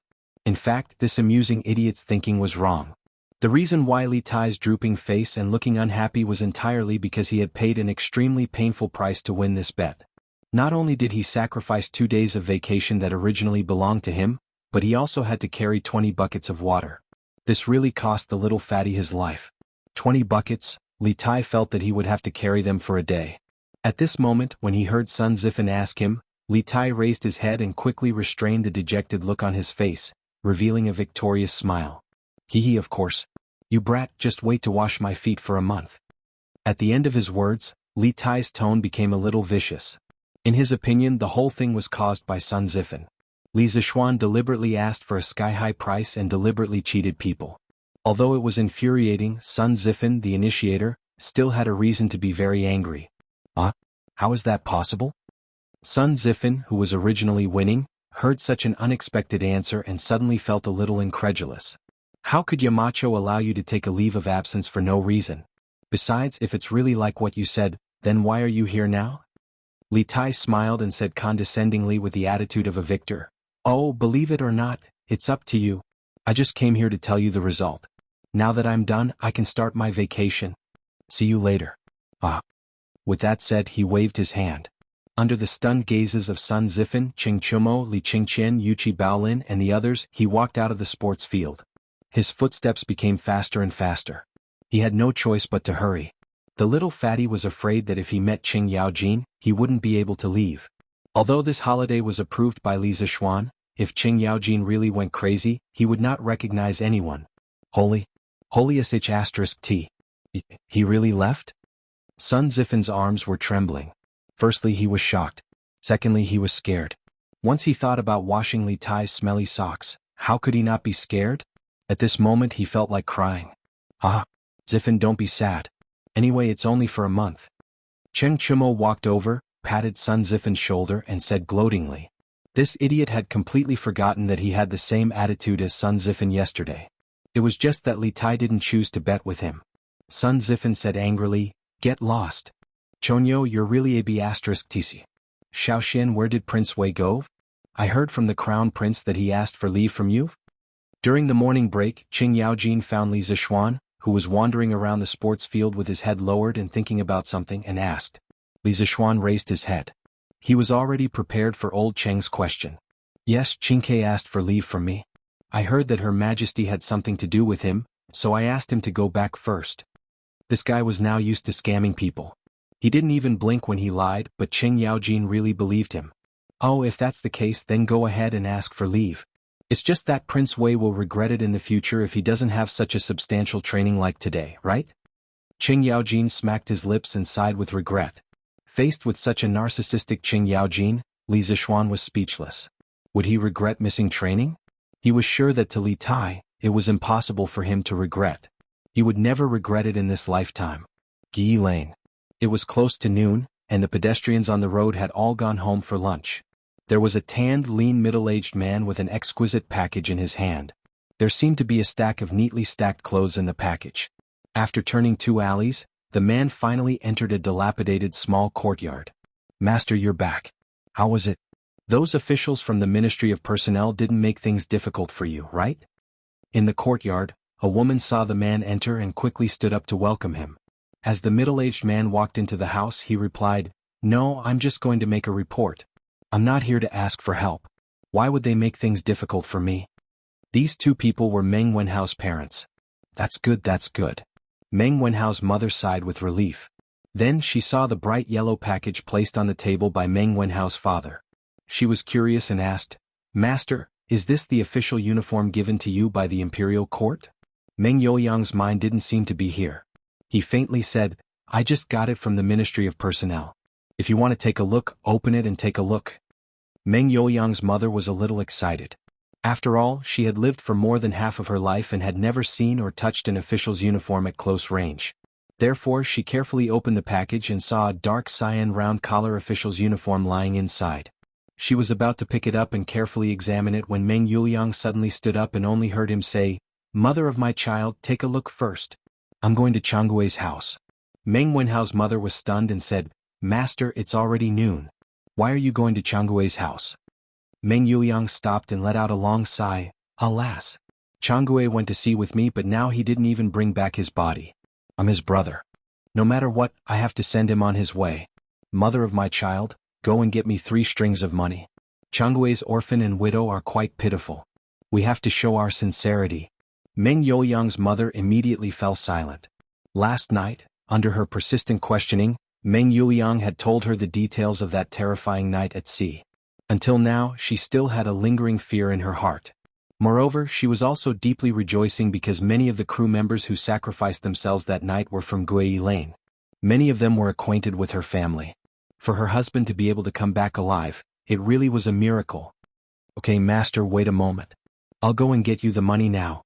If it were in the past, Meng Wenhao's mother would never be willing to give away 3 strings of money. However, after experiencing this disaster, she understood that her family's safety was the greatest wealth. Moreover, to some extent, the sacrifice of those crew members also bought time for Meng Yuliang. She felt guilty and grateful in her heart. Chapter 804. Young Master, you're finally here. The Odd Interest Pavilion's new workshop in Plum Village finally welcomed its new owner today. Speaking of which, Li Zixuan really wasn't qualified to be the boss at all. From the beginning to the end, he hadn't asked about the expansion of the workshop at all. He had given full authority to Uncle Fu. Moreover, after the new factory was built, he hadn't come to visit at all. Therefore, when Uncle Fu saw Li Zixuan suddenly show up in the afternoon, he was both resentful and surprised. Li Zixuan looked slightly embarrassed. Obviously, he understood the meaning behind Faubert's words. "Ahem, Faubert, long time no see. How have you been lately?" Faubert looked at Li Zixuan and sighed helplessly. He knew that Li Zixuan had been busy recently, so he did not blame him too much. Moreover, Li Zixuan had always been very respectful to the elders in the workshop. Therefore, Faubert had always treated Li Zixuan as his junior. "Young master, thank you for your concern. I'm still in good health and can help you manage the workshop for another 2 years." Faubert led Li Zixuan into the workshop and answered Li Zixuan's question at the same time. After hearing this, Li Zixuan frowned. He suddenly remembered that Faubert was getting on in years. Even if he was healthy, he could only work in the workshop for another 2 or 3 years. Who would take over at that time? Who would be the one to carry this burden? Successor, I have to look out for a successor for Faubert from now on. Li Zixuan sighed in his heart. Curious Pavilion's new workshop occupied a large area of about 100 mu, which was dozens of times larger than the workshop in Chang'an. According to the different functions and types of products produced, the workshop was divided into 10 areas. The production area had a large factory building similar to the ones in modern times, the office area had an office building, and the living area had a dormitory. It could be said that this new workshop covered all the elements and could be considered the most comprehensive workshop in the entire Tang dynasty. "Oh, by the way, young master, why did you ask people to bring in so many barrels of white pulp yesterday? Our warehouse is about to be filled with those things." Faubert had planned to take Li Zixuan to the office area to rest for a while. Halfway there, he suddenly remembered the thousands of barrels of white pulp that the Wang family's fleet had delivered yesterday, so he turned his head and asked. Li Zixuan smiled and said, "That stuff is called rubber and it's very precious. So much rubber it should be worth more than our workshop. Don't worry, didn't I come here today to teach you how to use it?" Faubert heard this and felt a little incredulous. He had heard from other sources that Li Zixuan had bought the rubber for a total of 8,000 strings of coins. Even if the rubber could bring 10 times the profit to the workshop, it was only 80,000 strings of coins. How could it be more valuable than the entire workshop? That's great. This old man wants to see what this stuff that looks like soy milk can be used for. Seeing how confident Li Zixuan was, Faubert still wanted to take a look even though he didn't believe it from the bottom of his heart. Then let's go to the workshop next door. Faubert, get someone to bring a barrel of rubber over. Oh, and bring a big pot of white vinegar as well. Li Zixuan pointed to the large factory building next to them and said to Faubert. Okay. Although Faubert was puzzled as to why Li Zixuan wanted vinegar, it wasn't convenient for him to ask. Thus, he ordered his subordinates to do as they were told. After a while all the items were ready. Faubert even brought a few old craftsmen from the workshop to observe from the side. Song Xiaoxi, Pang Feiji, pour this barrel of rubber into the stone trough. Li Zishuan pointed to the rectangular stone trough in front of him and ordered Song Xiaoxi and Pang Feiji behind him. This stone trough was originally used for annealing when the blacksmith was forging. However, due to the urgency of the situation, Li Zishuan couldn't find a more suitable container. Yes, young master. Song Xiaoxi responded and quickly lifted the barrel full of rubber with Pang Feiji. The white rubber latex immediately poured into the trough. The stuff looked as thin as soy milk. It was no wonder that Faubert couldn't think of a use for it. Pour the whole pot of vinegar in. Li Zishuan weighed the pot of white vinegar in his hand and ordered. A very important process for the extraction of rubber latex was the solidification process. In the modern rubber latex solidification process, the most commonly used solidifying agents were formic acid and acetic acid. Formic acid and acetic acid could increase the hydrogen ion content in the latex, thus lowering the pH value of the latex, compressing the electric double layer and thinning the hydration film. When it reached the isoelectric point of the protein, the electromotive potential would be zero, and there would be no repulsion between the rubber particles. They would gather together and solidify into a block. In the 21st century, most foreign countries used formic acid as the solidifying agent, while domestic companies mainly used acetic acid as the solidifying agent. Depending on the specific acid used, the properties of the rubber would be different. Li Zishuan had learned all of this from his rich classmate's family's factory in his previous life. Otherwise, how could he have known all of this? In the Tang dynasty, formic acid definitely didn't exist, but acetic acid did. This was because the so-called acetic acid had a very common name, and that was acetic acid. Vinegar contained a large amount of acetic acid. This was all thanks to the wisdom of our ancestors who invented vinegar. Otherwise, Li Zishuan would still be making vinegar. The two of you go get 2 hoe handles and wash them with hot water. Then bring them over and stir them vigorously. Li Zishuan quickly ordered. Song Xiaoxi and Pang Feiji obeyed and left. After a while, the two of them each carried a smooth hoe handle and walked in. Under Li Zishuan's demonstration, they began to use the sticks to stir in the stone trough. Hey, master. It's solidified. It was like soy milk just now, but now it's turned into tofu. After stirring for about half an hour, Pang Feiji suddenly shouted in surprise. It's really turned into tofu. Come and see. Song Xiaoxi was also very excited. Without needing him to say anything, Faubert and the rest of the craftsmen had already rushed over. Seeing that the rubberized latex had turned into tofu, Faubert could not help but click his tongue in wonder. Hey, this is really strange. Isn't it just pouring a pot of vinegar into it? How did all the rubber solidify? Yeah, this is too strange. It's like a magic trick. If I didn't see it with my own eyes, it would be really hard to believe. The rest of the craftsmen were also very shocked. They had never learned about chemical reactions, so they could only categorize it as a magic trick. Chapter 805. Song Xiaoxi, Pang Feiji, take out the solidified rubber. Li Zishuan saw everyone's reaction, but he did not say anything. Everything was within his expectations. Take it out? Master, how do we take it out? Pang Feiji looked at the tofu in the stone trough and asked. To him, the solidified rubber latex was as fragile as tofu. Wash your hands and take it with your bare hands. Li Zishuan was speechless. After the rubber latex solidified, although it looked like tofu, it was actually much tougher than tofu. This was because the solidified rubber was sticky. Instead of saying that it was like tofu, it was more like a dough with a certain degree of toughness. Song Xiaoxi and Pang Feiji moved the rubber from the stone trough into the buckets that they had prepared beforehand. Both of you follow me with the rubber. Li Zishuan looked at the rubber that was about to take shape. He was very happy. Although he knew the theory behind the solidification of rubber, it was only on a theoretical level. It was his first time doing it in practice. After a while, under Faubert's lead, everyone arrived at the paper-making workshop area. Faubert, where is the paper-making machine? It was difficult to find something in such a big paper-making factory. Li Zishuan asked Faubert directly. Paper-making machine? Faubert was even more confused. What did the extraction of rubber have to do with the paper-making machine? Yes, it's the new paper-making machine that we made before. Li Zishuan nodded. Seeing that Li Zishuan was not in the mood to explain, Faubert could only bring him to a big factory. Master, the paper-making machine is here. Needless to say, Li Zishuan also saw it. He said to Song Xiaoxi behind him, Xiaoxi, you too pour the rubber in. At this moment, the two of them believed Li Zishuan's words without a doubt. They poured the rubber into the paper-making machine's pulp inlet. Li Zishuan stepped forward and raised the roller of the paper-making machine slightly. Then he asked the servant next to him to pull the donkey and start the paper-making machine.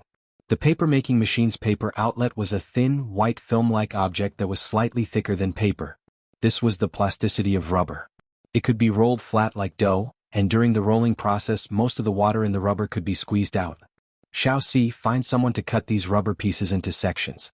Then, just like drying paper, put them outside to dry. At this point, the process had basically come to an end. In the modern rubber production and refining process, it was generally only at this step before it could be compressed and packaged and sold all over the world. Yes, boss. After staying in the workshop for so long, Song Xiaoxi was very familiar with the paper-making process. He responded and called for the servant next to him to cut the rubber. Master, that's it? But I still can't see the use of this rubber.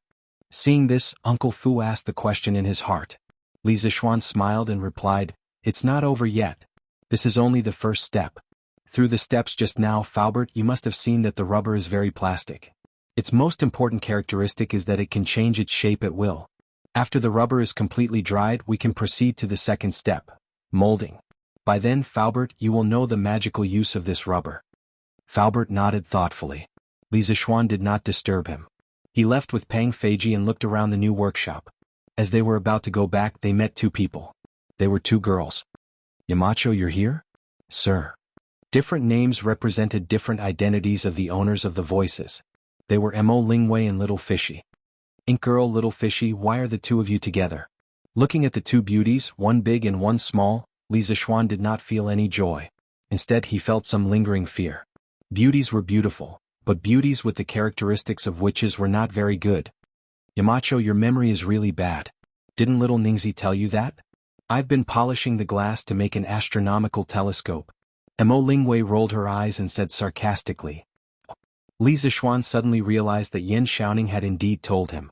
But now the two girls were obviously gossiping and chatting under a big tree. They did not look like they were doing research at all. "Ink Girl, how's the progress on your side?" "Not very good. Yamacho, your craftsmen are not good at all. It's not as good as me polishing it myself." Mo Lingwei pouted and said with some dissatisfaction. Fine, she was getting someone to work for her for free and she was being despised.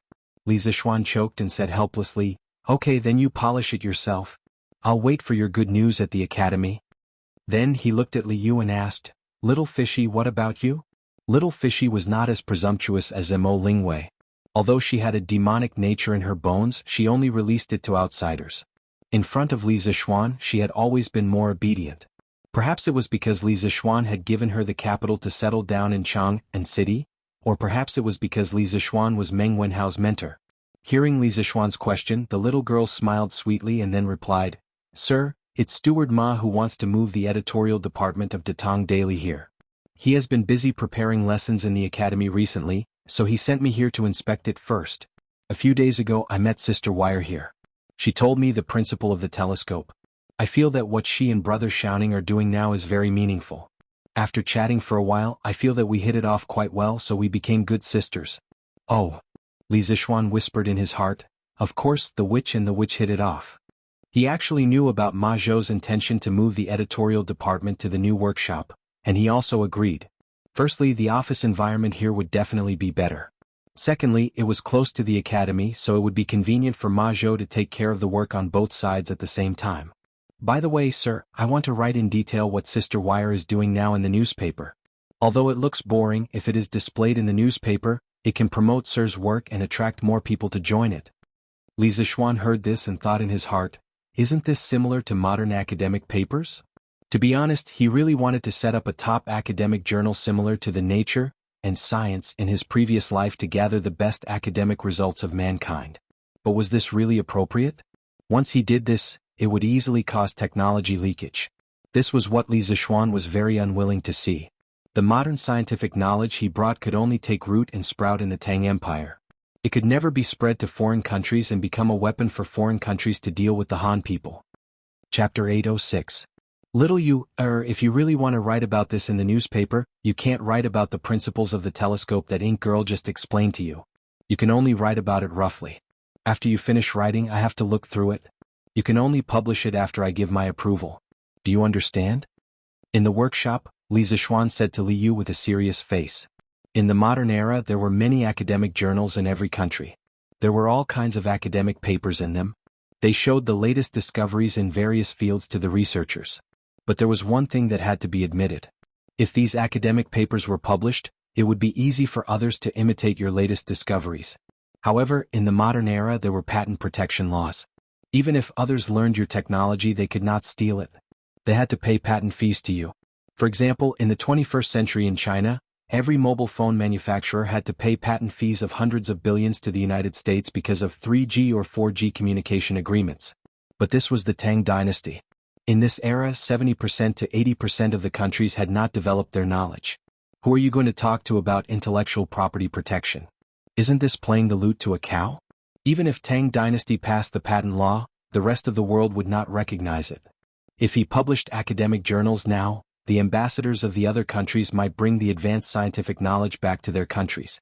This was something that Li Zixuan could not tolerate. If patent laws were to be passed around the world, it would have to be in an era of peace.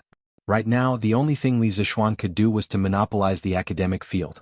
When the great Tang became extremely powerful, only then would he consider the issue of academic journals and intellectual property rights. Yamacho, why is that? Although Li Yu was smart, she did not think of all these. So she raised her head and asked. Li Zixuan looked at the little girl and did not explain further. He only said calmly, I just want Tang dynasty to have fewer strong enemies. In this world, other than stealing money, books, and tombs, there is another type of thief that specializes in stealing knowledge. Little Yu, just do as I say. After saying that, he flicked his sleeves and left the workshop, leaving the two little girls in deep thought. Qingke, why are you still here? You haven't returned to the residence? Or did he come here again after returning to the residence? In the evening, with the sound of gongs and drums, the students of Yanhuang College were finally dismissed from school. At the same time, they also ushered in the long-awaited weekend holiday. Sun Zifan, who had been drilled by Qing Yaojin for an entire day, returned to the dormitory, exhausted. He wanted to change his clothes before going home, but he didn't expect to see Li Tai in the dormitory. He immediately exclaimed. Li Tai was half lying on the bed with his head resting on his arm. He was facing the sky, facing the bedboard above him, and replied, I'm sorry. I just came back from the prince's mansion an hour ago. I brought back the clothes that I wanted to change into, but as for the underwear, I left them here. I'm just waiting for you to come over and help me wash them. As soon as he finished speaking, there was a burst of laughter in the dorm. Zifan, you can be considered to have a good time now. Qingxua's underwear, tsk, no, I have to go quickly. Wait for me to leave before you wash them. Cheng Chumo had a gloating expression on his face. He quickly took off his camouflage uniform and changed his clothes, wanting to escape as soon as possible. Although Li Qingqian and the others weren't as cheap as Cheng Chumo, they also sped up their movements. Sun Zifan's face suddenly turned green and white. Qingke, can we change the conditions? After hesitating for a long time, Sun Zifan looked at Li Tai and said with a sad face. Oh, don't you know that if you agree to a bet, you have to accept defeat? Zifan, don't tell me you want to go back on your word? Li Tai replied without thinking. In order to win this bet, he had paid a painful price. At the end of the day, how could he let Sun Zifan go? Damn. Qingke, we don't have to be so ruthless, right? During the military training, I helped you many times, didn't I? You should at least consider our old friendship. Sun Zifan said unwillingly. You can consider our old friendship, but you can't consider it on this matter. Zifan, just give up and help me wash my underwear. Li Tai said resolutely. Is there really no room for compromise? There really isn't. Zifan, quickly help me wash today's underwear. Li Tai said with a satisfied face as he lay on the bed with his legs crossed. This situation was exactly the same as when he pleaded with Li Zixuan in the morning. However, the person pleading was Sun Zifan, and the person being begged was himself. Li Tai felt an inexplicable sense of pleasure in his heart. However, when he thought of carrying 20 buckets of water tomorrow, a thick haze appeared in his heart. Damn. You win. So be it. I'm a man of my word. Once I've said it, I'll keep my word. Sun Zifan roared in grief and indignation. Then he bent down to pick up Li Tai's underwear from under the bed. Suddenly, a stinky smell hit him in the face. Oh my God, Qingke, with your underwear in our dormitory, the 5 poisons will be avoided, demons and devils will bow their heads, and we will still be alive, unparalleled in the world. Fortunately, I brought back soap operas from home last time. Sun Zifen quickly covered his nose, took 3 steps back and said in a muffled voice. This guy was really funny. He actually said the stinky socks in such a literary way. The rest of the people in the dormitory who were originally disgusted by Li Tai's expired socks burst into laughter when they heard Sun Zifen's words. Ah. Then Zifen, you don't have to wash them. In the future, hang Qingxua's underwear at the dormitory door. It can also prevent mosquitoes. Qingchumo laughed loudly. If that's really the case, won't we be unable to enter the dormitory in the future? Yuchi Baolin took Qingchumo's words seriously and said with a face full of horror. Li Tai immediately blushed and said, Why are you talking so much nonsense? Zifen, go wash them quickly. Big brother, Chonyo, Baolin, Huayu, aren't you guys going home? I'm going back now. I hope you two have fun, hee. Cheng Chumo waved his hand and laughed vulgarly. Then he dragged Qin Huayu and Yuchi Baolin out. Qingke, aren't you going back to Chang'an today? Li Qingqian, who was left behind, stood by Li Tai's bed and asked. I'm not going back. Big brother, you go first. Li Tai stood up and answered. He still had to fetch water tomorrow. Wouldn't it be a waste of energy to run back and forth? Alright then, you rest well. I'll go first. Li Qingqian didn't think too much. He nodded and left. Chapter 807. Here, Qingke, your footwear is done. After they left, Li Tai lay on the bed alone, humming an unknown tune and shaking his legs as happy as a lord. After a quarter of an hour, Sun Zifen came out of the bathroom with a pair of white footwear in his hands. He handed the footwear to Li Tai and said in a muffled voice. Oh, it's done so quickly? Li Tai rolled like a carp and sat up. If it was in the past with the little fatty super fat body, he definitely wouldn't be able to do this. And not bad, not bad. It's quite clean. Zifen, help me dry the footwear again. Li Tai went forward and carefully looked at the footwear in Sun Zifen's hands, then shamelessly asked for a yard after getting an inch.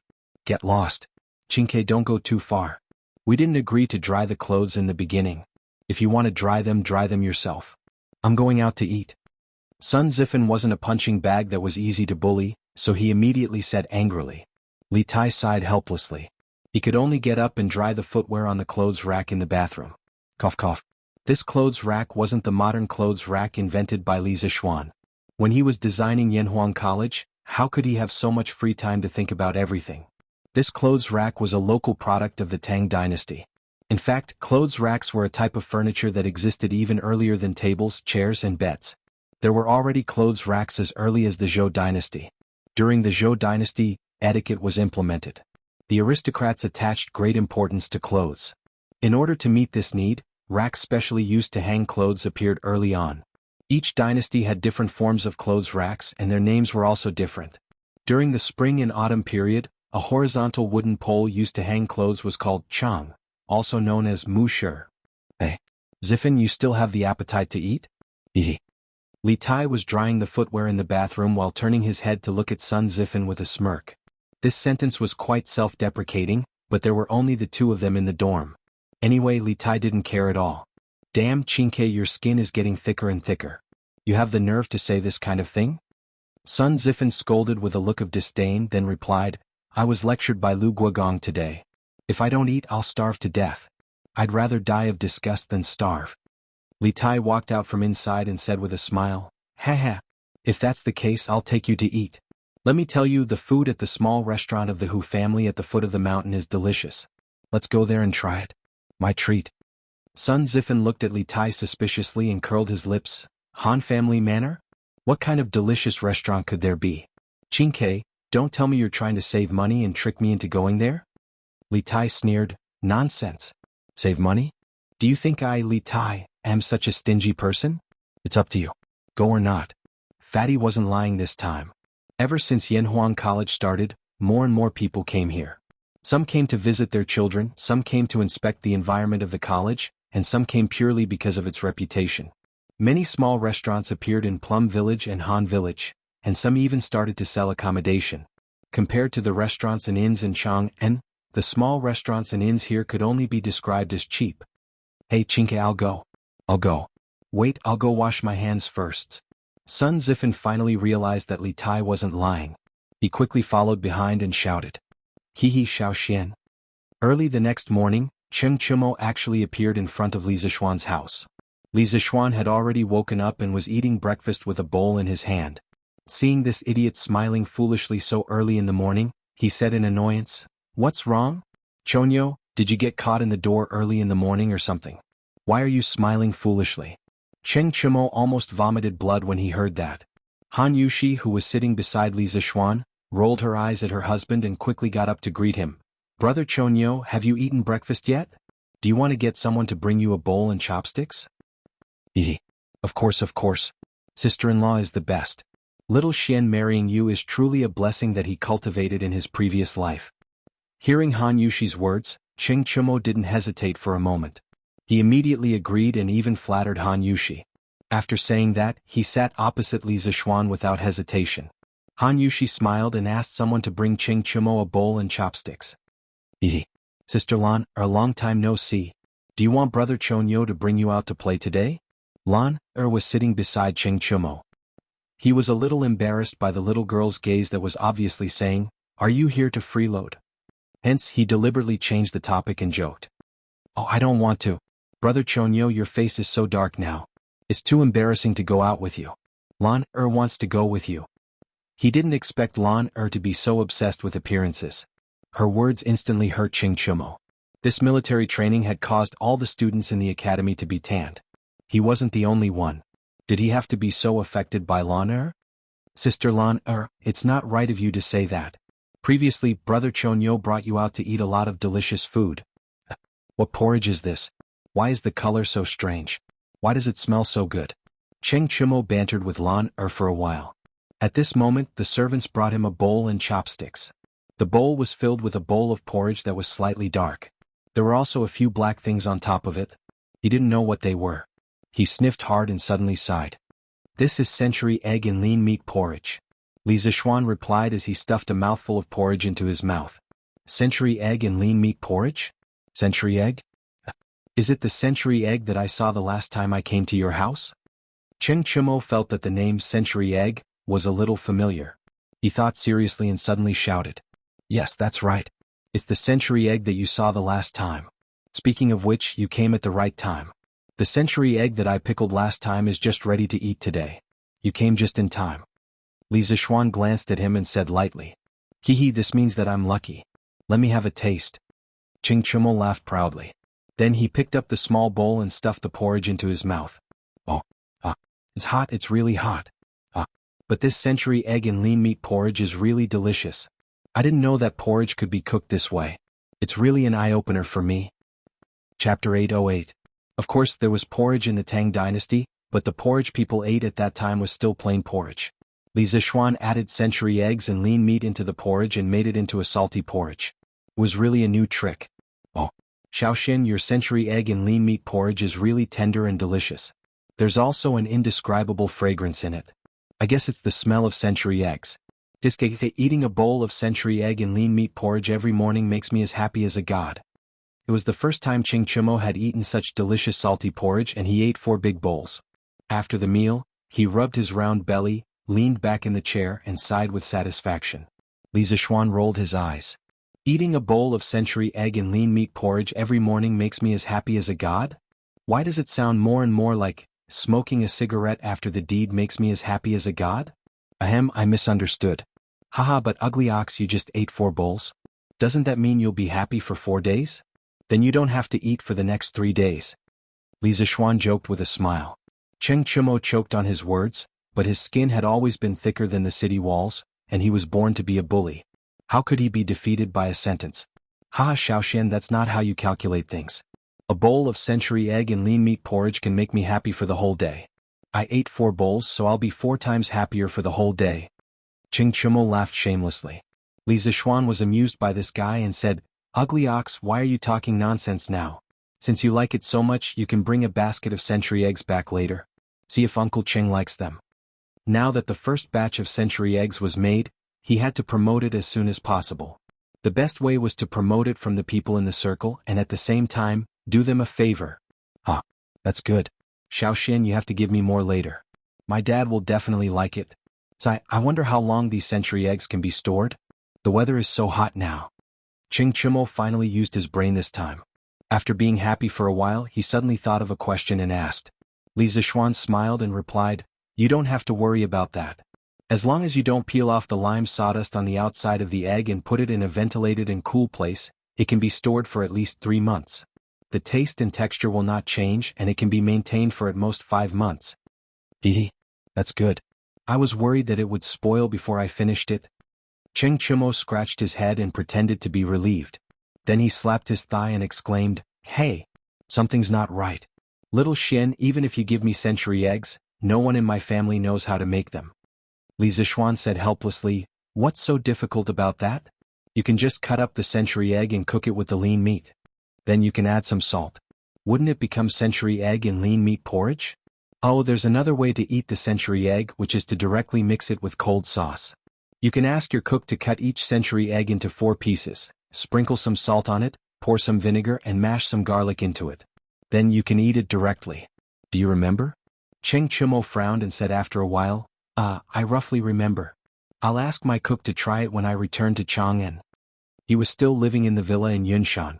He still had to bring the century eggs that Li Zishuan gave him back to Chang'an and ask his cook to process them. Li Zishuan shook his head and chatted with Cheng Chimo for a while. Seeing that this guy had the intention to leave, he asked someone to fetch a basket of century eggs for Cheng Chimo. Cheng Chimo took it and left directly. Creak, creak, creak. Huff, huff. The morning of Yanhuang College on the weekend was quiet and peaceful. Only the sounds of insects, fish, and birds in the forest could be heard, as well as the squeaking of the shoulder pole and someone's panting. Li Tai was carrying 2 buckets of well water that had just been fetched from the well in the east of the college. He was staggering on the cement path with difficulty. The clothes on his back were completely soaked in sweat. He must have started fetching water a long time ago. Huff, huff. Damn, why did the college dig the well so far away from the dormitory? Isn't this a trap? Li Tai put the buckets on the ground to rest. The little fatty put his hands on his waist and panted heavily. He looked at the dormitory that was far away in front of him, which was estimated to be hundreds of feet away. He sighed and complained in a low voice.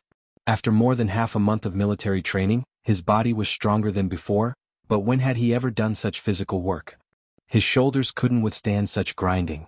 Not to mention 20 buckets of water, even 6 buckets of water would cause the skin on his shoulders to break. Sigh. This can't go on. After a while there will be more and more people in the college. If they see me fetching water, won't it be embarrassing? Li Tai wiped his sweat and muttered to himself.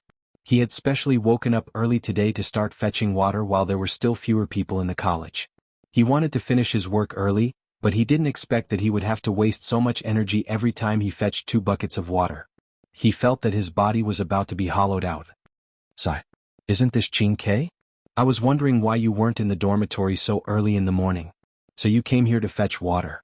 Did the sun rise from the west today? Our Prince Wei is actually fetching water for the college? Most of the time what you didn't want would come to you. Just as Li Tai was sighing to himself, Sun Zifen suddenly walked over from the side. After seeing Li Tai and the 2 buckets of water at his feet, Sun Zifen was shocked at first. Then he laughed evilly and walked up to them. Zifen, don't go overboard. It's so early in the morning. Why aren't you sleeping in? What are you doing here? Li Tai's heart thumped wildly when he heard someone speak. However, when he saw that the person who spoke was Sun Zifen, he was slightly relieved, but his expression was still unnatural. Ah, Qing Ke, why aren't you sleeping in the morning? Why are you fetching water here? Sun Zifen crossed his arms in front of his chest and stood to the side with an inexplicable smile. Li Tai didn't know how to explain. If he told the truth, he would definitely be laughed at by Sun Zifen. If that was the case, wouldn't he be happy for nothing yesterday? Ah, I got it. Sun Zifen glanced at Li Tai's expression and suddenly shouted, scaring Li Tai. Sun Zifen continued, it must be Yamacho. Yamacho must have asked you to fetch water. Otherwise, who in Yanhuang College would dare to ask you to fetch water? What do you think? Am I right, Qing Ke? This little joker's analysis at the critical moment was very reasonable. He had actually guessed it right. Li Tai's heart skipped a beat. His expression changed for a while and finally he could only admit, so what? It's none of your business. Sun Zifen wasn't angry at all. Instead he laughed gloatingly, ha! Qing Ke, you also have a day like this? What do you think? How many buckets of water did Yamacho ask you to fetch? Do you want me to help you? Chapter 809. I don't need it. Li Tai roared angrily as he looked at Sun Zifen, who was laughing maniacally in front of him. Then he bent down, picked up 2 buckets filled with well water, and staggered toward the dormitory with great difficulty. Sun Zifen was not annoyed. He looked at Li Tai's back with a grin and then walked toward the canteen. Considering that many students were from other places, the academy's canteen still provided food on weekends. However, there was a time limit. If one was late, there might not be any food left. This was also the reason why Sun Zifen woke up so early today. Give me a bowl of porridge, 2 steamed buns, and a serving of meteoric success, Sun Zifen said to the waiter at the window when he arrived at the canteen. Hey young man, other than the plain porridge there is also the century egg and lean meat porridge. Which one do you want? The waiter did not immediately go to get the food for Sun Zifen. Instead he asked with a smile. Century egg and lean meat porridge? What kind of egg is century egg? Why haven't I heard of it before? Sun Zifen asked curiously after he heard the waiter's words clearly. Century egg, it's... The waiter could not answer the question of what kind of egg century egg was.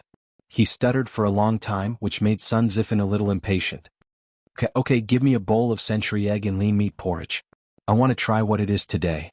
Sun Zifen waved his hand and said loudly. Okay. The waiter laughed and went to prepare the food for Sun Zifen. After a while, Sun Zifen took the food and found a seat to sit down. Looking at the dark porridge in front of him, he frowned slightly. This was because the porridge did not look as good as the plain porridge. It smells pretty good. Sun Zifen lowered his head and sniffed. He was a little surprised. Then he picked up a small spoon and began to eat the porridge. As soon as the fresh, tender and thick porridge entered his mouth, the unique fragrance of century egg spread in Sun Zifen's mouth and filled every taste bud on the tip of his tongue. Wonderful. Wonderful. Wonderful. Porridge can be so delicious. This century egg and lean meat porridge is amazing. Sun Zifan stuffed 3 or 4 mouthfuls of congee with pork and century egg into his mouth, and then kept shouting that it was delicious. At this time, many students had also entered the cafeteria. Under the promotion of the waiter, they tasted the first bowl of congee with pork and century egg in their lives. Wow, this porridge tastes so special. It's completely different from what I've eaten before. Oh, fragrant. It's really fragrant. Is this the fragrance of the century egg? That should be the case. But what exactly is this century egg? Why haven't I heard of it before? In this way, after Cheng Chumo, the students who stayed in the academy for the weekend were the first to taste the century egg. Most of the students were full of praise, but there were a few who were not used to the taste of the century egg. Ugh, why is there a fishy smell in this century egg and lean meat porridge? The smell is too strong. I can't stand it. No, I'd better eat plain porridge. It was normal for some people to not be used to the century egg for the first time. Fortunately, the chef of the academy was more skillful. The fishy smell in the century egg and lean meat porridge had been suppressed by a lot. Therefore, more than 90% of the students had a very good impression of this new porridge. In a few hours, the century egg would be officially unveiled in the Drunken Immortal restaurant. By then, more and more people in Chang and city would be able to enjoy the century egg. Huff huff huff, the 8th bucket. On the other side, Li Tai's progress in carrying water had finally reached the 8th bucket. However, at this time, after he poured the well water in the bucket into the water tower, he suddenly collapsed on the ground and was too lazy to even move a finger. He had exhausted all his strength. It was all thanks to so many days of military training. Otherwise, he would definitely not be able to persevere until now. Thinking of his previous round appearance, it would probably be difficult for him to carry 1 bucket of water. I can't carry any more. Huff huff huff.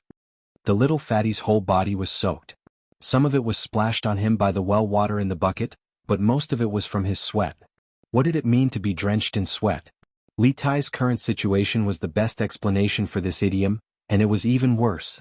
Chinke, how many buckets is this? Tiske, the breakfast in the canteen today is really delicious. While Li Tai was sitting on the ground, panting heavily, he saw Sun Zifan, this little slut, walking towards him. Sun Zifan's words didn't make any sense. Yes, that's right.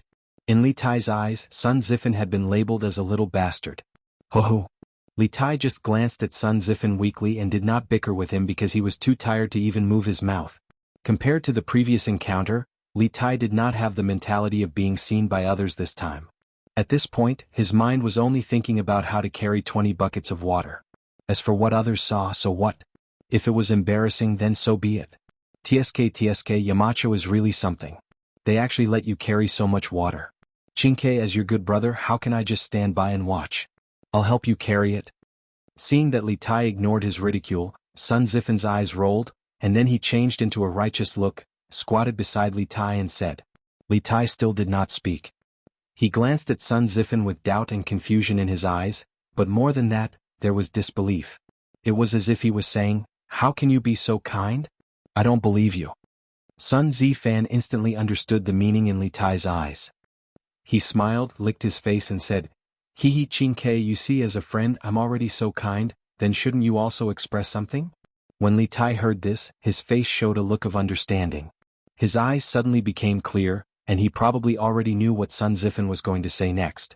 Yes, that's right. You see, I help you carry water. How about you?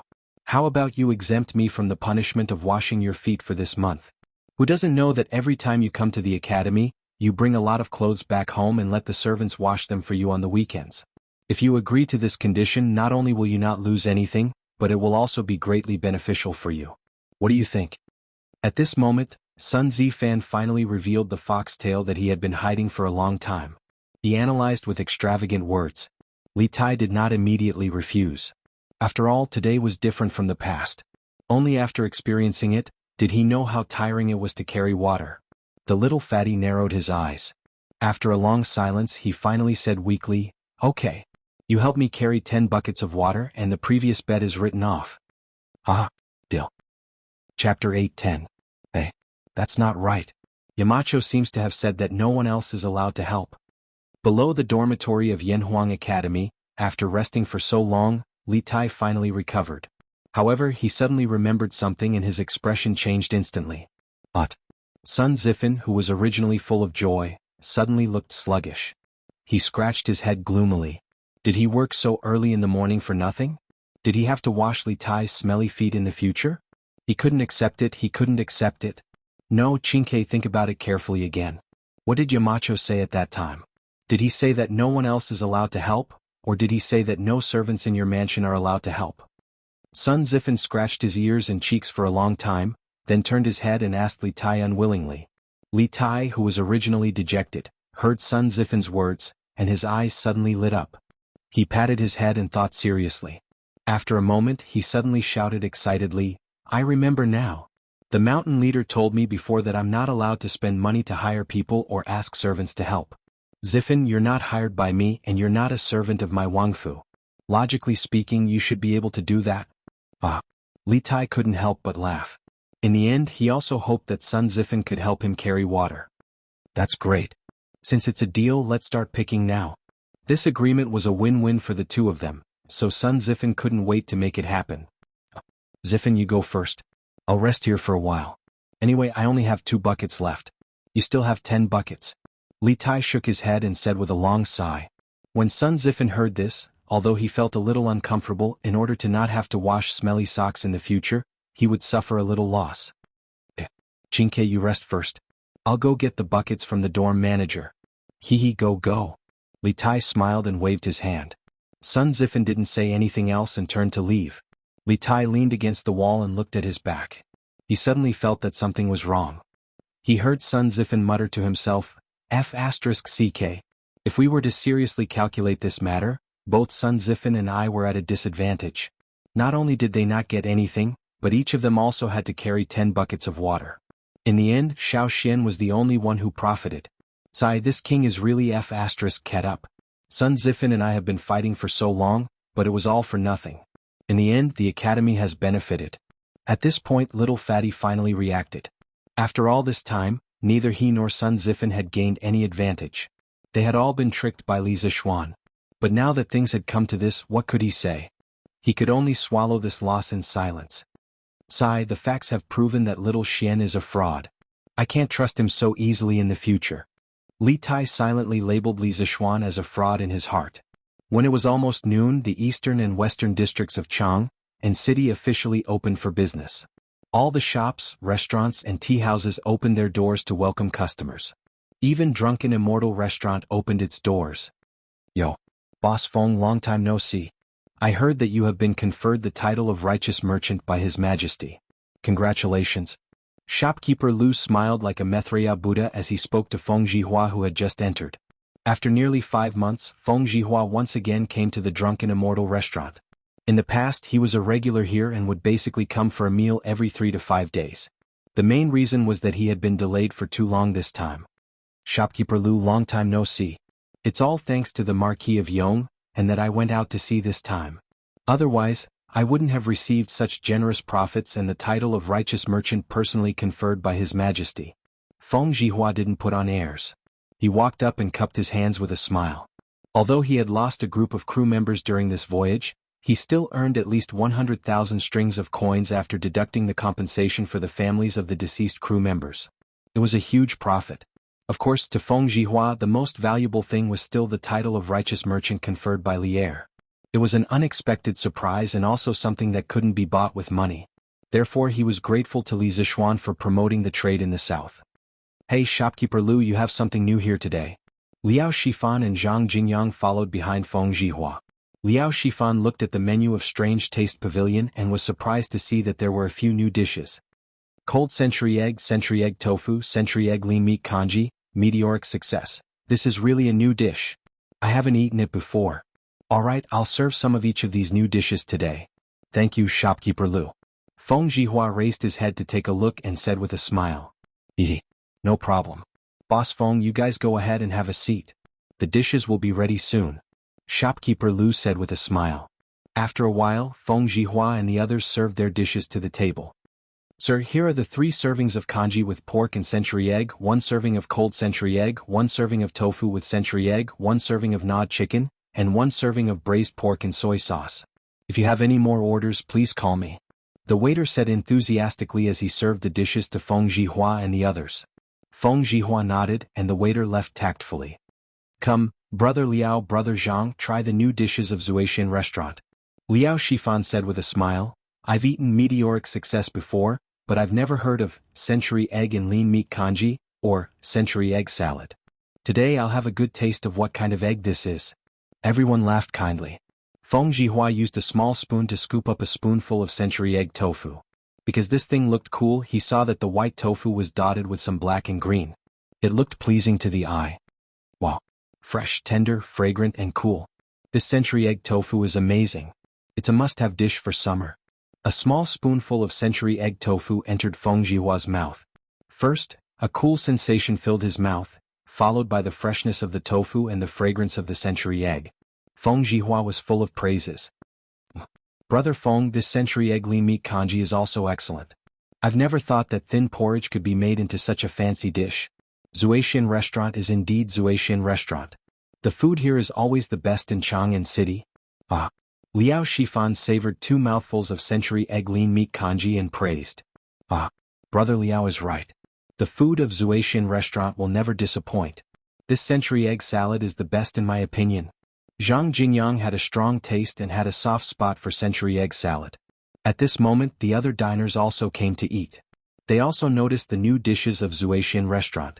When they heard the praises of Feng Jihua, Liao Shifan, and the other regular diners, they were instantly tempted.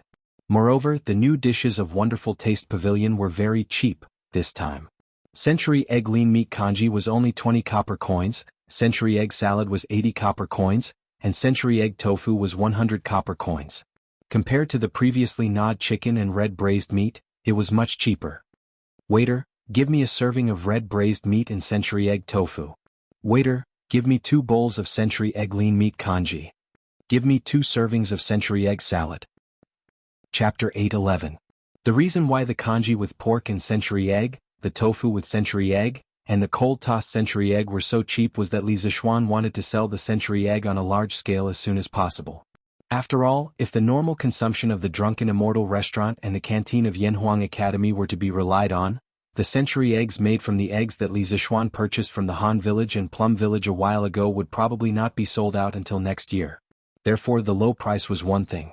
More importantly, the Drunken Immortal restaurant had launched a takeaway event. Dear customers, everyone has tasted the delicious taste of the century eggs. Whether you like it or not, I'm sure everyone has a plan in mind. To be honest, the century eggs are the latest food invented by my family's marquis. They are made from eggs through 49 processes and 49 days. The process is not easy. Compared to unprocessed eggs, the century eggs can be stored for a longer time. They can be stored for at least 3 months and the taste will not change. In order to let more people eat this delicious food, the Zhuaishan restaurant will sell an unlimited number of marinated century eggs to the public. It only costs 5 copper coins. After buying it, you just need to peel it, cut it into pieces, and mix it with seasoning before eating it directly. At the same time, soaring success will also provide an unlimited supply. And this month, the Zhuaishan restaurant will open 3 branches in Chang'an City. In the future, we will open branches in other provinces and counties outside Chang'an City. At that time, you may be able to eat the delicacies of the Zhuaishan restaurant in your own shops. After about half an hour, shopkeeper Lu saw that most of the diners in the restaurant were almost done eating. He walked to a table and announced to the crowd with a smile. When the diners heard this, they were all overjoyed. This was the first time that the Zhuaishan restaurant sold its food to the public. Some of the businessmen among them were tempted. 5 copper coins for a century egg was not expensive. It was very profitable to sell it in other places or as a dish in other places. Oh, only 5 copper coins for a century egg? And it can be stored for more than 3 months? Good. Shopkeeper Lu, please help me pack 100 of them. I'll bring some for my wife to try when I leave later. Feng Zhihua said with a smile. Shopkeeper Lu, pack 100 century eggs for me too. While you're at it, pack 2 servings of flying meteoric success. Shopkeeper Lu, pack up 50 of them for me. Drunken Immortal in his opening a branch? This was good news. If only it could be open near Chongren Square. At that time, I won't have to come here in a carriage just to eat. Huff. Not bad. The congee with pork and century egg that Xiaoxian made was really good. Madam, let's make our porridge like this in the future. This kind of salty porridge is more enjoyable. Qing residence lunchtime. Qing Yaojin finished a bowl of congee with pork and century egg in no time. He wiped his mouth and said with satisfaction. Madame Qing rolled her eyes at Qing Yaojin and said, Look at you insisting that the kitchen make this congee with pork and century egg in the middle of the day. Which family eats porridge for lunch? But this cold congee with century egg is not bad. Qing Yaojin touched his nose embarrassedly. Actually, he couldn't be blamed for this. It was mainly because after Qing Chumo came back, he bragged that the congee with pork and century egg that he ate at Li Zishuan's house was one of a kind. That was why he ordered the kitchen to make congee with pork and century egg for lunch. Ahem. It doesn't matter. The important thing is that Madame thinks that the century egg is delicious. Madame Qing sighed helplessly. Suddenly, she seemed to have thought of something. By the way, old master, I heard from Chonyo that the Duke of Yong'an's family is buying eggs from their farmers in large quantities. I guess they're using them to make century eggs, right? Qing Yaojin stroked his beard and nodded. I heard Xiaoxian mention it at the academy. It was mainly because there were so many eggs in Chang'an City that they couldn't sell them. No one bought one for 2 copper coins. The farmers of his 2 farms had accumulated a lot of eggs. Seeing that they were going to spoil soon, Xiaoxian thought of a way to find a way out for the farmers. I have to say that this child is really resourceful. He actually came up with such an idea. Besides, this century egg is to my liking. Chonyo, after we finish eating, pick a few dozen century eggs and send them to the Qin family. Qing Chumo's mouth was still stuffed with century egg and tofu. When he heard this, he directly spoke with a lisp. Father, there's no need. Xiaoxian has already sent them door to door. I reckon that even His Majesty is eating his century eggs now. Qing Yaojin was stunned. Then he came back to his senses and couldn't help but laugh. This kid is really good at doing business. He's even got ideas on His Majesty? In this entire imperial court, only that old man Wei Zheng can compare with him in terms of guts. Madame Qing smiled and didn't reply. She hesitated for a while and said, I just don't know how this child made the century eggs with eggs. They can actually be preserved for such a long time? Old master, the farmers of our farms also have a lot of eggs that they can't sell. Why don't we ask the Duke of Yong'an how to make century eggs? When Qing Yaojin heard this, his expression suddenly changed. He sternly scolded, Nonsense. Foolish. This method of making century eggs is Xiaoshuan's secret recipe. As elders, how can we snatch something from the younger generation? If this gets out, where will I, Qing Jijia, put my old face? You're scheming for a source of wealth. Seeing Qing Yaojin throw a rare tantrum, Qing Chumo and Qing Chuyang at the dining table quickly put down their chopsticks and quietly sat on the stools without saying a word. Madame Qing, who was used to being domineering, didn't dare to talk back at this moment. In the end, Qing Yaojin was the backbone of this family. Usually, Qing Yaojin wouldn't haggle with her over small matters and would go along with her wishes. However, when it came to major issues, no one in this family dared to refute Qing Yaojin's opinions. Old master, I didn't say that I want to snatch the Duke of Yong'an's secret recipe. I'm just asking you if we can cooperate with the Duke of Yong'an. After all, our farm is rearing a lot of chickens this year. Madame Qing paused for a moment before opening her mouth to explain. Qing Yaojin's expression softened slightly. He thought for a moment and said, "Don't think about snatching Xiaoshuan's money. Xiaoshuan's winery has already brought us a lot of income. One must be content with what one has. Our family doesn't have to worry about money now. However, Madame's question is reasonable. This old man will go back and talk to Xiaoxian. Let's see if he can buy all of the eggs in our farm." And that's fine too. This year, the farm's grain production has decreased. This way, it can be considered as an additional source of income for the farmers. Madame Qing nodded and said softly. Cheng Chumo and Qing Chuliang didn't care about this. When the two saw that their mother had reconciled with them, they lowered their heads and began to eat fiercely. To them, delicious food was the way of the king. Chapter 8:12. Qing Chumo was right. Not only did the Cheng family receive the century eggs from Li Zishuan, but the Qin family, Niu family, Yuqi family, Li Jing family, Li Xiaogong family, Fang Shenling family, Zhang Sun Wuji family, and Wei Jing family all received hundreds of century eggs and a recipe for making century eggs. Some of these people were delivered by Li Zishuan himself, while others were delivered by his guards. Poor Pang Feiji and his team of marquises.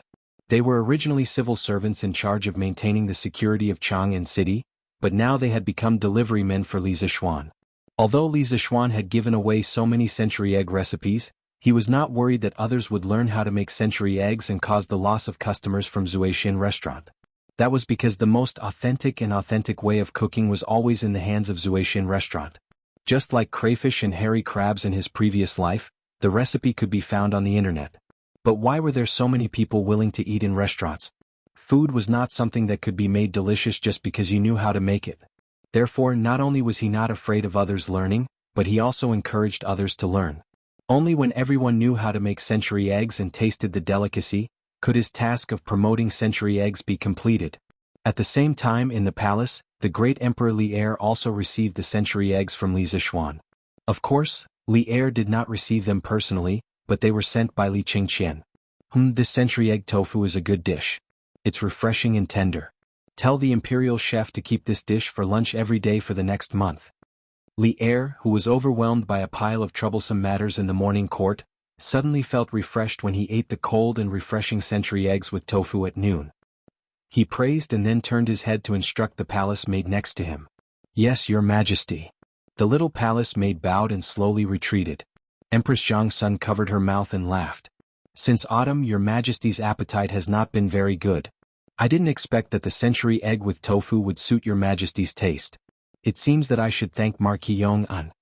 Li Er laughed and said, "Guanyin maid, this is not because of that guy but because of your good cooking. I heard that you went to the kitchen 2 hours ago to prepare. Thank you for your hard work."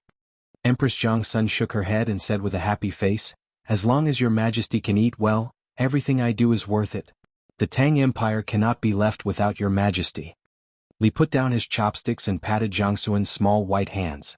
And his wife and couple had been together for more than 10 years. How could they not know each other's feelings? After a moment's silence, said, "In fact, my poor appetite was not because the food was not to my taste. This year's drought caused the people's farmland to be reduced. In order to reduce the burden of the people, I forcibly reduced the burden. Later, the tax collection situation submitted by various states was calculated by the Ministry of Civil Affairs. It was found that it was not even 70% of last year's. In addition, last year, because of the Turkic Sheli's army, the Chang and treasury was empty. I was worried that if there was another natural disaster in the Tang Empire, the treasury would not be able to continue. But fortunately the fleet led by Xiao Gong came back at this time. Not only did they bring back a huge amount of food but they also brought back a huge amount of wealth. The financial strain of the imperial court was greatly relieved. And just this time, the business tax collected from the civilian caravan was a total of 400,000 strings of coins. Guanyin maid, you didn't see it. After that old man Xiao you saw the results of the statistics. He laughed from ear to ear for a quarter of an hour. How can I not be happy? At the end of his speech, Li Er's mood became high, and a long-lost relaxed smile appeared on his face. Empress Jiangsun looked at the man in front of her with a complicated mood. She sighed and said, "Your Majesty is wholeheartedly for the country and the people. You are happy for the world but also sad for the world. This is the blessing of the Tang Empire's people. But I hope that your Majesty will take care of your body. Your Majesty is not only the Majesty of the world, but also the Majesty of Qingqian, Qingke and Chang'e." Li Er understood the meaning of Empress Jiangsun. He smiled and said, "Don't worry, Guanyin maid. I understand." Empress Jiangsun smiled. She pulled her small hand out of Li Er's big hand and then used a small spoon to scoop a spoonful of century eggs and tofu for Li Er. She said, "Your Majesty, eat quickly. The century eggs and tofu won't be fresh in a while." Li Er naturally enjoyed the service of the beauty with a clear conscience. He heard Empress Jiangsun continue, "I heard that the century eggs were a new trick invented by the Marquis of Yong, and to help his farmers solve the backlog of eggs in their hands. This child has a lot of ideas. I don't know how many things are in his head. But this way his farmers can earn a lot of money, and the other farmers are still worried about how to sell their eggs." Li Er had never heard of this. He frowned and asked, "What? Are the eggs in Chang'an worthless now?" Empress Jiangsun's brows showed a hint of worry and replied, "Your Majesty may not know, but since the imperial court issued a decree to reduce the burden of raising chickens this year, not to mention the other states and counties in Chang'an and the nearby farms, basically every household has at least 70 to 80 chickens. Now more than 4 months have passed. The chickens raised by the people have long started to lay eggs. These eggs can't be stored for long and will spoil in less than 10 days. In order to sell the eggs as soon as possible, the farmers are desperately trying to lower the price. As a result, the price of eggs has fallen again and again until it's difficult to sell them now." Li Er was silent for a while and then said, "This is indeed a problem. But now that Li Zishuan has thought of this method of making century eggs, it depends on whether he's willing to impart the method of making century eggs. If he's unwilling, we can only let him expand the production scale of century eggs. I think it should be able to alleviate the current situation. When the weather gets colder, the production of eggs will also decrease. At that time, the price of eggs will stabilize." What he said was indeed reasonable. Letting Li Zishuan make century eggs into century eggs could, first, expand the sales and second, prolong the preservation time. It was already autumn now. When it was late autumn or after winter, due to the decrease in temperature and light, the laying rate of chickens would obviously decrease until the production stopped. But this kid is really good to his farmers. In the end, Li Er added another sentence. Speaking of which, this time, Li Er didn't have any intention of getting Li Zishuan's secret method of making century eggs. The main reason was that this sea trade had fattened the imperial court. Old Li was now a rich man, and the small amount of money he earned from making century eggs was not enough for Li Er. Chapter 8:13. Your Majesty is right. The Marquis of Yong treats the people well. Who in Chang'an city doesn't know about this? Your Majesty has given Lantian County to the Marquis of Yong'an. I heard that some of the farmers in the villages close to Lantian County all sighed when they heard the news, regretting that their villages were not the Marquis of Yong'an. From this, it can be seen how kind this child is usually. In the Lijing Palace, Empress Jiangsun heard Li Er's words and chuckled. Kind? Hearing this, Li Er suddenly smiled mysteriously and said, "This kid has never been a kind person. Guanyin maid, you don't know, but the day before yesterday this kid was still spouting nonsense in the morning court. He said that the peace of the Tang Empire was not obtained by blindly giving in, but by the soldiers using their blood and fists. The Tang people need to have pride. The Tang people are not afraid of war. Even if the entire world attacks the Tang Empire will be able to break through. Listen to this. Sometimes this kid is filled with killing intent. At such a young age he has so much hostility. It is really unbelievable. Right now, he has already been labeled as a traitor by many officials in the court." Hearing this, Empress Jiangsun was silent for a while. Then she smiled and said, "This kid's personality is probably what your Majesty wants, right? And what this kid said is not wrong at all. The peace of the Tang Empire today was obtained by your Majesty leading a group of generals using their blood." After being with Li Er for so many years, how could Empress Jiangsun not understand the true thoughts in Li Er's heart? She could tell at a glance that even though Li Er was criticizing Li Zishuan in all sorts of ways, his words were filled with admiration. "Ah, Guanyin maid understands me. That's right, although this kid is often muddle-headed, I admire the spirit and sharpness in his bones. In the future when I am old, the generals of this generation will not be able to lift their swords. I hope that this kid Li Zishuan can take up the heavy responsibility and help Qingqian well. Just like the title I gave him, Yong, and protect the Tang Empire forever. Li Zishuan naturally did not know about the conversation that happened in the palace. Li Er also did not know that his precious son was being tortured fetching water in Yanhuang College. If he knew, his conversation with Empress Zhang's son would probably be to scold Li Zishuan and not praise. Speaking of which, Li Zishuan was busy going to Chang and City in the morning to send gifts to the big shots. In order to keep smiling, his face was a little stiff from smiling. Ants and then he went to the workshop to teach Falbert's rubber ants. Unexpectedly, just as he was about to leave, an uninvited guest came. An uninvited guest with unprecedented strength. It was a middle-aged man who was nearly 7 feet tall, which was over 2 meters. He had a 3-inch beard on his chin, which looked like it had not been tidied in a long time. It was messy and a bit disgusting. His appearance was ugly and there was a scar on his face. Although his facial features were sharp and angular, no matter how you looked at it, he looked like the reincarnation of an evil spirit. He was abnormally ferocious. Children would probably be scared to tears if they saw his face. These were not important. The most important thing was that Li Zishuan felt a very majestic and turbulent power of flesh and blood from this man, indicating that this man's physical cultivation had reached a very terrifying realm. In his impression, only the golden body of Arhat of the Shaolin Temple could be comparable to it. What was worse was that the moment this man stood there, Li Zishuan felt an extremely heavy pressure. This meant that this person's martial arts realm was far above his. If they were to compare, even Zhao Song at his peak would not be a match for this man. At first glance, Li Zishuan determined that the man was a master at the peak of the master stage, or even a half step into the great master stage. His strength was not inferior to his martial uncles in Longhu Mountain. If they were to fight to the death, perhaps only his genius youngest martial uncle would be able to fight him. Wouldn't you be nervous if a ferocious-looking man with terrifying strength was blocking your door? The true qi in Li Zishuan's body quickly began to revolve, and he raised his guard to 120%. If this person really wanted to attack him, he should be able to escape with all his strength, but could he escape? No. Behind him were his father, mother, wife, and sister. Not far from where he was, there were hundreds of teachers and students from Yanhuang College. If such a powerful devil was allowed to wreak havoc, no one in Yunshan would be able to keep him in check.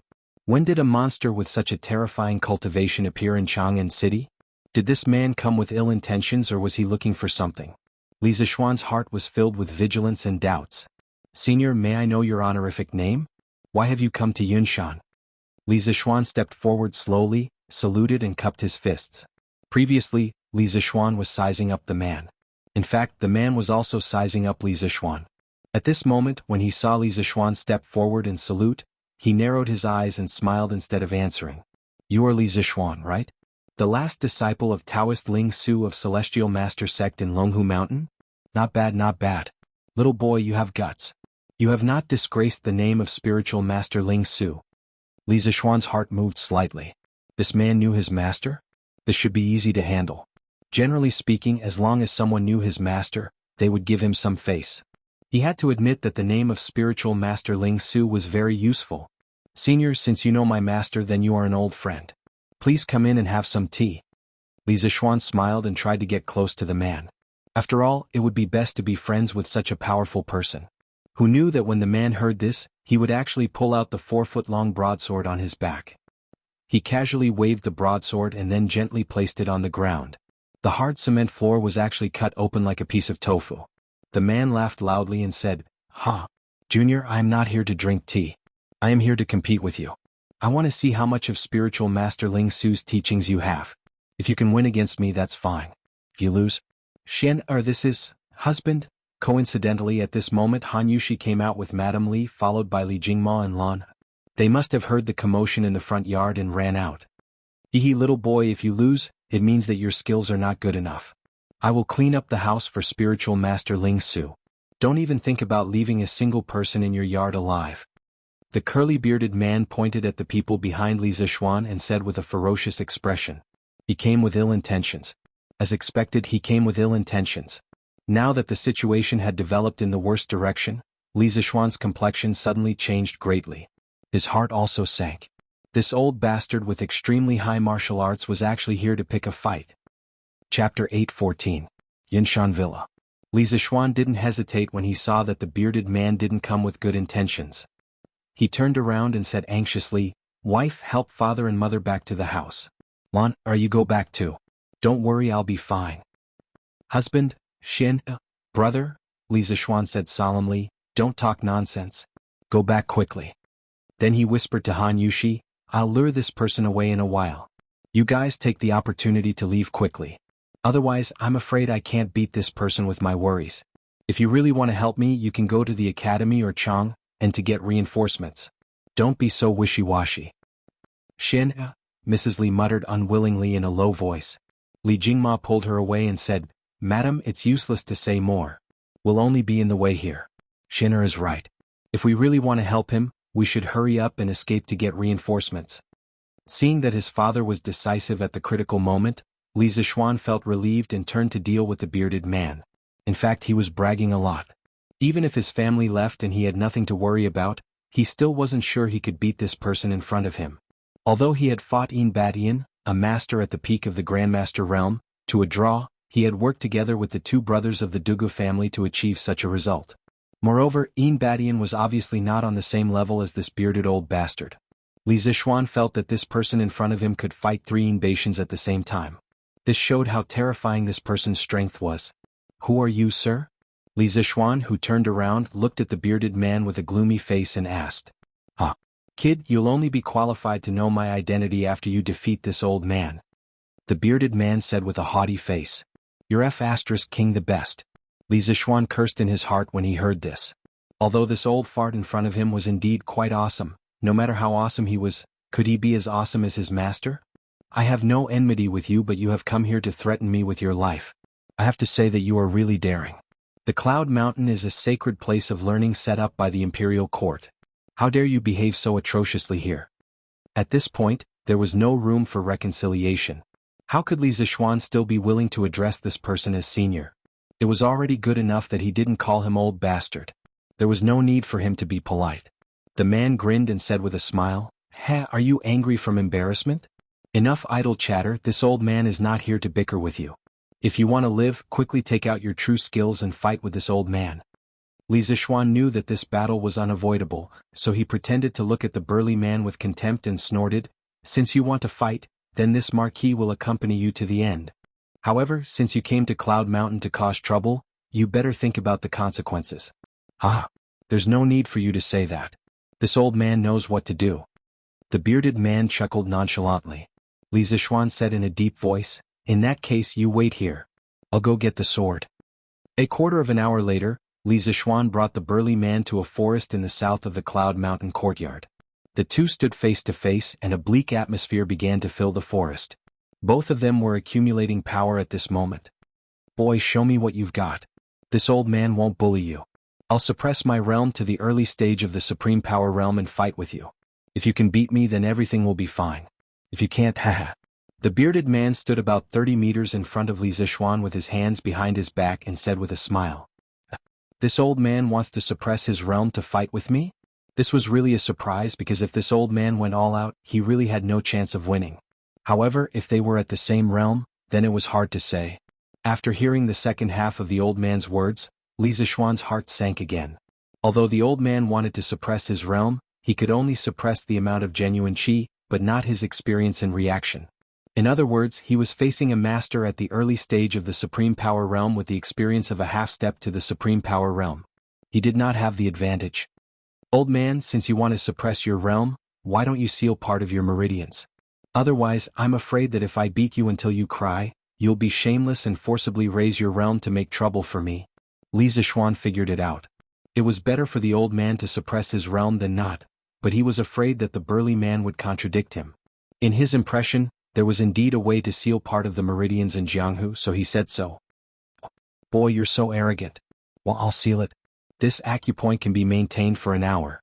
In this hour, whether I want to or not, I'll only be at the early stage of the Supreme Power Realm. But even at the early stage of the Supreme Power Realm, you're not my opponent." The bearded man sneered. Then he used his right hand to tap on his own body 3 times, and his aura suddenly dropped. The first move of 9 Taishan swords, ride the wind to the 9th heaven. When Li Zixuan saw that the bearded man had finished sealing his acupoints, he took advantage of the fact that the bearded man was unprepared and used the first style of the 9 Taishan swords to launch a surprise attack. At this time he didn't have the time to talk nonsense with this old thing. 9 Taishan swords? You deserve to be his last disciple. Immortal Lingshu actually taught you the supreme sword skills derived from Taishan Sutra? But your master certainly doesn't want you to use these sword skills to make a sneak attack, right? In the face of this sudden sword from beyond the heavens, the bearded man's face did not show any signs of panic. He sneered and unhurriedly lifted up his enormous scimitar from the ground. His entire body skyrocketed, and his large scimitar fiercely chopped towards Li Zixuan's unexpected sword. Seeing that the man's scimitar had been formed in the blink of an eye, Li Zixuan knew that it was not good, because the man's reaction speed was far beyond his expectation. Moreover, the man's scimitar was obviously powerful and he could not take it. Moreover, his wind-chasing sword might be damaged because of this. At this time it was too late to withdraw the move. Li Zixuan had an idea. He lifted his long sword and changed his move temporarily, using pushing the boat with the current. The expected collision between the scimitar and the sword did not happen. The wind-chasing sword was like a magnet, and firmly sucked the scimitar in the bearded man's hand. Then Li Zixuan's wrist moved slightly, and with 2 twists of the sword, the tyrannical force on the scimitar was immediately deflected. Sacrificing oneself to follow others, failing to lead in, pulling 1,000 pounds with 4 tails. That's right, this guy changed his move to Taiji sword at the last moment. Using this method to fuse 9 Taishan swords and Taiji sword together, one had to say that this could be considered as learning and applying it flexibly. This is not 9 Taishan swords. Kid, where did you learn this sword skill from? The bearded man raised his eyebrows in surprise and asked. Chapter 8:15. The second style of 9 Taishan swords, Fleeting Swan, Soaring Dragon. The third style of 9 Taishan swords, Snow Treading, leaving no trace in the snow, swift as a swallow. The fourth style of 9 Taishan swords, Wave Breaker, Overlord Sea Thunderous Fury. The fifth style of 9 Taishan swords, Pairing Dust, Sword Pairing Dust, Bleak and Cold. Li Zixuan didn't pay any attention to the curly-bearded burly man's question at all.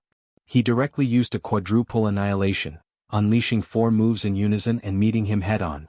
In his opinion, the old man in front of him was here to destroy his entire family. In a battle of life and death he would not hold back. As long as he could defeat the old man, he was willing to use more despicable means, let alone a sneak attack. By now he had mastered the first 5 styles of 9 Taishan swords. The 4 styles in front of him were more than 40% more powerful than before. Ordinary grandmasters would not dare to underestimate them. They had to take them seriously, or they would be injured by the superimposed 4 styles in an instant. Unfortunately, this bearded man was not an ordinary master stage expert. This time the man did not take the initiative to charge forward. Facing this extremely powerful sword that had been enhanced by the consecutive moves, he closed his eyes. Then he suddenly took 3 steps to the left and turned around abruptly. He raised his broadsword and placed it in front of his forehead. Clang. The fifth style of 9 Taishan swords, Pairing Dust, had been enhanced by the power of the first 4 moves. Its speed and strength were naturally extraordinary. The most prominent feature of this sword was its explosive power. When the tip of wind-chasing sword came into contact with the bearded man's saber, sparks flew from the intense collision. However, the man's lower body was extremely stable, as though he was a huge tree rooted in the ground, not moving at all. However, due to the inertia of the wind-chasing sword, it was still advancing towards the man's face. The entire sword immediately bent into an arc. The saber in the man's hand also began to deform from the violent collision. If this continued, it would be hard to tell if the saber or the sword would break first. The power can be superimposed. This 9 Taishan swords is indeed something. The bearded man laughed softly. Then his 2 hands held the 2 ends of the broadsword. Then he took the initiative to bend the broadsword inwards, gradually turning it into a reverse bow. *CK, this is bad. In the sky, Li Zixuan suddenly felt that something was wrong, and a deep sense of vigilance rose in his heart. Just as he was about to escape, the curly-bearded burly man suddenly attacked. Kid, go back to where you came from. Li Zixuan saw the bearded man use the saber in his hand as a bow and arrow. He directly rebounded the saber and struck the blade of the wind-chasing sword. Li Zixuan was instantly sent flying along with his sword. Blood Sea Tyrant's saber. How could the bearded man let go of such a good opportunity? He let out a low roar and his saber moved like a shadow. This saber carried a huge amount of power, and it flew in the direction that Li Zishuan had been sent flying. One advance, one retreat, this was truly unavoidable. At this time, Li Zishuan wanted to use the sixth movement of the Taishan Nine Swords again, but it was useless. He had no time or opportunity to mobilize the genuine qi in his body. But was there really no other way? Of course not. The current Li Zishuan was no longer the young boy who had just left the mountain. He had a lot of trump cards. 9 solitary swords, broken blade style. At this moment of rapid retreat, Li Zishuan suddenly used a very profound sword technique, but this sword technique did not seem to be very powerful, and one could not even sense how much true qi was flowing inside. This was why the 9 solitary swords was so powerful. The Dugu 9 swords focused on sword moves, and the key point was the sword intent. It did not have much of a requirement for qi, and even a person without any qi would be able to unleash the power of the Dugu 9 swords as long as he could feel the sword intent within it. Li Zishuan was now using the third movement of the 9 solitary swords, broken blade style. This was a special move that was specially used to break the saber techniques of single saber, double saber, lancet, ghost head saber, machete, and zamadeo. When the curly-bearded man saw that Li Zishuan had actually used this kind of soft sword technique that was devoid of true qi, he couldn't help but laugh contemptuously. The broadsword in his hand slashed towards Li Zishuan with an indomitable will. But what shocked the bearded man was that Li Zishuan's soft sword technique had actually dissolved his heavy saber attack in an instant. What was even more incredible was that this saber attack had been infused with his strong inner qi, but after just touching Li Zishuan's sword technique, the inner qi that he had infused into it dissipated into nothingness. The bearded man was stunned for a moment. Presumably he had lived for decades, but he had never encountered such a strange thing. In fact, this was also one of the biggest characteristics of the Dugu 9 swords. No matter how strong the opponent's inner qi was, it would all be useless in front of the subtle sword technique of the Dugu 9 swords. Moreover, the Dugu 9 swords was stronger than the opponent. If the opponent's kung fu was not high enough, the essence of the Dugu 9 swords would not be used. The opponent that Li Zishuan was facing right now was one of the top masters in the world. His kung fu was so strong that it had reached an unimaginable level for ordinary people. Once he activated it, the subtleties of the Dugu 9 swords could be unleashed incisively and vividly. If Dugu Qiubai came back to life or if Feng Qingyang came back to life, they would be overjoyed to meet such an opponent. In order to use the Dugu 9 swords, apart from being familiar with the sword technique, it also relied heavily on the swordsman's spiritual understanding. Once the swordsman reached a level where he could freely use the sword without any rules, the more intelligent the swordsman was, the better the swordsman's kung fu would be. Every competition was like a great poet who was inspired to write a good poem. The bearded man poured a large amount of genuine qi into his saber. Li Zishuan used the saber-breaking style one after another. Relying on his strong mental calculation ability, he countered the attacks one by one. After more than 40 moves, the genuine qi in the bearded man's saber had already dissipated. And in this situation, Li Zishuan had enough time to inject his inner strength into wind-chasing sword and launch a counterattack. The sixth style of the Dugu 9 swords, Drifting Cloud. The Drifting Cloud is broken and Drifting Cloud is never returned. Once the sword was launched, there was a faint sound of wind and thunder. This sword not only carried the power of the previous few moves, but also the momentum of the bearded man's saber-breaking style that was countered by the saber-breaking style. Its power was so great that it was the most powerful attack that Li Zishuan had ever launched in so many years. It had to be said that this guy was really a genius. He had just combined the Dugu 9 swords and the Taiji sword together to counter the bearded man's counterattack. Now, he had combined the Dugu 9 swords and borrowed the momentum to launch a fatal attack on the bearded man. Fast. This extremely fast sword instantly arrived in front of the curly-bearded burly man. The curly-bearded man's pupils constricted abruptly. He actually felt the threat of death from this sword strike. Chapter 8:16. Roar. Seeing Li Zishuan's flowing cloud sword whistling towards his heart, the bearded man first controlled his body to lean back slightly and then let out a loud roar. A fallen leaf just happened to fall between the tip of the wind-chasing sword and the bearded man's face. What was strange was that this roar seemed to carry a huge amount of energy, causing the falling leaf to suddenly change its direction and fly directly towards Li Zishuan. The leaves were already like this, so how could Li Zishuan, a living person, not be affected? Almost in an instant, he felt as if his eardrums were about to burst. His face felt as if it had been scraped by a fierce wind, and it hurt a little. At the same time, his sword momentum also strangely stagnated for a moment. Lion's roar? Li Zixuan was a little shocked. Wasn't this lion's roar a unique skill of the Shaolin Temple? How could this old bastard know it? Could it be that he was a monk of the Shaolin Temple in the past? Damn it, a monk who had returned to the secular world actually dared to behave atrociously in Yunshan. However, even though Li Zixuan was extremely shocked, he didn't have the time to continue letting his imagination run wild. This was because the bearded man had seized the moment when the wind-chasing sword's momentum stagnated. Roar. Another loud roar, and the intensity of the roar was even louder than before. Tsunami Emperor Fist. At this moment, the bearded man, who was leaning back slightly, abandoned his saber and used his fists. This was because the angle of his body couldn't condense saber momentum in a short period of time. He first formed a fist seal and then his sleeves exploded with a bang. His arms and fists turned bronze in color, and the veins on his arms bulged. His hair fluttered even though there was no wind, and he looked like a mad demon. Tsunami Emperor Fist. When Li Zixuan heard the name of this fist technique, his heart suddenly jolted. He thought to himself, just where did this curly-bearded burly man come from? Emperor Fist, Emperor Fist. In this era where imperial power reigned supreme, to dare to add the word emperor to a technique was like lighting a lamp in the toilet, courting death. Why did this curly-bearded man dare to give his fist technique such a tyrannical name? The bearded man definitely didn't know what Li Zixuan was thinking. He snorted and his aura suddenly changed. Then he waved his fists and charged towards Li Zixuan's sword. The wind-chasing sword was spiritual master Ling Su's personal sword. It was forged by the world's #1 swordsmith, Jianghu, using extraterrestrial iron. Its sharpness could cut through iron like mud. Moreover, the wind-chasing sword was reinforced with large amounts of internal energy from Li Zixuan. It wasn't an exaggeration to say that this sword could pierce a hole in the city wall. At this moment, the bearded man was actually using his fists to catch the sword. No matter how one looked at it, he seemed to be seeking death. However, Li Zixuan didn't think so. He suddenly realized that something was wrong, but he couldn't figure out what it was. In this split second, the burly man's fists had already collided with the tip of the wind-chasing sword.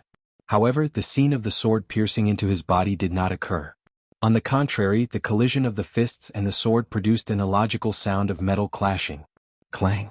With a boom, the enormous amount of internal energy that Li Zixuan had poured into the wind-chasing sword was completely repelled. The enormous internal energy backlashed and sent him flying.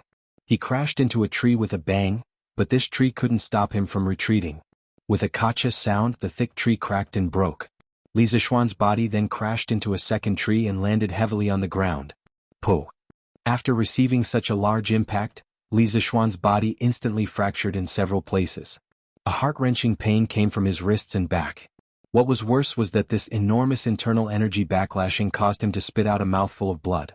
Moreover, his internal energy started to become chaotic. It would be difficult for him to have the strength to fight again in a short period of time. F***ck, you old bastard. You actually broke through your acupoints on your own. You said that you would suppress your realm and fight with me, but now you went back on your word and launched a sneak attack. Are you still a King man? Although Li Zixuan was well aware of the terrible condition of his body, he still couldn't help but point at the curly-bearded man and scold him. Even if he was going to die, he had to scold him to his heart's content. Only now did he realize what was wrong just now. It turned out that the bearded man had used his internal energy to break through his acupoints at the last minute. He had completely unleashed the strength of a peak grandmaster. Oh no, it should be the strength of a half-step grandmaster. Li Zixuan was now very sure that the bearded man was a half-step grandmaster. The difference in strength was too great. Moreover, the bearded man was not like Yin Badian, who came from a small sect. Although his realm was high, his strength was low. The bearded man's skills were all top martial arts in the Jianghu. He definitely had the guidance of a famous master. Li Zixuan knew that he had lost. The bearded man's strength had now recovered to the peak. If he attacked him now, he wouldn't be able to resist at all. His internal energy was still in disorder. If he didn't immediately sit down cross-legged to recuperate, he would definitely run the risk of qigong deviation. The bearded man had already put away his fists. It was impossible to see how he moved his legs.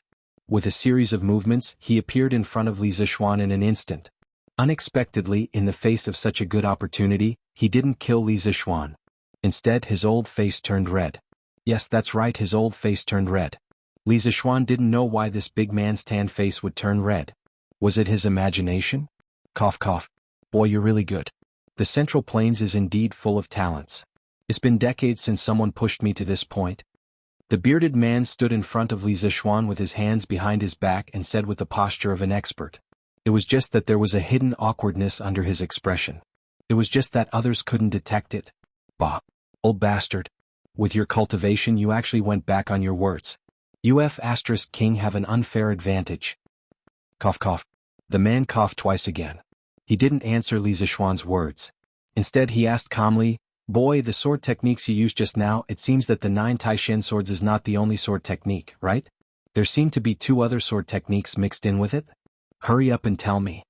Li Zishuan didn't know what kind of medicine this old bastard had taken, but he was actually dawdling with him. Li Zishuan simply sat cross-legged on the ground and began to regulate his breathing. In any case he couldn't beat him. If this old bastard wanted to fight, then let him fight. At this time when he heard the question he couldn't help but open his eyes. He rolled his eyes and said coldly, You want to know? Of course. The bearded man nodded. You want to know? Call me Grandpa and I'll tell you. Chapter 8:17. Grandpa? Regardless of whether this curly-bearded man had the intention to kill Li Zishuan or not, after hearing these words, he couldn't help but fly into a rage. Bastard Junior, this old man is already someone of your grandfather's generation, yet you are so disgraceful. Li Zishuan continued to scold, Hey! Who was the one who called me Grandpa just now? Was it you? Regardless of whether he was going to die today, he had to be mischievous before he died. Who asked his big brother to be the Leather Knight? Little kid, you're so stubborn. I wanted to talk to you nicely, but you refused a toast only to be forced to drink a forfeit. Don't blame me for being rude. Even a clay figurine had some temper, let alone a peerless expert like the bearded man. Hearing Li Zishuan's rude remarks again and again, he finally flew into a rage. Which scoundrel dares to be so presumptuous in Cloud Mountain? At this moment, a loud shout came from the forest. The man's movements couldn't help but pause. Then he saw a black-robed elder come over with a sword and slash directly at him. Faced with this sudden attack, the man didn't dare to be careless. He took 2 steps back and then tilted his body slightly, dodging the black-robed elder's aggressive sword. Ink Snow Sword cry, only the heart remains unmoved, harmony of the world. Ink Snow Sword, you're actually the master of the Emo family? The bearded man looked at the broad-bladed sword in the black-robed elder's hand and frowned for a long time before asking in disbelief. That's right, the person who came was the 15th generation master of the Emo family, Emo Huai. Previously, Li Zishuan had fused 3 types of sword intense and used an unparalleled might to beat the bearded man into a fluster. At that time, Li Jingma had secretly brought Madame Li Lan and Han Yushi out of the courtyard. It was unknown whether the bearded man had deliberately pretended not to notice or if he really hadn't noticed, but he had actually let Li Zishuan's family leave just like that. The first reaction of the 4 who had escaped was of course to get reinforcements, but where could they get reinforcements? Chang'an City? There were many masters there and Li Zishuan was familiar with the crown prince. After explaining the situation he could ask the imperial army to help. But Chang'an was too far away, and Li Zishuan didn't know how the battle was going. The longer they delayed, the more dangerous it would be. Thinking of this, Li Jingma decisively brought Mrs. Li and the other 2 to Yanhuang College. The guards of the academy naturally recognized Li Jingma and the other 3. Furthermore, Pang Feiji was also in the academy. He had been working as an instructor in the academy and had been living in the academy's dormitory. Although he was Li Zishuan's personal bodyguard, ever since Li Zishuan moved to Yunshan Villa, he could no longer stay by his side. That was because there was no place for guards to stay in the villa. After hearing Li Jingma's explanation, Pang Feiji turned pale with fright. He hurriedly called for his subordinates, Mo Zhong, Mo Yun, and the rest of the followers of the school of Mo. He wanted to rescue Li Zishuan together because he knew that the strength of these followers of the school of Mo was much higher than that of the martial marquises. However, Mo Zhong shook his head and asked him to wait here. Then he ran into the academy's Guanghua building. Just as Pang Feiji was scolding Mo Zhong for being a coward, ungrateful and cowardly, Mo Zhong walked out behind Mo Huai. Pang Feiji's eyes widened. He wanted to pull Mo Zhong over and ask him why he had brought a weak old man here. However, Mo Huai urged, Let's go. Brother Li, tell this old man first, where did the mountain elder get into trouble? Li Jingma naturally answered truthfully. However, everyone only felt a gust of wind blow past them, and then Mo Huai's figure disappeared. Pang Feiji and the other martial marquises could not help but be stunned. None of them had thought that this seemingly ordinary little old man was actually a hidden martial arts master. It was simply too unbelievable. In the small forest. At this moment, after hearing the words about the inky snow sword from the bearded man, Li Zishuan, who was sitting cross-legged on the side, was even more surprised. He thought to himself, it's fine if this old man is extraordinarily powerful, but the Mo family has been living in seclusion for 700 or 800 years. How did this bearded man know about Moz's keepsake, the inky snow sword? This old man knows too much, doesn't he? Just based on his knowledge, he is definitely not an ordinary person. Of course, compared to this, what surprised Li Zishuan even more was that Mo Huai was actually a martial arts master at the peak of the Grandmaster stage. It was not that he had not thought that Mo Huai, as the head of the Mo family, would definitely have superb martial arts skills. However, Mo Huai had been in the academy for so long and had not revealed his talents. Furthermore, he had secretly tested him and concluded that Mo Huai did not know martial arts. However, the scene in front of him clearly told him that Mo Huai was not only skilled in martial arts, but was also a great master at the peak of the Grandmaster stage.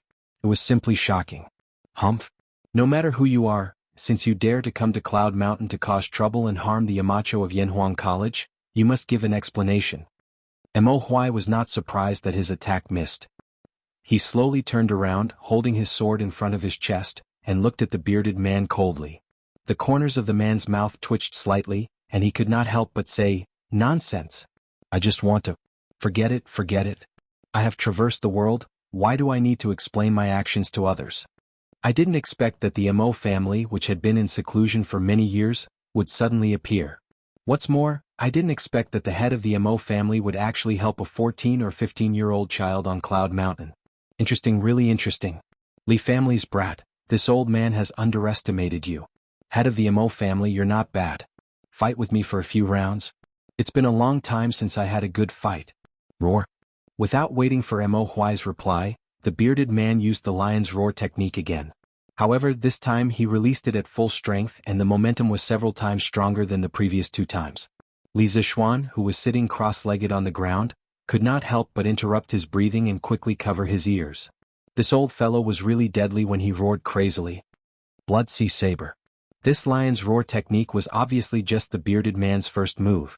Immediately after, he leaped to the spot where he had thrown the saber earlier. With a lift of his toes, the saber immediately landed in his hand.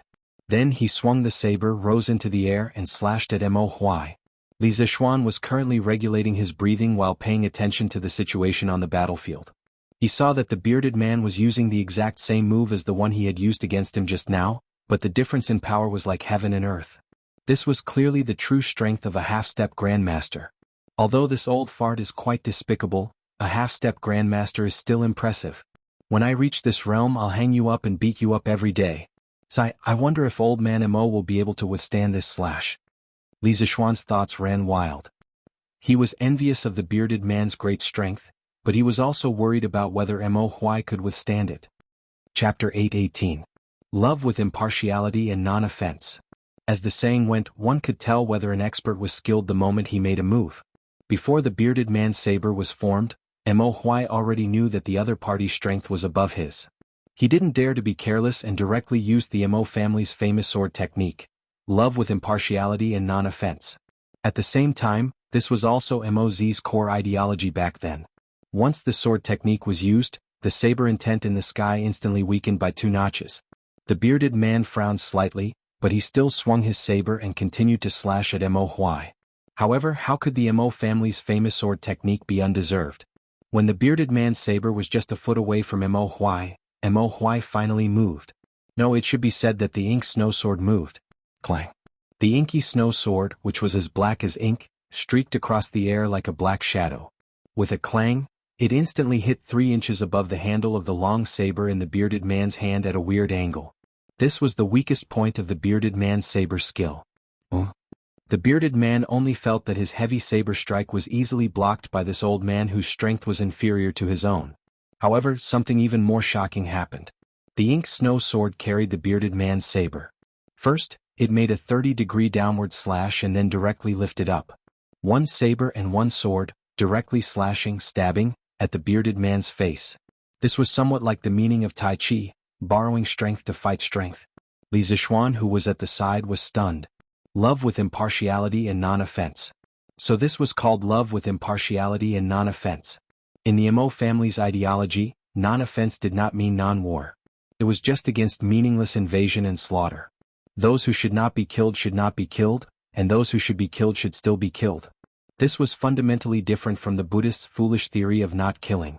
The basis for determining whether to kill or not, attack or not, and fight or not was love with impartiality, heaven's will, bright ghost, and so on. The bearded man was shocked.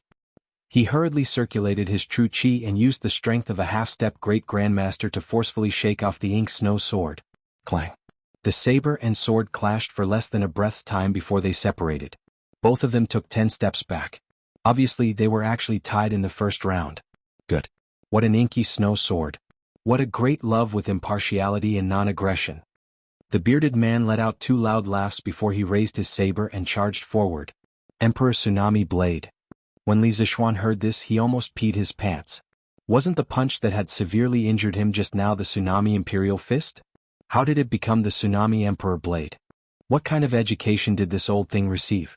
Could it be that he was educated by the sea? Otherwise, why were all his moves related to the sea? Ma's sword art, blood ink galloping. Mo Huai pinched his sword fingers and also used his killer move. When he saw this, Li Zixuan was slightly relieved. He understood that even if Mo Huai couldn't defeat the curly-bearded man, he wouldn't be defeated in a short period of time. Moreover, he could take advantage of this time to quickly heal his injuries.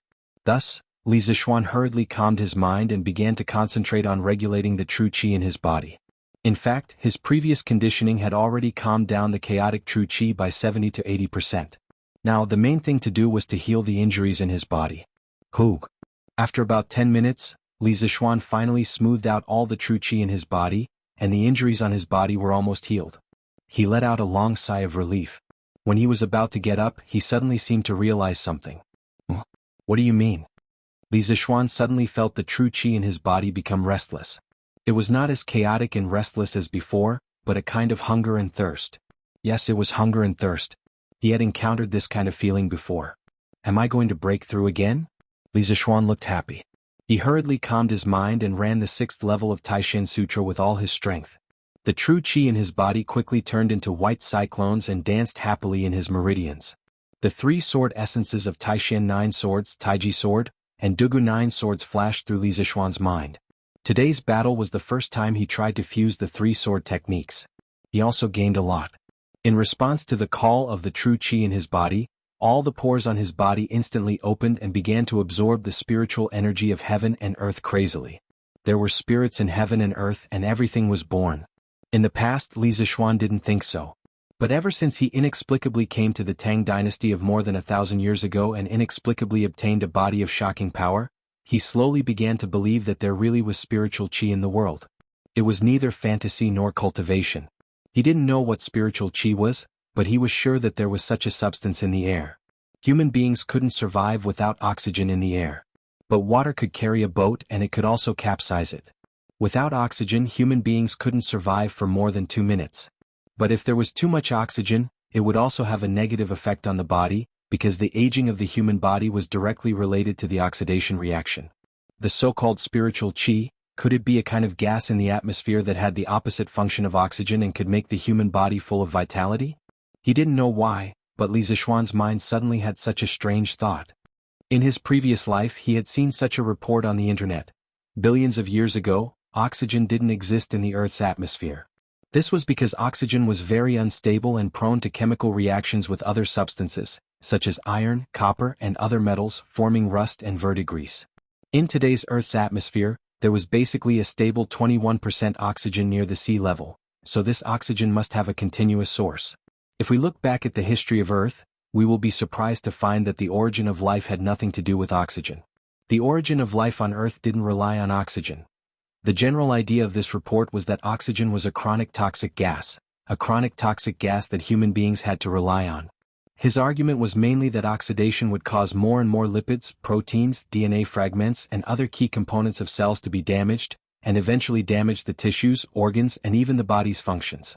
Starting from birth, gradually growing up, and in the process of aging, The oxidation in the body has always been damaging our key components, until our body can no longer take it. But at present, human beings haven't been able to find a product that could replace oxygen to prolong life. Oxygen's negative effect on the prolongation of life was still the least. Thinking of this, Li Zishuan suddenly felt his mind clear. He entered the legendary state where he forgot about everything. The amount of spiritual qi in his body was constantly increasing. His hair was moving without wind, and the tattered clothes that were torn in the battle just now also began to dance. It made him look like a celestial being from heaven. There was a spirit in heaven and earth, and he wanted to take the spiritual qi in it. Chapter 8:19. Just ahead. Hurry up. In the forest, Mo Huai and the curly-bearded man were in the midst of a fierce battle when they heard a flurry of footsteps coming from the northwest. The curly-bearded man's expression changed. It wasn't fear in his eyes, but a trace of impatience. Yes, it was impatience. A trace of joy flashed in Mo Huai's eyes because he was not confident that he could hold the man in front of him back if the battle continued. At this time he glanced at Li Zishuan, who was sitting on the ground out of the corner of his eye. He was so scared that he almost dropped his inky snow sword. Forgetful. Is Yamacho going to break through again? Mo Huai was really doubting his life at this moment. Li Zishuan's godlike advancement speed had caused the martial arts worldview that he had maintained for so many years to collapse. Wanna leave? Ma's sword technique, stick to the rules. However, Mo Huai noticed that the bearded man wanted to escape. How could he let him escape? The sword moved with the shadow. Mo Huai waved the inky snow sword like a black whirlwind, covering the area of 1 foot around him and the curly-bearded man without leaving any gaps. Cheat. I just don't want to trouble you. Juzi, do you think I'm afraid of these guards? The bearded man sneered and said arrogantly. What if I join in? At this moment, Li Zishuan had already dashed over to them with the wind-chasing sword in hand. You've broken through to the Grandmaster middle stage? You're wrong. The bearded man pointed at Li Zishuan in shock at first. Then he seemed to find something unusual in Li Zishuan, and his shocked expression suddenly turned into confusion. Yamacho, you've broken through? Mo Huai stopped his sword and looked at Li Zishuan. His face was full of surprise and a little complicated. Yes, thank you, Mr. Mo. Li Zishuan politely cupped his fists at Mo Huai. Logically speaking, if it wasn't for Mo Huai's timely arrival today, even if he didn't die, he would probably be beaten up even more. Therefore he was very grateful to Mo Huai. Of course, what made him even happier was that there was now an additional Grandmaster overseeing Cloud Mountain. In the future he wouldn't have to be afraid of some Jianghu people coming to the academy to cause trouble. As for him, he could be even more at ease as a hands-off shopkeeper. As for his current realm, he was indeed at the Grandmaster middle stage. But in addition he felt that there was another change in his body. His limbs and bones were full of endless vitality. He didn't know what kind of state it was, but it was very cool. He didn't know if other people at Grandmaster middle stage or above would have this kind of change, but judging from the bearded man's expression, it shouldn't be the case. Bang bang bang. While the two of them were talking and the bearded man was still in a daze, Pang Feiji's guards and the followers of the school of Mo from the Yanhuang Academy finally arrived. There were about 40 of them and the empty space in the forest suddenly became crowded. Yamacho, are you okay? Marquis, how are you? Mo Zhong, Mo Yun and Pang Feiji hurried forward and asked. I'm fine. Li Zishuan glanced at them and said with a smile. After all, it wasn't their fault that they were late and he had no reason to blame them. Marquis, is this the assassin? I'll take him down right away. Li Zishuan didn't blame them, but it didn't mean that others would feel at ease. Pang Feiji, of course, blamed himself in his heart. He saw the bearded, ferocious-looking man with a long saber next to him and immediately drew his sword and said. Li Zishuan curled his lips. He wanted to let Lao Pang go up and fight with the bearded man, but after thinking about it, he gave up. Until now, the bearded man's intention was still unclear. It would be bad if Lao Pang lost his life because of this. Stop. All of you stand at the side and watch. Watch how the person who came to Yunshan Mountain to cause trouble is dealt with by me and Mr. Mo.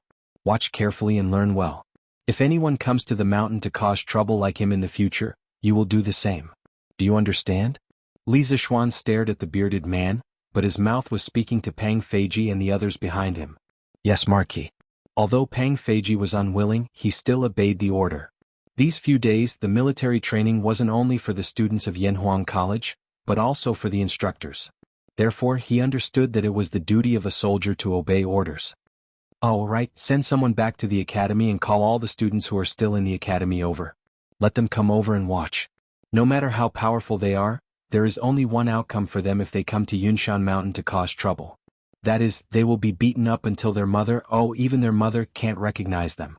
Let them know that the academy has the ability to protect their safety. Li Zixuan instructed Pang Feiji again. He had just broken through and was a little arrogant. Of course, he did have the right to be arrogant. Previously, he was able to force the bearded man to break through his acupoints by force with the 3 supreme sword techniques. Although the bearded man's strength had returned to half-step to Great Grandmaster, the situation on the battlefield was no longer the same as before. Now that his realm had increased by 1 level, and he had the help of Mo Huai, a master who could exchange dozens of blows with a half-step Great Grandmaster, he was confident that he could defeat the bearded man. Ah yes, Marquis. I will send someone back to the academy to gather the students now. Pang Feiji had been in the Li family for so long. He knew that Li Zixuan was going to start showing off again, although he didn't know what that meant. He quickly responded. Junior, do you think that you can defeat me with just the 2 of you? The bearded man saw Li Zixuan's arrangement and immediately felt humiliated. He raised his long sword and said angrily, what do you think? It's not too late for you to beg for mercy now. If I'm in a good mood, I might let you die a better death. Li Zixuan said happily. What's the point of being all talk? Let's see who's the real deal. The bearded man said with a dark face. His face was already dark, but this made it even darker. Mr. Mo, today the 2 of us will meet this half-step Great Grandmaster. Who knows, we might even be able to create a martial arts legend. Li Zixuan raised his wind-chasing sword and invited Mo Huai. Mo Huai smiled and nodded. That's exactly what I was thinking. I haven't fought in a long time. Today is a good day for me to exercise my muscles and bones. Pang Feiji, who had just arranged for someone to pass the message to the academy, was scared out of his wits when he heard their conversation. Half-step to Great Grandmaster? Damn, I almost fought with a martial arts senior who was half a step away from the Great Grandmaster realm just now. Thinking of this, old Pang's back was immediately covered in cold sweat. Chapter 820. There's such a thing? This Zhang Zhongjin is too presumptuous. Ganlu Hall. Li Er, who had just finished his lunch at Empress Jiangsuan's place and was resting on the couch, was jolted awake by Zhao Song, who rushed over to report. After hearing the news, Li Er frowned and said unhappily, as long as one was an emperor, no one would like people like the bearded man who often used force to break the rules. Li Er was the same. Moreover, in Li Er's eyes, the strategic significance of Cloud Mountain was extraordinary. How could he not be angry that the bearded man came to Cloud Mountain to cause trouble? As for how Zhao Song found out about the news, was there a need to ask? Li Er valued Yanhuang College so much, how could he not leave some backup plan in Cloud Mountain? Your Majesty, in my opinion, this Zhang Zhongjin should have no ill intentions towards the Marquis of Yong'an. Otherwise, with his strength, he would not have delayed for so long. Zhao Song lowered his head and said softly, Oh, how strong is Zhang Zhongjin? Li Er raised his eyebrows and asked. Zhao Song thought for a moment and replied, Your Majesty, he had already reached the peak of Grandmaster 10 years ago. His strength must have only increased now. The Marquis of Yong'an had just entered the Grandmaster realm not long ago, so it would be difficult for him to be a match for Zhang Zhongjin. The reason why he could hold on until the Yanhuang College's guards came to his rescue must be because Zhang Zhongjin held back. Li Er nodded thoughtfully. After a moment he said, Go to the Duke Wei residence and tell this news to the medicine master. Let him deal with it. Zhao Song's eyes narrowed as he hurriedly bowed and replied, Yes, Your Majesty. Quick, go to the forest in the southeast. There's a show to watch. Heh, I wonder who's the one who dares to come to Cloud Mountain to cause trouble. You can't say that. Didn't you see the Academy's guards and the Yamacho's personal guards all moving out? This means that the person who came to cause trouble is very powerful. At 3:30 in the afternoon, an Academy guard rushed into the Academy and went straight to the student dormitory to inform the students of Li Zixuan's instructions. The students were excited to hear the news, and the entire dormitory area was in an uproar. On the other hand, Li Tai and Sun Zifan, who had just finished fetching water and were lying in the dormitory like 2 dead pigs, were dumbfounded. What is it? Why is it so noisy outside? Li Tai, who wished he could spread all the meat on his body on the bed, heard the commotion outside. His body remained motionless, but his mouth muttered. It wasn't that he didn't want to move, but he was too tired to move. In the morning he only needed to carry 2 more buckets of water, but Sun Zifen was too slow, so he shamelessly begged him to carry 2 more buckets. In this way he had carried a total of 12 buckets. It was good enough that he was still breathing. From what they said, it seems that there is a commotion outside the academy, and it has something to do with the Yamacho. Chinke, should we go and take a look? Although Sun Zifen was also very tired, he was not as tired as Li Tai.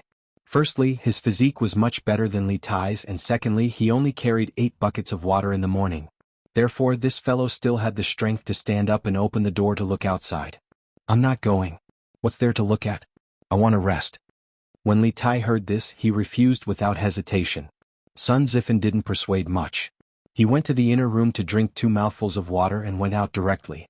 After waiting for a long time, he didn't see him come back. Li Tai couldn't help but scold this guy for not being loyal. He said he would leave. Who knew that at this time, Sun Zifen actually came back? Why are you back again? Li Tai glanced sideways at Sun Zifen and snorted. In fact, the little fatty's mood was obviously much better after seeing Sun Zifen come back. What do you mean by back again? I didn't even leave, okay?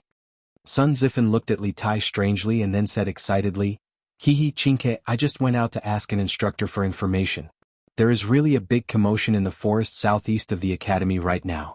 The Yamacho and Mr. Mo are working together to fight against the Jianghu master. Let's go and take a look. If we're late, we won't be able to see anything. Taiji Sword Technique 19th move, Green Dragon out of water. Taiji Sword Technique 23rd move, Rock Spreading Wings. Dugu Sword Technique, Breaking Sword. Taishin 9 Swords first move, Riding the Wind, riding the sword to the 9 heavens. Mahist Sword Technique, Painting Border Mozhov. Mahist Sword Technique, Regular Mozhov. In the forest, Li Zishuan and Mo Huai were carrying out an all-round firepower suppression on the bearded man. He was mainly attacking while Mo Huai was defending. In the past, Moz had spent his entire life trying to stop wars between countries. His dream was to stop wars. Therefore, the Mahis sword technique that he created was mainly based on love and non-offense. Although its attack power was not outstanding, in terms of entanglement and harassment, there was absolutely no sword technique that could surpass it. Therefore, under Li Zishuan's entanglement, the bearded man was simply exhausted. Every time he made a move, he would be severely restricted, as if he was trapped in a swamp. This created an excellent space for Li Zishuan to attack. And Li Zishuan did not disappoint. The full attack version of Taiji sword combined with Taishin 9 swords and Dugu sword technique was frightening. Even he himself was not willing to face such an attack. In a short 15 minutes, the bearded man's clothes were torn with dozens of small holes of different sizes and shapes. There were also traces of blood on them. Obviously, he had suffered many injuries in this battle. Although they were not fatal, a half-step to great grandmaster like him had been injured on Yunshan Mountain. This was enough to shock many people. After all, in this era where great grandmasters were declining, a half-step to great grandmaster was already considered the top martial force in Jianghu. The shadow of the sword flew and the light of the sword flashed. This was a feast for the eyes. At the same time, it was also an excellent learning opportunity for Pang Feiji and the rest. After all, the world was at peace now. Such a top martial force duel was really something that could only be encountered by chance. Stop, stop, stop. Li Zishuan, stop. I am Zhang Zhongjian. Today I am only here to test your martial arts. You can stop now. No one would have thought that the previously majestic and insufferably arrogant bearded man would actually call for a stop at this moment. He even introduced himself and the purpose of his visit. No matter how one looked at it, it seemed as if he was admitting defeat. Zhang Zhongjian? Li Zishuan was still using his sword, but his mind was spinning rapidly. He felt that the name Zhang Zhongjian was very familiar. Feng Qin 3 heroes, Zhang Zhongjian? While Li Zishuan was deep in thought, Mo Huai, who was beside him, stopped his sword and asked. Although the Mo family had been living in seclusion these years, they had always been paying attention to the major events in the world. Chapter 821. Yes, it's me. The bearded guest was on the verge of tears. To think that he, an expert of the 4 seas, the great island master, would actually be defeated in a small place like Cloud Mountain. Furthermore, he even took the initiative to admit defeat. If this happened 2 hours ago, he wouldn't have believed it even if he was beaten to death. However, he had no choice but to admit defeat. From the start of the battle until now, the more he fought, the more unbearable he felt. After all, the combination of Mo Huai and Li Zishuan, one defending and one attacking, was really a bit of a bug. He felt as if his hands and feet were tied up and he was at the mercy of others. The most frightening thing was that the more he fought, the more his vital energy depleted. On the other hand, Li Zixuan fought more ferociously as if the vital energy in his body would never dry up. It was really unimaginable. If this continued, he might really end up like what Li Zixuan said earlier. He would be beaten to the point where even his own mother wouldn't be able to recognize him. How could this be? As the island master of the 72 islands, Zhang Zhongjian also wanted his face, alright? Hence, he took the initiative to reveal his identity. Actually, the reason why Li Zixuan was getting more energetic the more he fought was mainly because of his previous breakthrough in enlightenment. More accurately, it was related to the heaven and earth spiritual energy that he had just captured. He had already named the unknown gas in his body as heaven and earth spiritual energy. Although he didn't know how to use heaven and earth spiritual energy, this thing in his body could make his limbs more flexible and full of energy. Furthermore, during the battle, every sword move he released would consume less vital energy than before. According to Li Zixuan's understanding, the so-called spiritual qi of heaven and earth was like the lubricating oil in a machine. With the lubricating oil, the friction between the various parts of the machine would be reduced. When the machine was operating, under the premise of doing the same work, the consumption of fuel would be less. Similarly, he was now in a very fuel-efficient state. His endurance time was longer than the bearded guests. This could be considered his unique trump card. It was very difficult for others to reach his level of achievement, because no one understood the qi of heaven and earth better than him, and no one was more scientific than him. At this moment, Li Zixuan, who was in the middle of the battle, couldn't help but be shocked when he heard the conversation between the two. Zhang Zhongjian, the curly-bearded guest. This legendary hero who had left his mark on the Great Tang's history had actually been defeated by him? Oh my god, why is this so unreal? Of course, Li Zixuan had heard of the bearded man's story in his previous life. There was even a period of time when he regarded him as his idol. After all, not only was this guy's martial arts extraordinary, he was also the first person to carry forward the pirate cause and make it the strongest. In the end, he became the king of the sea. What a carefree and unrestrained life. What a carefree life. Any man would be envious. And now, his former idol was actually beaten down by him. Li Zixuan found it hard to accept for a while. However, Li Zixuan was instantly enraged when he recalled the scene of the bearded man blocking his door. Testing his martial arts skills? Is it necessary to use the lives of my family to test my martial arts? The safety of his family was Li Zixuan's bottom line. No one could touch it, not even his idol. If I didn't say that, why would you try your best? If you didn't try your best, how could you have broken through to the middle stage of Grandmaster? Speaking of which, you should thank this old man properly. The curly-bearded man fumed and glared at Li Zixuan, making him sound like an ungrateful and heartless lover. In fact, the curly-bearded guest also felt that he had been wronged. Initially, he thought that he would lure Li Zixuan out for a duel and then use his superior martial arts skills to intimidate the latter. Then he would casually give a few pointers. Li Zixuan would be so grateful that he would shed tears. Then he would bring up the matter of the sea map. Wouldn't that be a sure thing? Who would have known that the final outcome would be like this? All the actors didn't follow the script. Even if I want to improve my martial arts skills, I don't want to use such a method. Li Zixuan didn't appreciate it at all. In the end, it was the curly-bearded guest who had blocked the door to start the duel and threatened his family's lives that had buried a thorn in his heart. If he didn't take the opportunity to remove it, it would be difficult to resolve the hatred in his heart. As soon as he finished speaking, the 30-second move of the Taiji sword technique, White Tiger grabs the tail, smashed fiercely toward the curly-bearded guest. Kid, don't push your luck. Otherwise, don't blame this old man for being impolite. He was humiliated by a 14 or 15-year-old junior. It would be a lie if the curly-bearded guest said that he wasn't angry. However, when it came to fighting, was it really useful to be angry? He was just angry because he was powerless. So what if you're impolite? This old man will still hit you. Li Zixuan snorted coldly and continued to press forward. Seeing this, Mo Huai hurriedly used the Mahis sword technique and rejoined the battle. Wow. There really are martial artists who came to Cloud Mountain to cause trouble. Damn. Mr. Mo is actually a martial arts expert? This is unbelievable. Yeah. I didn't expect the usually gentle and weak Mr. Mo to be so powerful. Looks like I'll have to study hard in Mr. Mo's classes in the future. Otherwise, who would be able to withstand this attack? At this moment, the Yanhuang College students who were watching the show finally arrived. They couldn't help but exclaim when they saw the people flying up and down in the arena. Whether it was the students who knew martial arts or those who didn't, this was the first time they had seen such a top-notch martial arts duel. Therefore, most of them felt that it was very novel. I've heard that Yamacho was a martial arts expert before. Now that I've seen it with my own eyes, it's really amazing. Yeah. Look at that bearded guy. He's being beaten up so badly by Yamacho that he can't even tell north from south. Yamacho is mighty. Yamacho is mighty. Although many of the students didn't quite understand, they could still see that Li Zixuan had the upper hand. Therefore they cheered in private. We're finally here. At this moment, Li Tai and Sun Zifan finally caught up with them.